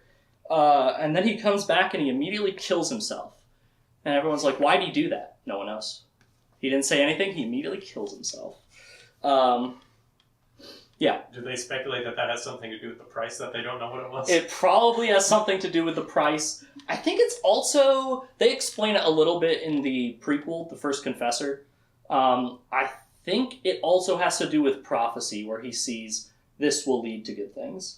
But I don't remember, yeah. You might have gone over this a little bit already, I just didn't get to catch it, but like, do you know what set up the system of, like, the path of betrayer and all that? Because it seems like an extremely bad system. Because it seems like if one of the best ways to get in is to actively deceive people and be like secretly evil the entire time, it kind of just guarantees that the only people that will ever get in are those who are secretly evil and bad. So the reason for that is because the price to get in those paths is determined entirely by the spirits. And it's mostly controlled by the evil spirits. So they're kind of just f***ing with people. Yeah. Who let them be in charge? It's in the underworld. They don't have a choice. That's where the spirits are. They just kind of took over. Oh, and they also learned that the first confessor, Magnus Sirius, confessed Lothane to get all this information out of him. And that's how they found out all this. And everyone's like, Lothane's evil? But as we'll find in the book, The First Confessor, yeah, of course he was evil, but people just wouldn't realize. No one would listen to Magnus Sirius until she was a confessor, and now people have to. So now that Kaylin's back, she's been helping Dreffin and Nadine tend to people who are sick. Kaylin mentions, while she's helping them, hey, guys, don't bring up the rats in the keep. Kara's afraid of rats, okay? And it's, again, another mundane conversation, but the fact that Nadine and Dreffin now know Kara's afraid of rats will be important later, so I have to bring it up. So Richard and Kaylin, they decide to go on a walk. They run into Ambassador Tristan, and he's being really slimy, and he's, like, staring at Kaylin, and it's like, oh, okay, Tristan, yeah. Do Bookmord Sith have the Breath of Life? We'll talk about the Breath of Life tomorrow. Okay. We'll talk about it, but at this point, no. It has, well... We'll talk about it tomorrow. So they go on a walk. The ambassador's being slimy. They start walking again. I believe Dreffin and Berdine Dreffin and Nadine are with them now. And someone shoots a crossbow bolt at Berdine. And Richard catches it midair. And he's like, after that person. And they chase, but they don't find who did it. They just find the crossbow scattered somewhere on the ground. But he's like, someone is targeting the healers. They're blaming the healers for this, or maybe they work for the First Order, I don't know. I want protections around the healers at all times. And that night, someone sneaks into Kaylin's room and tries to stab her, but this was actually all a Richard ploy. He could tell that was to get guards off of Kaylin, so what he did is he made it seem like he was falling for it, putting all the guards on the healers, Dreffin and Nadine, and he put like a straw fake person in the bed, and they were all waiting in the balcony. And someone stabs it, and they all walk out like, who did this? It was Ambassador Tristan of Jara. It's like, what? He's like, I got a message from the stars. It said to kill her, and I'll gain favor with the Order. Really, he just wants to join the Order, and he's like, this will make the Order like me if I kill the Mother Confessor. So Richard orders him beheaded and his head sent back to Jara. But they're also like, oh, this is the murderer. And he's like, wait, I didn't kill the other people. And it's like, yeah, okay, Tristan. And then they kill him. And there's kind of like did we get the guy? And it's like, well, we probably got the guy, yeah. Why didn't they just have him confess? I don't know. They just didn't. They probably should have. Confess. Kaylin is like right there. But no, they don't confess him. They're much more like, unless she's in a fight, she's much more conservative about confessing people. I know in the show she'll like just do it left and right. But she tries not to do it unless she's in a battle. I don't know why. It's really useful. Yeah. I mean, they beheaded this guy. It's Yeah, they did behead this guy. Well, he tried to kill the Mother Confessor. As they have all the evidence they need. But I mean, you got really nothing to lose by interrogating him. I agree. They just didn't. It's Temple of the Winds. It's not the best one. But yeah, they came in through the balcony. Do I have a picture of that? Yeah, caught red-handed. Got him. Let's see. So, Richard does some more research and he finds out that the Sliff was around during the Wizard War. And he's like, wait a minute. Let's just ask the Sliff some questions about what happened there. So they go down to question the Sliff, him and Kaylin, and probably the others too, but at least those two. And Richard's like, you used to be a person like her, right? And he points at Kaylin. She says, that's right, I was a whore. And it's like, and Kaylin's like, well, no, hold on, I'm not, that's rude. And he's like, I meant like a human. And she's like, oh, I was one of those too. I love this line because it's like it's a lot like what Verna said to Du Chaillu in the second book, where it's like, oh, it's okay. Richard's father raped his mother, where it's just like so tone deaf and so rude and out of pocket. It's so funny, and it's just like, how dare you? But basically, she was a prostitute that was turned into the Sliff. Lothane decided to turn her into it because she slept with a lot of the wizards. She was a high-end prostitute, and her thing was she never betrays her clients. She won't say who she slept with. So that sort of translated to she won't tell you who's traveled in her because she never betrays her clients. But Lothane was afraid she would betray him, so tell people that he slept with her, so he turned her into the Sliff. Well, he had help. They were making a Sliff anyway, and he's like, she'd be good. But now it's backfired because now enemies can use the Sliff and she won't tell you. So that's why they had to put Kolo there to guard it, because anyone can use it to get in. And that's also how Marlin and the Sister of the Dark got to Aidendril and snuck in, is they went through the Sliff. Let's see, yeah. Why did they trap their guard and make it so he couldn't even eat? I don't know. I also thought that, because it was sealed for 3,000 years. That's like, why did you seal it with him inside? Was he already dead, maybe? I don't know. You couldn't guard it from outside. Well, because it wasn't sealed during the war they were using it. It was sealed after they put up the Towers of Perdition and, kind of stalemated the war. I don't know why they left Kolo in there. Yeah. Why didn't he use the Sliff to get out? The only explanation I could think of is he must have died in there before they sealed it. Because otherwise, why would they leave him in there, and why would he not just leave? You're right. Yeah. Did he forget to bring food in there? Is he stupid? Maybe. He must have just died before that, yeah. Are there other skeletons around the other buckets, or was only one of them under lock and key? It was only him, I think. If they were, those guys got to leave. Yeah, they probably were. They just walked away. Yeah. They were dying. Oh. But we actually have some sad news here. Berdine comes up to Richard. Richard! Reyna is sick. Reyna has the plague. Oh, no. She's in bed. She's dying. It's like, Richard, can we go feed the chipmunks? He's the one with the little stubby tail. He'll miss me. He's like, okay, let's go feed the chipmunks. And they go out, and they feed the chipmunks, and she smiles, and she dies while the chipmunks feeds out of her hand. And Richard, out of so much respect and love for Reyna, No.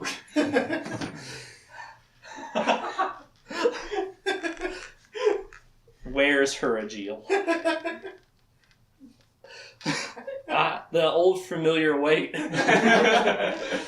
And he's very upset about this. Reyna is dead. He has a new Aegil to wear, yeah. What are his thoughts about wearing a gay Aegil?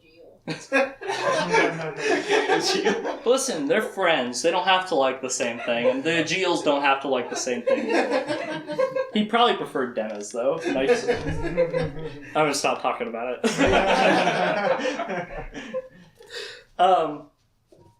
So it's all really sad. They have a funeral and they bury her and whatever. Meanwhile, Verna and Warren actually make it to Jagang's camp, wherever he is at. I don't actually know where it is. Somewhere in this area still. Probably near Renwald, actually, but it doesn't matter. And they find the two sisters they're trying to save. They just find Janet. They're trying to find Janet and Amelia. And it's like, Amelia was a sister of the dark, but she actually betrayed the keeper. It's like, what? You can't do that. Yeah, it's old Temple of the Wind stuff. So she's actually not a sister of the dark anymore. It's like, oh, well, then let's save her. It's like, okay, well, she's in the tents right now. The tents? Yeah, so there's, like, tents where when Jagang's mad at a sister, she sends them in there, and then the soldiers get to, do their stuff for a while. It's, it's very torturous. It's a very bad place for sisters to be, is with Jagang. This is heavier than I remember. So it's like, oh, just wait 3 days. It's like, okay, in the meantime, you should do the devotion to the Lord Rahl. It's like, okay, I'll do it. And she does, Master Rahl, guide us, Master Rahl, teach us. I'm free. It's working. It's like, okay, well, get the other one and bring her here. To tell her to do the devotion and bring her here and we'll leave. It's like, okay, great. Richard receives word that an Andolan ambassador has arrived at the palace. He's like, who are the Andolans? And Kaelin's like, oh, they're people, but they're kind of not people. It's like, what's that mean? Well, you see, Richard, they're like magical creatures, and they look like us, and they can kind of talk like us, but they're more like creatures. You know exactly what I'm thinking. Not like that. Yeah, Laura. I was gonna say that Indol isn't that from Xenoblade. Oh, Yeah. Indol. Indol, but they're Andolans, not Indolans. It's an A. Okay. It's an A. Aw. Yeah, but I did imagine them with blue with pointy ears, probably because of that. Yeah, Cliff? I think Andola is a real place, isn't it? Andorra. Oh, okay. I don't know. It's somewhere here. Yeah. Predator Amalthus is kind of a creature who only likes humans. Yeah, he is. So their thing is they love collecting things. They're kind of kleptomaniacs, but also they have no greater joy than delivering a message. There's something about it just really gives them serotonin. So their thing is like, you give them a message to send, they're like, yes! And they go send a message. And so they're messengers basically around the Midlands, yeah. Are they very good at it? Yes, they're very good at it. Oh, okay. Well, except this one kind of wasn't. He shows up and he's kind of like he's like the leader of them, but they're not super centralized, so it's not a big deal. But he has like 7 wives with him or whatever. And he's kind of like wobbling around. He's like, hey, I got a message for you. It's like, what took you so long? It's like, well, I was having the good juice, It's like, he has been drinking of the happy juice, my husband. And it's like, I would have gotten here sooner, but I was getting drunk, basically. Richard is so mad about this. He's like, Raina died. If I had fixed this earlier, she'd still be alive, and you were just busy getting drunk instead of bringing me the message from the wind. He was bringing the message from the winds. Bringing the message from the winds, and he clobbers the guy. He punches him right in the face. And the guy's mad. It's like, Richard, no, they have magic. And he starts doing like he's going to do attack. Boom, Kara captures him. She captures his magic, and he's like, ah! So she has the Andolan magic. And she says, oh, wait a minute. I have the message in my mind now. She captured his magic, and now she knows the message from the wind. So, I always forget I have my clicker in here. It's time for a white wedding, guys. Here's the message from the wind. The message of the wind states that Richard must wed Nadine, and Kaelin must wed Dreffin Rahl. If they do this, and they consummate the marriage, up on Count Kimmermost, then the Temple of the Winds will appear and Richard may join. This is the price. I know! And it's like, oh no, what? What? That's so weird. And it's like, yeah, the winds require a virgin bride. And it's like, but we slept together and that doesn't count as far as the spirits are concerned. So that's why I said that doesn't count, is because in this book they say that doesn't count. Why not just have that not be a criteria? I don't know. Yeah. They were in the spirit world. Yeah, they were, but the spirits don't count They it. all saw it, yeah. Yeah, they were watching. I don't even know why that's a criteria. Again, it's not my favorite one. They also must be loyal. So it's like, if you marry this person, you can't cheat on them, you can't divorce them. I don't know how they enforce that after Richard's done with the Temple of the Winds, but apparently they're like, we'll keep to that. So they're all really upset about it. Well, okay, so Richard's really mad about it, but Nadine's cheese is she's like, I knew I'd win, Kaylin, you slimy bitch. She's really like catty and, Kardashian-y. And Kaylin's really sad about it, but Dreffin's like, I don't know, it could be cool, Kaylin, I don't know.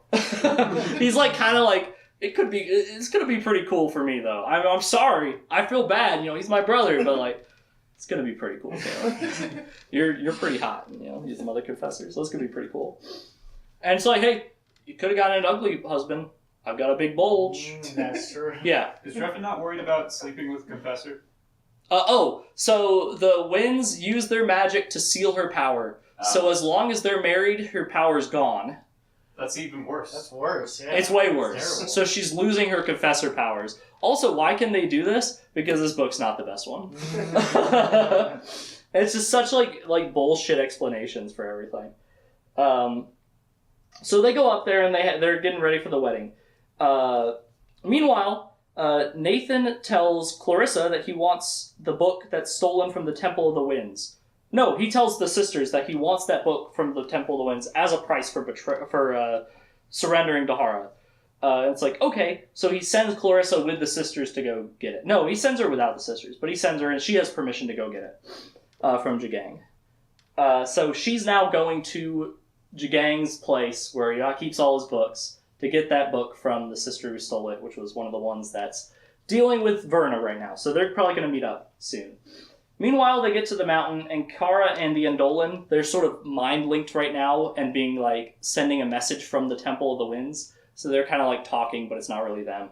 And it's they're performing a little marriage ceremony. And in her mind, Kaylin, it's so kind of like from Kaylin's perspective here. And in her mind, she says the stuff to Dreffin, but she thinks it to Richard. In her mind, she's saying it to Richard because she really loves him.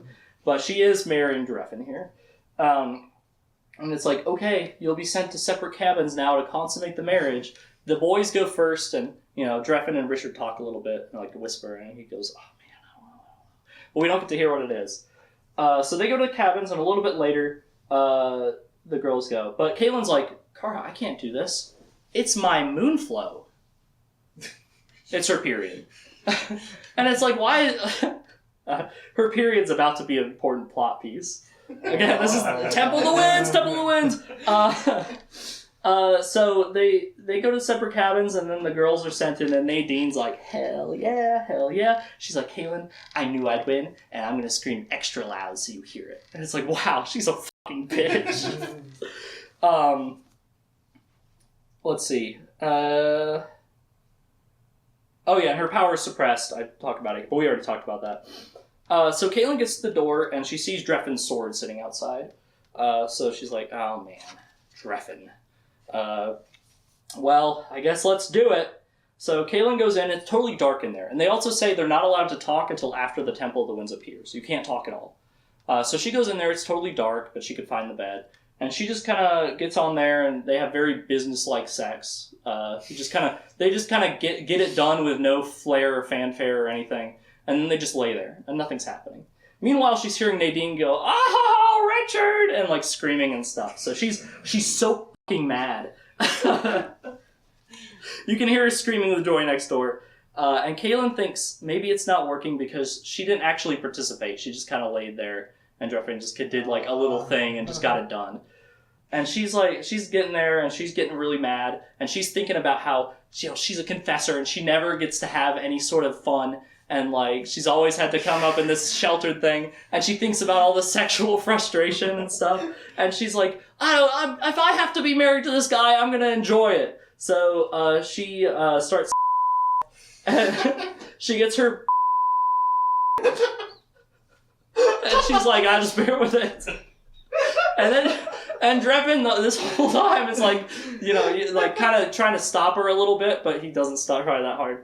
And then she just gets on top of him and starts until it's over.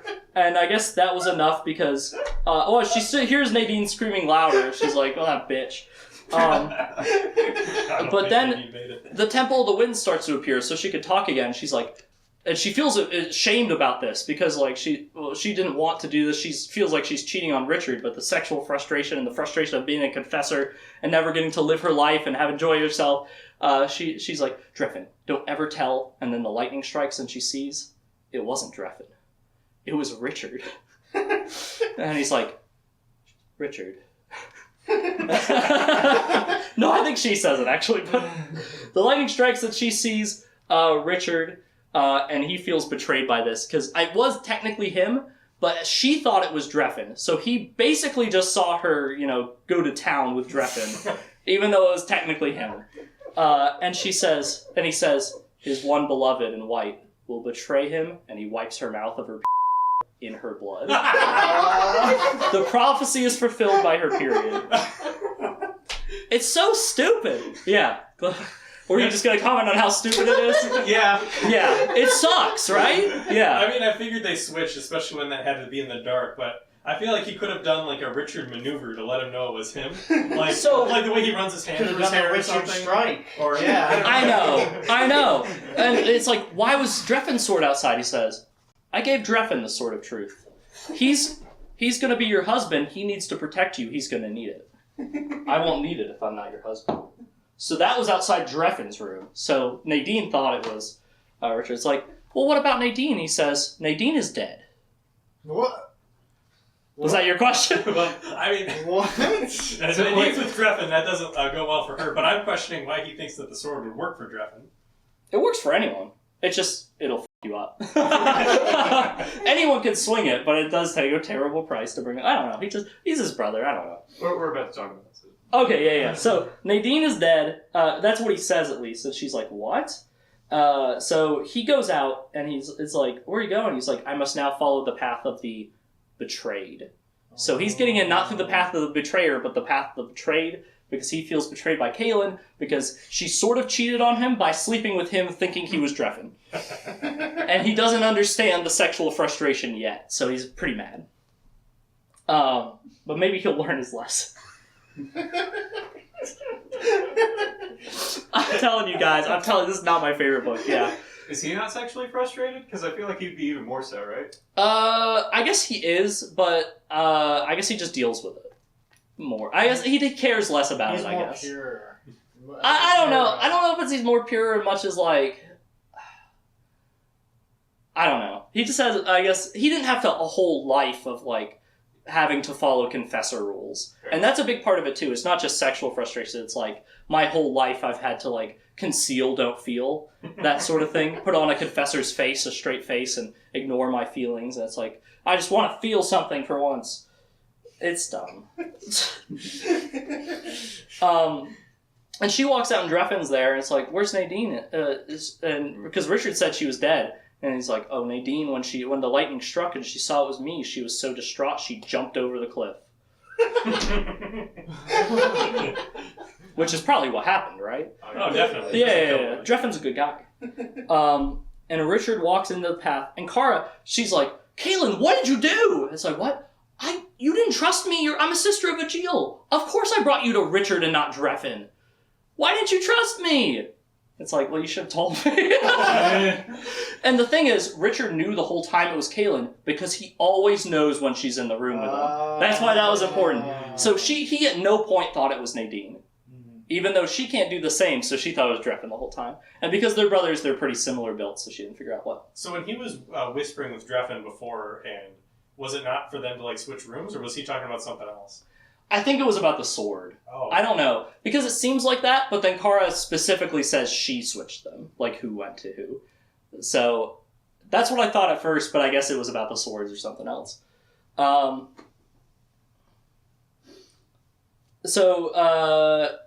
Yeah, they got swapped. Kara's like, my Ajil isn't working anymore, Kaelin. Oh, no, sorry. First, she follows him into the Temple of the Winds. She tries to go in too, and they're on, like, the path up to it. And he's like, go away, Kara. And he makes the Skrin who are standing on... It's guarded by Skrin, because it's veiled the underworld. And he makes the Skrin take her back. And she's like, Lord Rahl, come home! And he says, I am home. So he has no intention of coming back. He makes it clear. And her Ajil's not working anymore, because essentially, being in the underworld, Richard is dead. So there's no bond, there's no Aegil. Well, there is still one wearing down my neck pretty heavily, but... Wait, hold on. Oh. That's going to break my shirt, but it'll be worth it. Actually, this is so stupid. It's like twisting my whole body. Listen, guys, I'll make a deal with you guys. We know he's wearing the Aegil, right? Yeah. Alright, let's take this shit off. I'll keep the cape. You know what you could do? You could stick it in your little holder. That's true.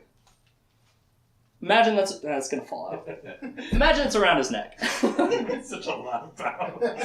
I shouldn't have made it fully out of clay. I felt that. But she comes back and her Aegil's not working. Richard's dead. And it's like, Richard's dead. It's like, Dreffin says, that's right. And he shows up his sword. It's like, I'm the Seeker now. And the Lord Rawl. It's like, well, you're not gifted, but I guess you're a Rawl. So, back in the...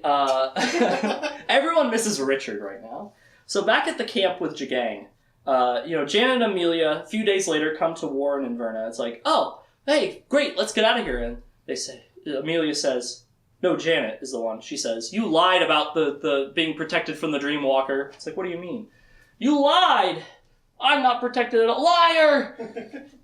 He's still in my... It worked for a couple days, but he's still in my mind. And he's in hers too. It's like, what? And he's like, I'm in yours too, darling. With Richard dead and no more bond, Warren and Verna also susceptible to... The bond doesn't protect anyone anymore. So now Jagang's in their minds too, and Warren's like, And he's like, I have a new prophet to make me prophecies. Jagang has them all. Back at the Aiden drill, nobody likes Dreffin as the Lord Rawl, but they put up with it because he's married to Kaelin, and Kaelin's actually a really good leader, and they like her, and she's the Mother Confessor. So they kind of put up with him LARPing as the Lord Rawl so that Kaelin can be around to make the real decisions. And when he says something, they kind of look at Kaelin, and she's like, and that's what they actually do. So, yeah. Is Kaelin still, stripped of her ability to confess people? Yep, she can't do that. But they still respect her, and she's still the best leader they have. Dreffin's kind of an asshole again now. He's just like, I'm the Lord Rawl, do what I say! And he could tell that Kaelin's doing this stuff, but he doesn't care. And also, we get to see a little bit of his mind, and he's like, it was so cool killing all those women. It's like, oh my god, Dreffin Rawl was the killer! He was a bastard after all! Well, he was a bastard, but he was a bad person after all. And he's like, I can't wait to make Kaelin feel that way too. His whole sicko thing is he wants the women to be in, heat and pleasure when he kills them. So he wants Kaelin to willingly come to him, because he's misogynistic weirdo. He's like, oh, women are whores, and I'll show the world that. Yeah, he's a freak. Yeah. Does he actually have aura powers? So, it's not powers, it's something he learns. It's actually a learned skill, it's not magic at all. He has no magic. He's not gifted at all. So, because of that, you can't have a bond to him. But that is real.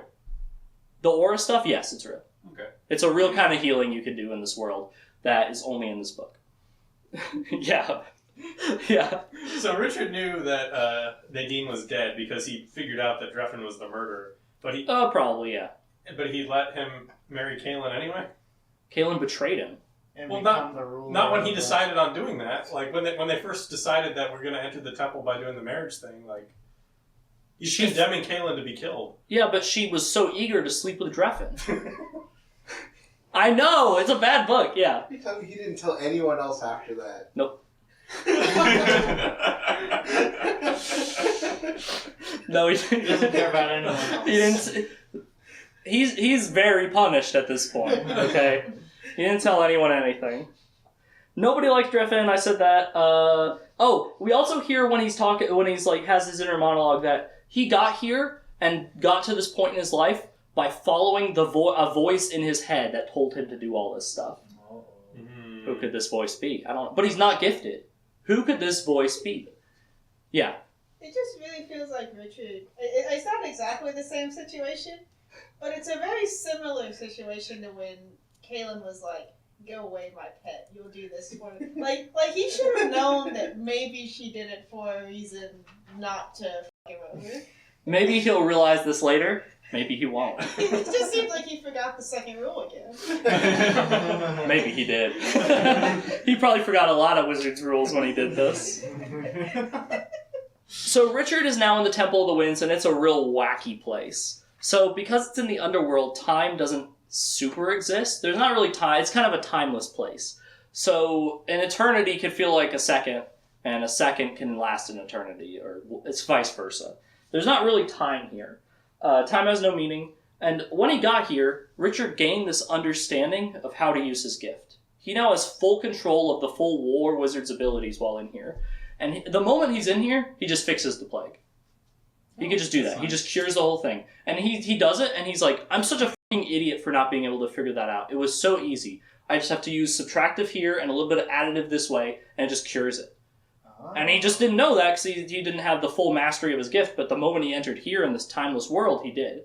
The Temple of the Winds had these properties in it. It gave him this full understanding of his gift. He's like, I easily could have stopped the plague, but I feel kind of dumb for not figuring it out. So this is him being like, why did I just do that? So he's there. He has Dreffin's sword here. He took it with him. And he's like, I kind of miss my sword, but I don't really need it. And he uses his power and turns Dreffin's sword into a second sword of truth. And then he tosses away, it's destroyed. That's how powerful he is.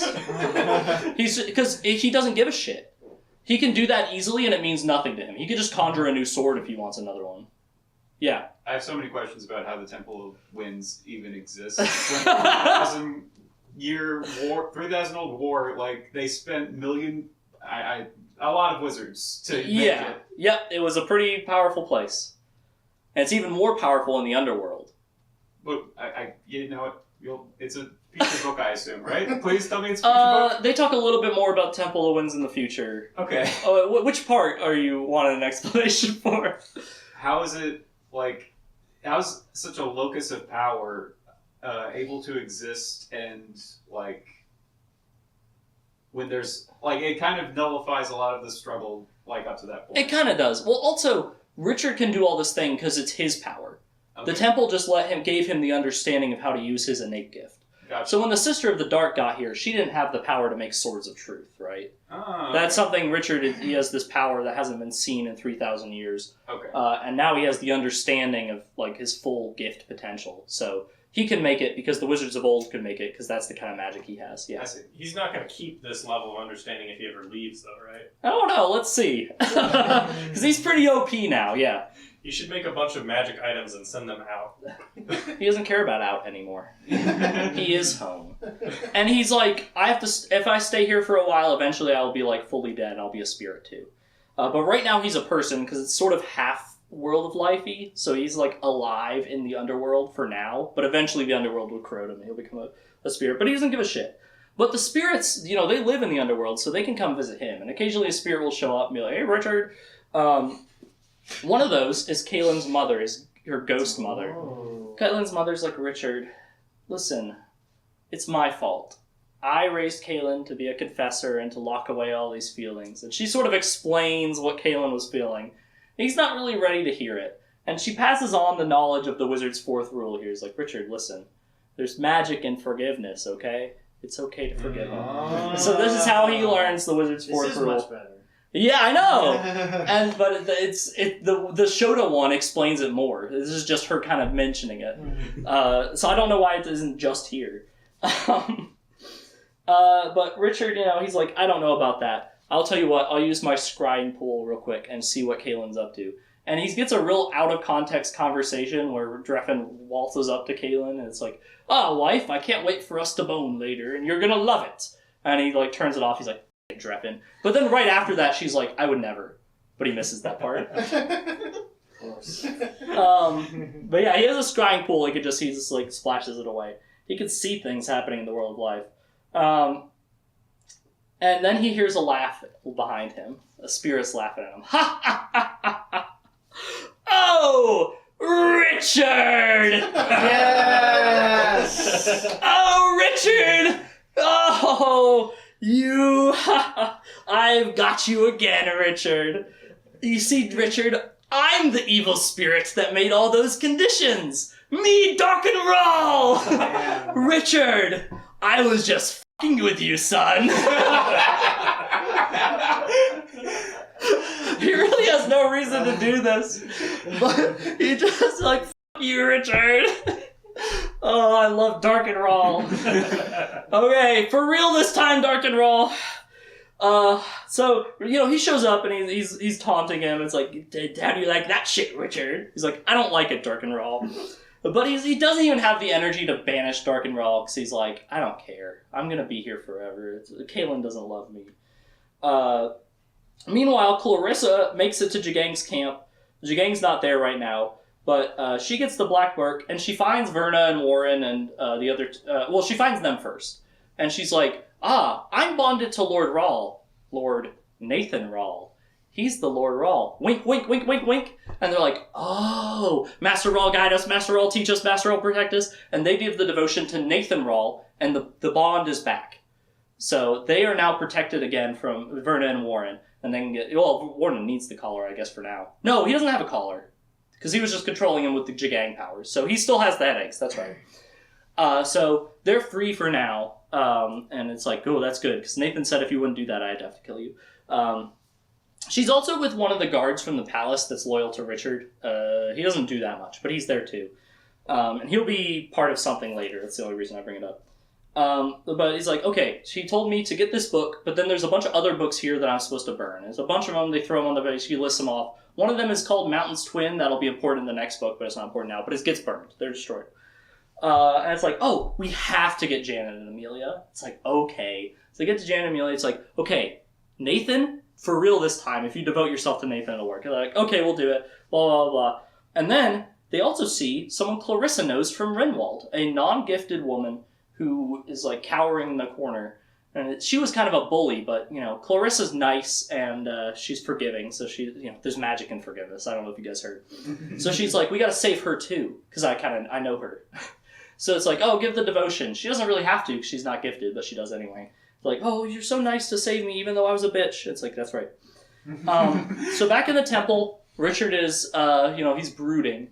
But Denna, the spirit of Denna, for 3 out of 4 books now, she's shown up.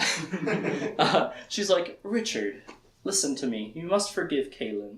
And it's like, no, I just don't understand the situation. He's like, you have no power over me here, Denna. She's like, oh yeah. And she touches him, and he relives a moment from his captivity. He goes back to being treated like a dog in Tamarang, and he remembers a moment where everyone else is eating, and he's at the table on the floor, and while everyone else is eating fine food, he gets handed a bowl of slop.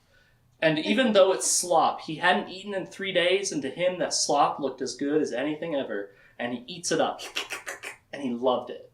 And he comes back through, and he's like, oh! Dreffin was slop for Kaylin. So that's how he understands the situation. And he's like, I've been such an idiot. She didn't do anything wrong. I just abandoned everyone in the world of life. So he understands this, and he finally understands the wizard's fourth rule about forgiveness. So he's like, well, I gotta get out of here. So he starts going out the front door and hears, going somewhere, Richard! It's Dark and Rawl. And Dark and Rawl's like, you can leave, but I set the conditions for you leaving. And he's like, alright, let's hear him. He's like, first, you must lose all of the knowledge you gained here about magic. So he'll go back to his level of magical understanding and power that he was at before he left. Which he would have to, or else he could just vaporize Jagang from across the world, right? Because he's that powerful. Yeah. Can he vaporize Jagang from within the palace like he vaporizes the disease from within the palace? I don't think he tries. I wonder if he could. He probably could. He could probably give him the disease, honestly. But he doesn't. And Richard's like, I kind of expected that, so it's okay. And he whispers something in Richard's ear. He's like, Richard's like, oh, you bastard. It's like, you're the bastard, Richard, my bastard. It's like, well, Dark and Rawl, I accept your terms, but I'm not going to go quietly. In exchange for all you've done, I banish you to the deepest, darkest hole of the underworld. And he pulls out a portal, and Dark and Rawl gets sucked in for a 3rd time. Oh, come on, Richard! And he disappears. Yeah. How is he not already down there? I don't know. He's just loose floating. I guess he's friends with the keeper, so maybe he's like, "Can I go up there, keeper?" And he's like, "Yes." But now he's in the deepest, darkest pit of the underworld, and he can't leave. So Dark and Raw's actually gone this time. Oh. I know, it's really sad. But I was so happy to see him. So Richard banishes him, and now we're dealing with Dreffin Rawl. So Burdine comes up to Caitlin, and she's like, "You have to come to the Wizard's Keep, you have to come. Come meet with Kara in the Sliff Room." She's like, "Okay." And she gets down there, and Richard is there. And Richard says, "Oh, listen, I can't forgive you, Caitlin, because there's nothing to forgive." She's like, "What?" She's like, "Please forgive me, please." He's like, "There's nothing to forgive, Caitlin." It's like, would I need to forgive any human for breathing? Anyone for sleeping? Like, you are just doing what comes naturally, Caitlin. It's okay. Sleeping with a man. Listen, one time, I had to eat slop, Caitlin, so I get it. Was that a question, Richard? Yeah. Who was it? I'm just not willing to forgive. Sorry, no, you're not. That's not still. You're talking about Burdine? Yeah. There's nothing to forgive there either. They just disagree on what's right. Yeah. How does this line up with the ideas about responsibility that Verna had about pregnant women? I don't know. Listen, some people have uncontrollable urges. The only real uncontrollable urges are from a glamour. Wink, wink. No, it's fine. Yeah, I don't know. Yeah. It kind of sounds like Richard hasn't learned to forgive so much as he's learned to do mental gymnastics to convince himself that Caitlin never did anything wrong to begin with. Which she didn't, but like he doesn't actually have an emotion of like accepting she did something wrong and forgiving it, it seems. He realizes that she didn't do anything wrong, I guess, is what happened. He's just becoming undone. He sought the truth finally. So that's another thing about this book is like he's the seeker of truth. How do you not realize this shit? Yeah, they're talking one-on-one there. He's like, "I can't forgive you because there's nothing to forgive." And she's like, "Sorry." He's like, "It's okay." And he's like, "I'm sorry. I really f***ed up." And she's like, "No, it's okay. I shouldn't have tried to sleep with Dreffin that way." But Richard then collapses halfway down. And he's like, "Well, Richard, what's wrong?" And she tries to help him. And he's like, "The other price for leaving the temple was that I must take all of the sickness of the book into myself. So he now has the plague, and it won't spread, but he has it really bad. So he'll be dead very soon." It's like, "Richard, why would you do that?" It's like, "I don't care if I die. I just wanted to come and make sure you knew that I forgave you, but also that I didn't need to because you didn't do anything wrong. Know that I still love you and everything." She's like, "Oh my God, Richard." And she's like, "There's no way to destroy it?" He's like, "I don't know. I lost all my knowledge." And she sees written on his hand in magical Sharpie. She sees the words, "Find book. Destroy it to live." And then 3 other words she doesn't recognize. It's these words right here. And she's like, "Oh, I don't know what this means." And she's like, the book, where would the book be? And it's like, "It's probably in the old world somewhere, I don't know." She's like, "I don't know, it's a Hail Mary, but the Sliff's right here. I guess I'll go to the old world." So she jumps in the Sliff to go to the Hagen Woods, the only place in the old world she really knows, over here in Tanimura. What a coincidence. That's where Clarissa and Verna and Warren and their group are meeting up with Nathan Rawl. What a coincidence. So they meet up with Nathan there, and Nathan's like, "Who are all these people?" It's like, "Oh, well, we had to protect these people." But then sisters Amelia and Janet, and then Amanda, the woman from Renwald that Clarissa knew, they pull out knives, and they have the Sister of the Dark probably just prepare magic. But Amanda holds up a knife to Clarissa, and they have a little Mexican standoff here where everyone's priming their magic. The soldier's like, "Whoa!" I don't think he goes for his sword because someone pointed magic at him. And it's like, "Whoa, what's going on here?" It's like, "Oh, we trusted you the first time you told us about the bond, but we weren't fooled a second time. We work for Jagang." So they didn't feel the loyalty to Nathan because they already lost trust in it working. And also it's Nathan. But right when they have this sort of standoff, Caitlin pops out of the Sliff well and realizes immediately that something's going on. So she grabs the soldier's sword and sort of cuts down, I think, Sister Amelia. And then people start flying with their magic. Janet dies. Amanda, before dying, slices Clarissa's throat, and she dies as well. But Amanda dies too. So Amelia, Janet, and Amanda all die, but Clarissa dies in the brawl as well. And Nathan's looking at her. He's like, damn it. Let's see. Yeah, they're all dead. And Verna was like looking at her too, and he's like, oh, Nathan, you've got another one of your little whores killed. He punches her in the face immediately and like breaks her jaw. It's like, don't you ever say that to me again. I'll heal you, but you better say you're sorry. This is him punching Verna. This is of course referencing the one that he told the prophecy, and she went off and started a civil war, and she died in that. But he actually really liked Clarissa, so he was very mad about that. Verna is very tone deaf.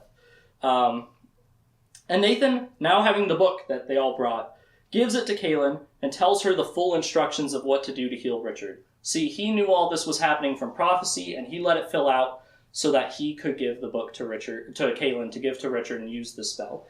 And he says, you must first put a speck of white sorcerer's sand on one page, turn the page, say the 3 chimes, Ricciani, Centrosi, Vasi, and then turn the page again and put black sorcerer's sand on the other one. He has black sorcerer's sand, right? Oh, yeah, he does, in his little pouch. He picked up some white stuff too, but it wasn't relevant, so I didn't mention it. But now it's relevant. He has both sorcerer's sand in 2 different pouches, Richard does. So she takes the book, and she goes back through the slit. Meanwhile, Nathan and the soldier leave Verna and Warren. He heals Verna and helps Warren with the headaches, and he's like, all right, see you. He's not going to hang out with them, because Verna's a bitch. Caitlin goes back through the slit, comes back to the keep, and she finds Kara in a precarious situation. Dreffin has chained her down and chained a bucket upside down full of rats on her stomach. And he put hot coals on top of the buckets, and the rats are trying to gnaw their way straight through Kara. And he's like, yeah, Kaylin told me you were afraid of rats. And she's like, I'm not afraid of rats. Oh, fuck! So she's being tortured to death. Ratatouille right there. So she comes back and sees this, and it's like, what's going on? He's like, where's Richard? He's in the next room. Driven ties her up, and he's like, oh, you need this to heal him? And picks up the book and drops it down the sliff well. Sorry, it's gone. The sliff's not in it right now. It's just an empty well. And he starts walking around looking for Richard, and Kaylin, he sees Nadine's pack of medicine there. I don't know why it's down there. And she sees a powder that Nadine told her immobilizes people. And she's like, I need Dreffin to get close. So she's like, Dreffin, I need you. I need you like your whore of a mother needed your father. That's a direct quote from the book. And he's like, man. I don't know how convincing she was of this, but apparently enough for Dreffin, because he's a freak. And he starts coming at her, and she flips around and throws the dust at him with, like, her hands are tied, so she and he's like, oh, and he sort of falls down on the ground. And so she, like, does her things and, like, goes to help Kara, and she's trying to loosen the chain. I think she does actually get it off. But she sees Dreffin sort of T-pose on the ground. And it's like, what's he doing? But it's supposed to incapacitate you for hours. And she helps her out. Richard wakes up in the adjacent room and comes in. But Dreffin has gotten up.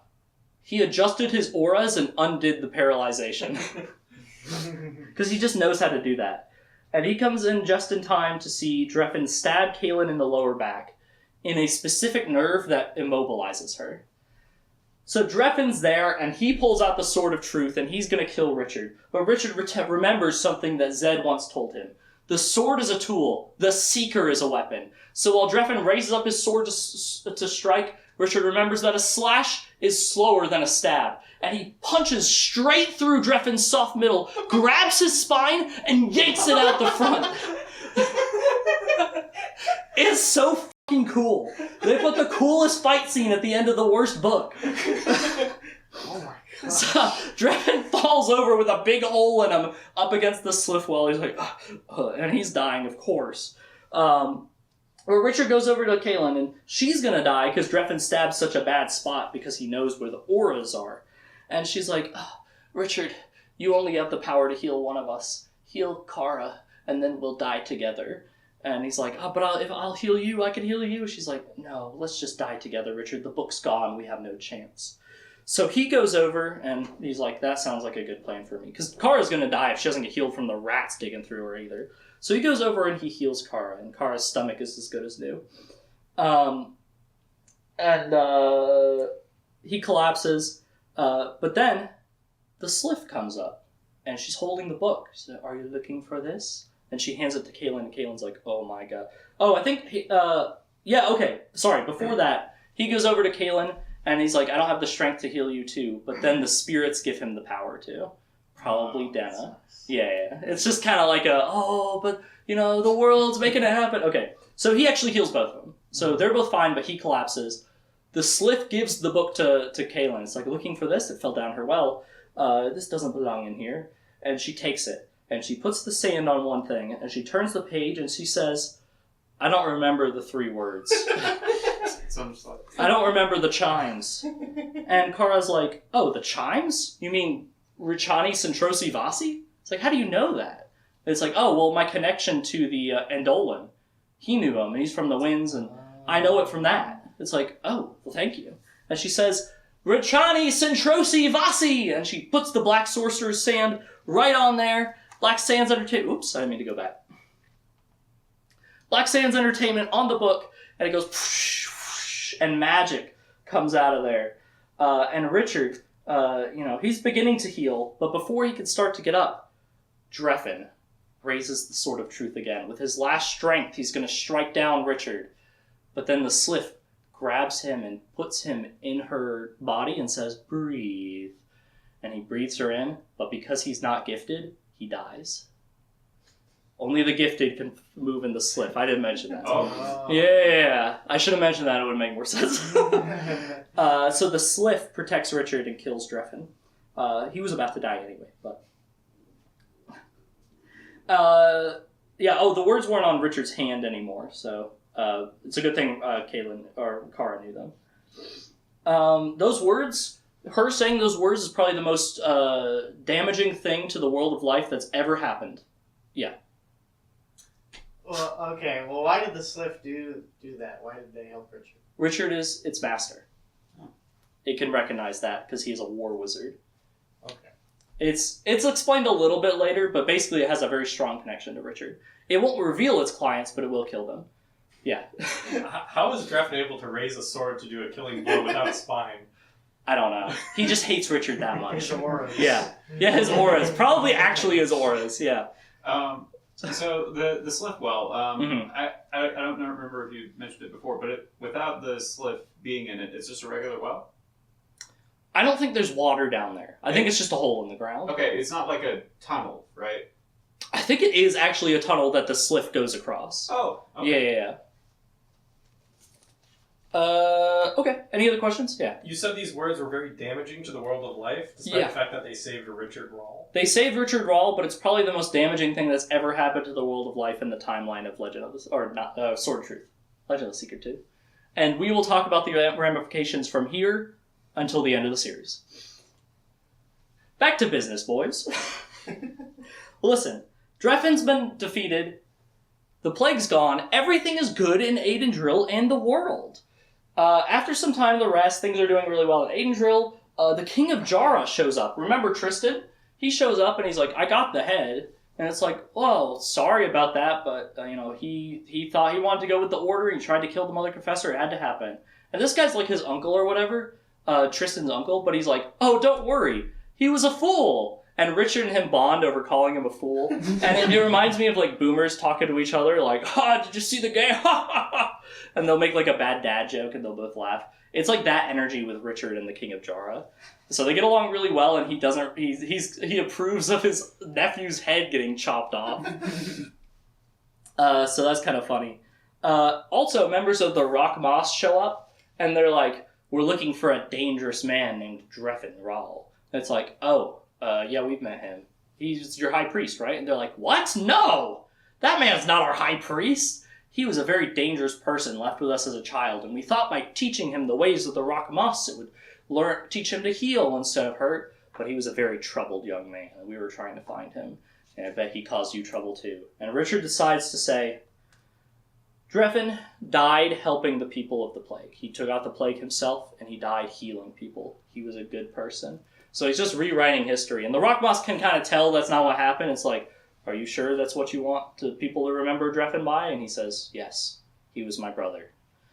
So he wants his brother to have a good legacy, even though he was an evil man, because lots of questions onto that one. Richard. Well, Michael. Listen, there was no hiding what Michael did. He was in the room with Dark and Raw holding a knife to kill him. That was my... Yeah. That was your question too? Kind of, yeah, but like also he literally ripped out his spine. He didn't do that to Michael. He didn't do that to Michael, but Michael wasn't holding the Sword of Truth over him. Oh, he has the sword again.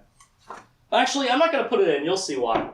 Oh my god, it's not going to stay.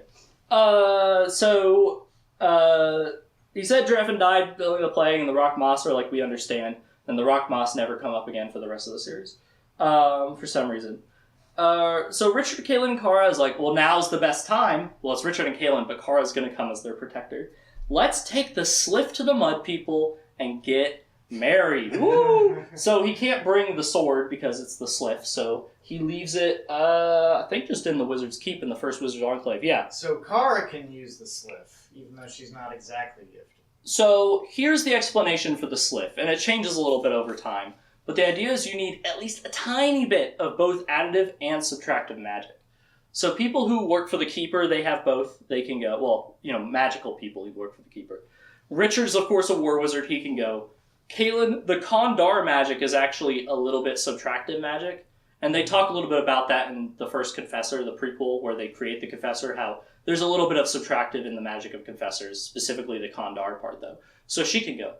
So Kara, because she was linked with the Andolan, she has that magic from the winds a little bit. That's their explanation now for when she can go. But in the future, all Mord Sith can go because Mord Sith were sort of created by the Rawls using subtractive magic. Okay. So right now, their excuse is the Andolan, but in the future, Mord Sith can just use it.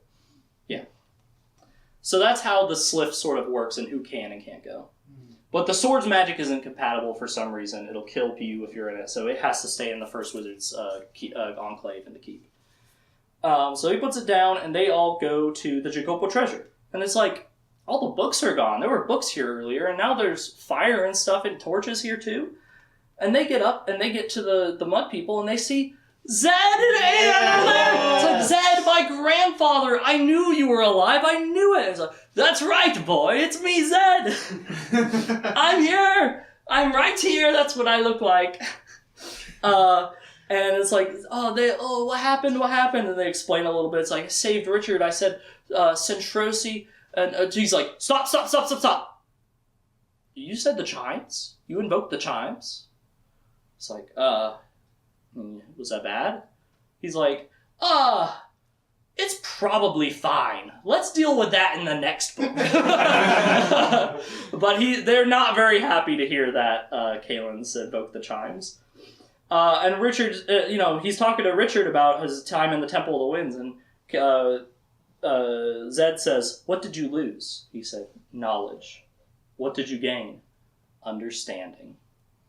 I really like that line, even though the situation behind it's stupid. So they are finally wed by the Mud People, and it's a big Mud Person ceremony. And everyone's super happy. And then Shoda shows up with Samuel. But she's just there to congratulate them. She says, listen, nice. I didn't think you'd get through that, but you did. I'm not here as an enemy right now. I'm here to congratulate you. I'm just here to say congratulations. And I actually have a wedding gift. It's an amulet of contraception. So she has this magic amulet. It's like, Caitlin, if you wear this when you guys, are together, you won't conceive. And this way, you won't bear a male child who will destroy the world.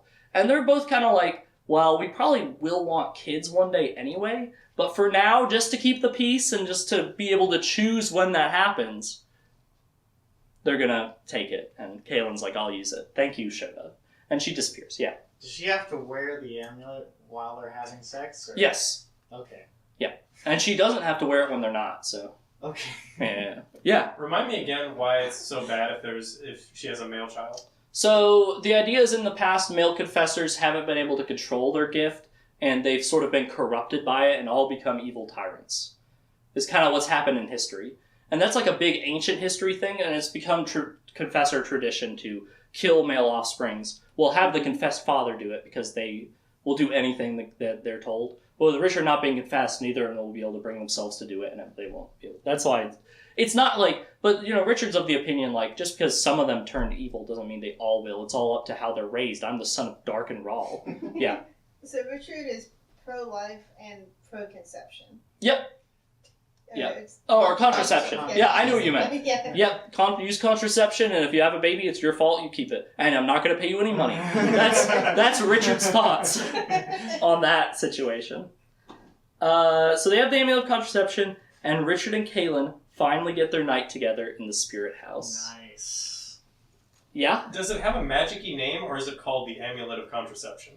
I don't think it has a specific name. It's just she's like this magic amulet will Oh. stop you from having a baby. I call it the amulet of contraception. Yeah. Do you think Richard supports paternity or paternity leave?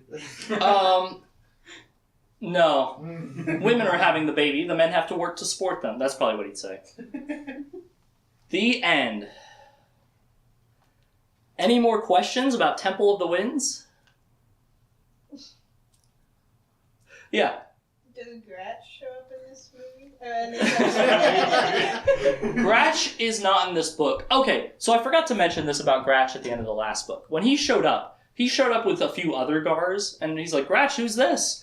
Gratch now has a Gar wife, and they have a Gar family. So that's why he disappeared for a while, is because he met a woman. Well, that makes me scared because we know what happened to the last. Brophy's pups are growing up without a father. Maybe Scratch yeah. can adopt them. So Gratch is off living his life with his Gar family, and Richard's like, yeah, it's okay. We'll always be friends, Gratch. So he might show up again, but he's kind of doing his own thing from here on out. Yeah. Wasn't he abandoned by his family? Like, is that not a part of, like, Gar culture or By his parent. No, so Richard actually killed his mother. Okay, Yeah. that's right. Yeah. Alright. Did they ever get a more convenient way to teleport instead of using the sliff? No, the Sliff is the fastest transportation, and they're kind of amazed by it. But even the Sliff, if you're going a long ways, it takes a few days. We don't know exactly, because when you ask the Sliff how long is it going to take, she says, long? I'm long enough to travel. It's like, no, how long from here to there? It's like, exactly from here to there. It's that long. So, it's cryptic. There's a reason for it. So But you're not breathing the whole time you're in there? you are. Oh. And you feel it, but also time kind of, you don't really perceive it at how Okay. long it is. I thought you said you could like drown in her if you don't leave correctly. So, no, the way it works is you have to get in her and breathe her, and it feels like you're going to die because you're breathing something other than air. But then when you get out of the Sliff, it feels like you're going to die if you breathe her out and breathe in normal air. But you have to do that too or you'll die. Okay. So if you continue to hold in the Sliff in your lungs while you're out of the Sliff, you'll die. But while you're in there, you're just constantly breathing Sliff while you're traveling. Yeah. Any other questions? Does the Temple of the Wind stay in the underworld then? For now. Maybe it'll come back, maybe it won't. Alright. But for now, it's just in the underworld, and no one's there, and they don't really have a way back in. Even though there's a lot of power there. Yeah. It would be pretty good. Yeah. Yeah. Going back and asking questions about other characters we haven't seen in a while. Okay. Is Chase and Westland people ever going to be relevant ever again? Chase will, Westland will. Yep, Okay. both of them. I don't remember where Chase is during this book, but he and Rachel are off somewhere. They might have honestly just gone to his family for now. Yeah. Anything else? Yeah. Why did Chona bring Samuel to the wedding? he was Bring the X to the... he was her plus one. Listen, that's her little minion. He goes everywhere. Except for she didn't come with her last time she went to the Mud People. But this time she brought the plus one. Yeah. Hello, pretty lady. Yeah. Any other questions? All right. Well, thank you all for coming. This is in the Wizard's Keep, but I still give you A seeker's farewell.